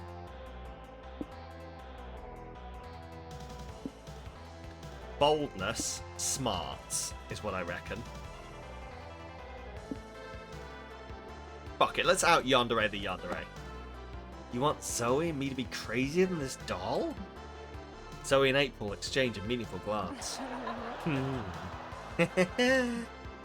Alright, who should we get yandere about? Doug? No, I have a better idea. Just follow my lead. Yukiko! What do you want now? Are you done chasing Doug around? Doug? Who's Doug? I only have eyes for you. You're the prettiest virtual assistant I've ever seen, and nothing will tear us apart. What? Yukiko, you're in love with April, but we're meant to be together. If you don't love me, I'll tear my tentacles off. Easy, ladies. You don't love me, you're just being toxic. All this talk about tearing off limbs is so yandere. Holy mother of robots, is that what I sound like? But I'm programmed to be yandere and love Doug. How can I do both? I have to love, but I must be yandere. Yukiko starts to overheat. Just then, Doug opens the door. I'm back! Doug, The holodoll explodes all over the room, turning into a scattering of junk. No. What the heck? Zoe and April pull off their best oopsie face at Doug.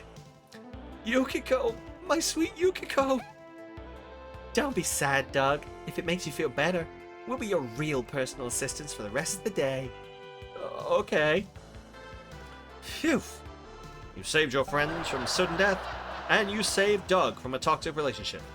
You gain 2 boldness and lose 2 smarts. Okay. The last day of the con is here. Who will be your con love? Doug, Liam, Omen, April, Zoe, Nico, or none of them? I mean, we're going April, aren't we? Like, we decided from the very start we're going April. We're going April. It's gonna be April. Viva la April. Ask April to the con after party? God, I hope I can. Boldness and creativity. Fun. I think she's going to be fun.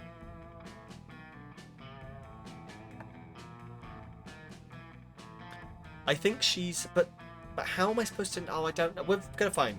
We're gonna try it. Fuck it. Yes. Let's check your comic. Okay. Here we go. It's time to see how the comic has turned out. Okay, what was the goal we agreed on for these days' work? The cover, the overall plot, and one full finished page. Remember how you solved each of your exercises? It's key to how the muse will give shape to the fruits of your labour. Which is Liam's pedantic way of saying now is when you'll see how the options you chose will affect the comic you're about to see. Sue me for wanting to imbue poetry into your day-to-day. I may sue you later, Liam. For now, I want to take a peek at this comic. Finally, the art gang gathers around to put all the pieces of your greatest masterpiece together. Time to see the fruits of your labour. Everyone wants to kiss me on the mouth. The comic. Fucking yes. Excellent. Don't get too excited, Paul, but it's another pumpkin girl. Everyone Wants to Kiss Me on the Mouth is set to be the next harem sensation. Jacqueline is a humble country girl who moved to the big city in search of someone who can explain to her what yeet means. Little, PSL's adorable sister indeed. Does she know what she'll find is love? Due to fate and the precarious state of economy, she'll end up sharing an apartment with several smoking hot roommates. The roommates all have one thing in common. None of them can resist Jacqueline's eyes, which are basically two sexy empty holes. That was one of the choices we made. Here's the buff, ever horny Morty. Quiet, handsome Mamimi. Seductive, breathtaking Milo, and many more. If this wasn't enough, Jacqueline will also struggle to get used to the urban life's most puzzling aspect. The knowledge that any person could be controlled by a rat under their hat. Oh, poor Jacqueline. So many changes and so many suitors. But she can't decide who to reciprocate. For one big reason. She wants to fuck them all.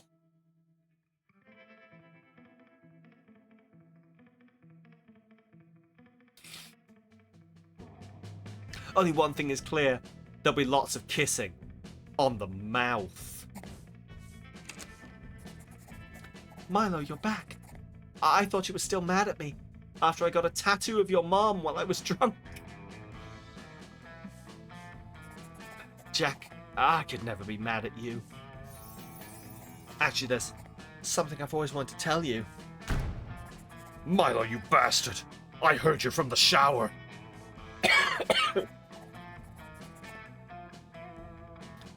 We swore none of us would kiss Jacqueline on the mouth until we made 100% sure you can't get pregnant from kissing.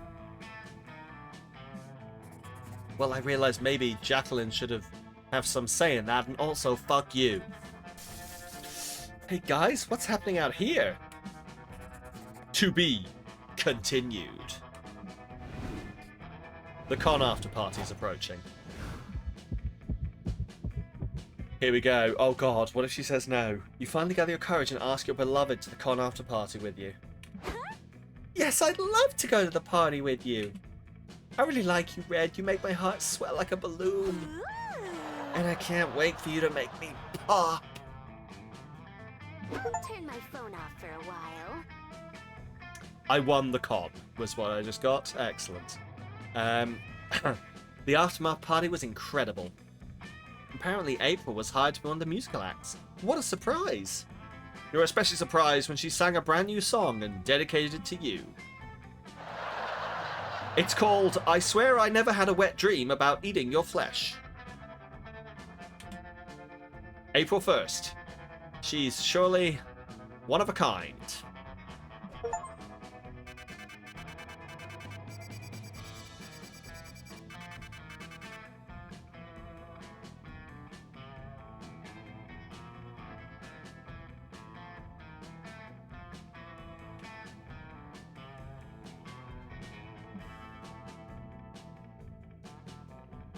I'm not sure what the fuck has just happened.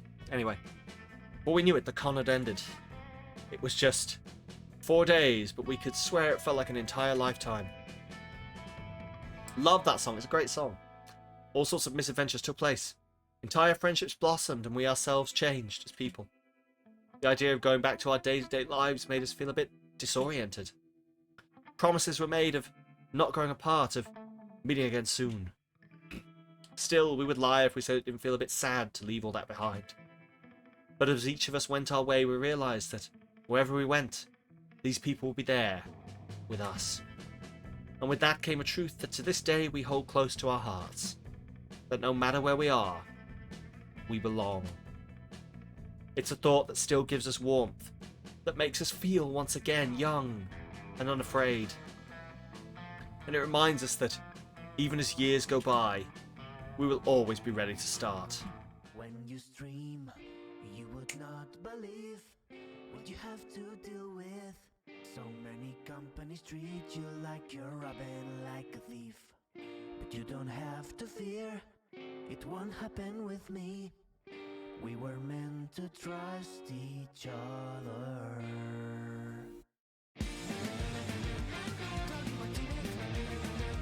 His music's awesome. Make sure to call me if you need a good song. This is the stream safe song, I think. I bid you all welcome to the streamer version of Monster Gun's credit song. Excellent. Technically this time I made the other credit song, so you can really stream that one. But we couldn't pass the chance to include this thank you, and I'm charging for both songs, so who am I to say no? Don't be shy, subscribe and like, 'cause when you stream, you would not believe what you have to deal with. So many companies treat you like you're robbing like a thief. But you don't have to fear, it won't happen with me. We were meant to trust each other. Tell me what to do. His music's awesome. Make sure to call me if you need a good song. This is the moment where I remind you to leave a good review. Thanks for playing! Leave us a good review!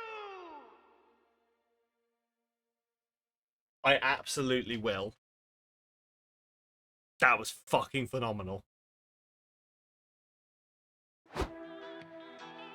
Just unlocked a new plotline. You can now call Sawyer. I don't know who the fuck that is. You can now call Bruce. Excellent. You've unlocked a new outfit for April. Unlocked a new comic genre. 2 new comic genres. That was a fantastic way to do it. Sapkowski, yes. Credit Sapkowski, Swan. always yes.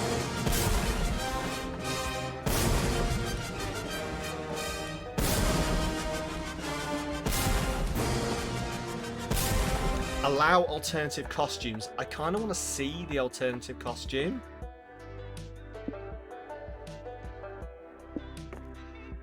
Okay, so that, yeah, this tells me about people, and I kind of want to see the alternative costume.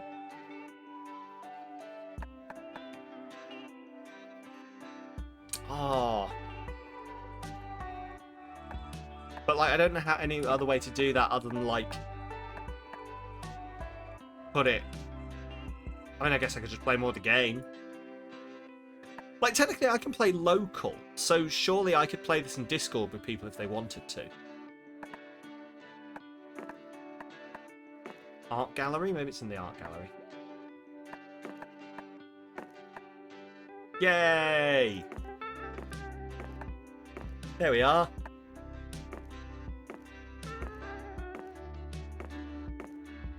Me and April. Besties.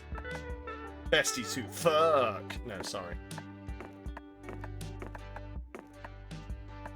Oh, that's the comic. Yeah. Amazing. Oh, hang on, can I see the costume? Oh yes, yeah, because we can change expressions and... Hang on. So we click here. Outfit. Okay. Yes. So this is the extra one. So we can have her in a romance. I kind of prefer this one, to be completely honest, but... Yes, what mascot have we got? The horny mascots. Let's just go through them all. Because we didn't see some of these. We didn't see that one. We didn't see that one. We didn't see that one. Horny one. Expression.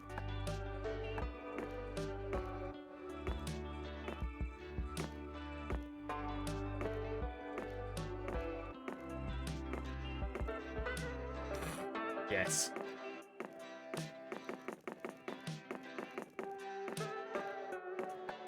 That one. There we go. Beautiful. Love it. Benches, items. Oh yeah, we got the High Priestess, I remember now. Credits. Character icons. Event checklist. Dating April 1st. Excellent. I think we all constantly say, we now know Sam has more than one the kink. Look. Listen. Potential kinks developing while playing a game after the point of you asking what the kink is don't count. I'm going to put that out there. It wasn't part of the original game. If you watch me develop, if you see me develop the kink, I'm going to say that disqualifies that kink from being a valid answer to the guess. And I make the rules, so... Anyway. Thank you everyone for hanging out. That was really fun. I genuinely don't know why I haven't played these games before. Maybe I'll have to, like, hop back and play the other ones. Like, if they're all, like, single stream games like this. I know this is run slightly over, but, like, for a Saturday, this is a single stream game. They're all, like, single stream games like this, then excellent. And even so, like, even if we just slow them down a bit, like, there was, shorter versions, weren't there?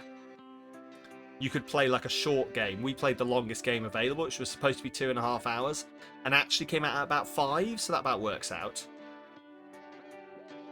The kink you have in mind that you don't want us to guess is still the kink. Nothing will override it, no matter what you discover about yourself. I mean, but like, you can have more than one kink, can't you? Like, there is still... Anyway, it doesn't matter. Yes, so, yeah, so like... It'd be like if I said, you can have £10 if you can guess anything that's in my pocket. And then while we were walking around, I bought something and then put the change in my pocket and you went, you have change in your pocket. Well, yeah, you saw me put that in there. That's not fair. You have no idea what ones you have if you have any. It's entirely fair. Like, the entire fun of this kind of thing is just, of kinks in general, is discovering them or not discovering them. Like, you lose nothing by not knowing what they are. Sometimes you gain things by discovering what they are. It's all gravy. Someone's kink probably is gravy. Anyway, that was a fantastic end to that. That was a fantastic final stream.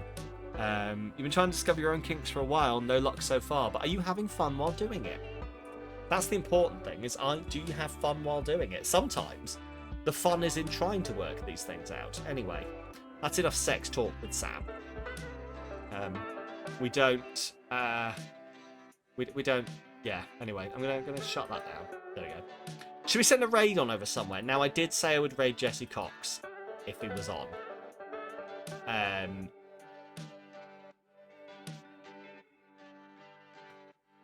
Which he is not. Not particularly, sadly. Oh, that sucks. I hope it can improve for you. Like, genuinely, because it's a very important thing sometimes. Yeah, Cox is not online. I tell you what, I might think about it. Maybe you can have a 1 free I'll raid Jesse Cox thing to redeem.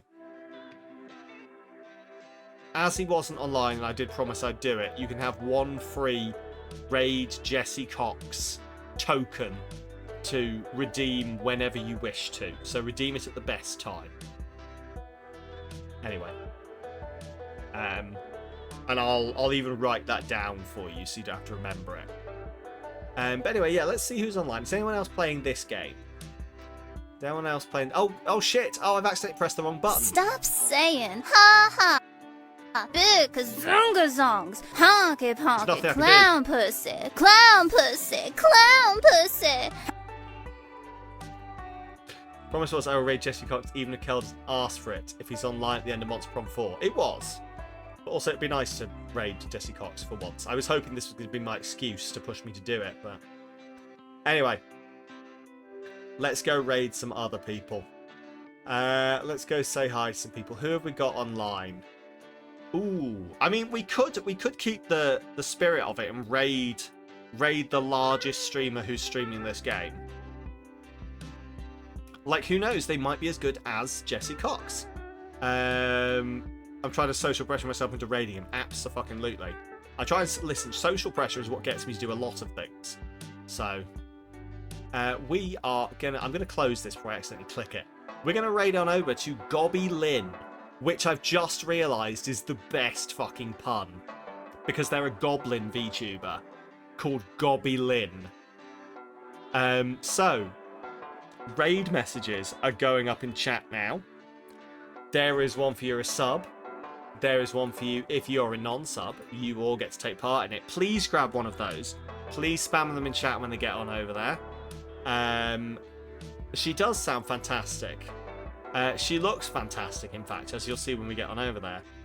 But yeah, please grab one of those. Thank you for watching this sponsored stream. We'll be back next week to play some games.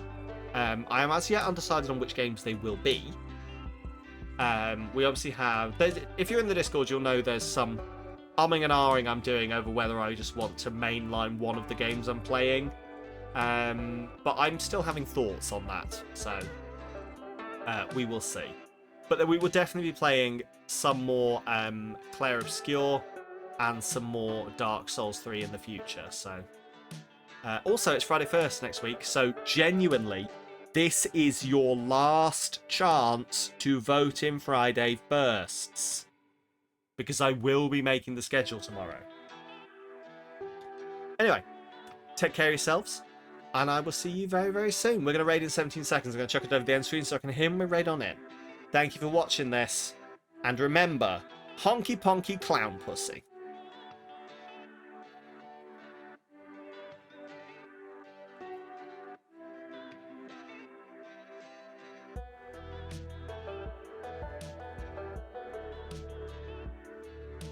This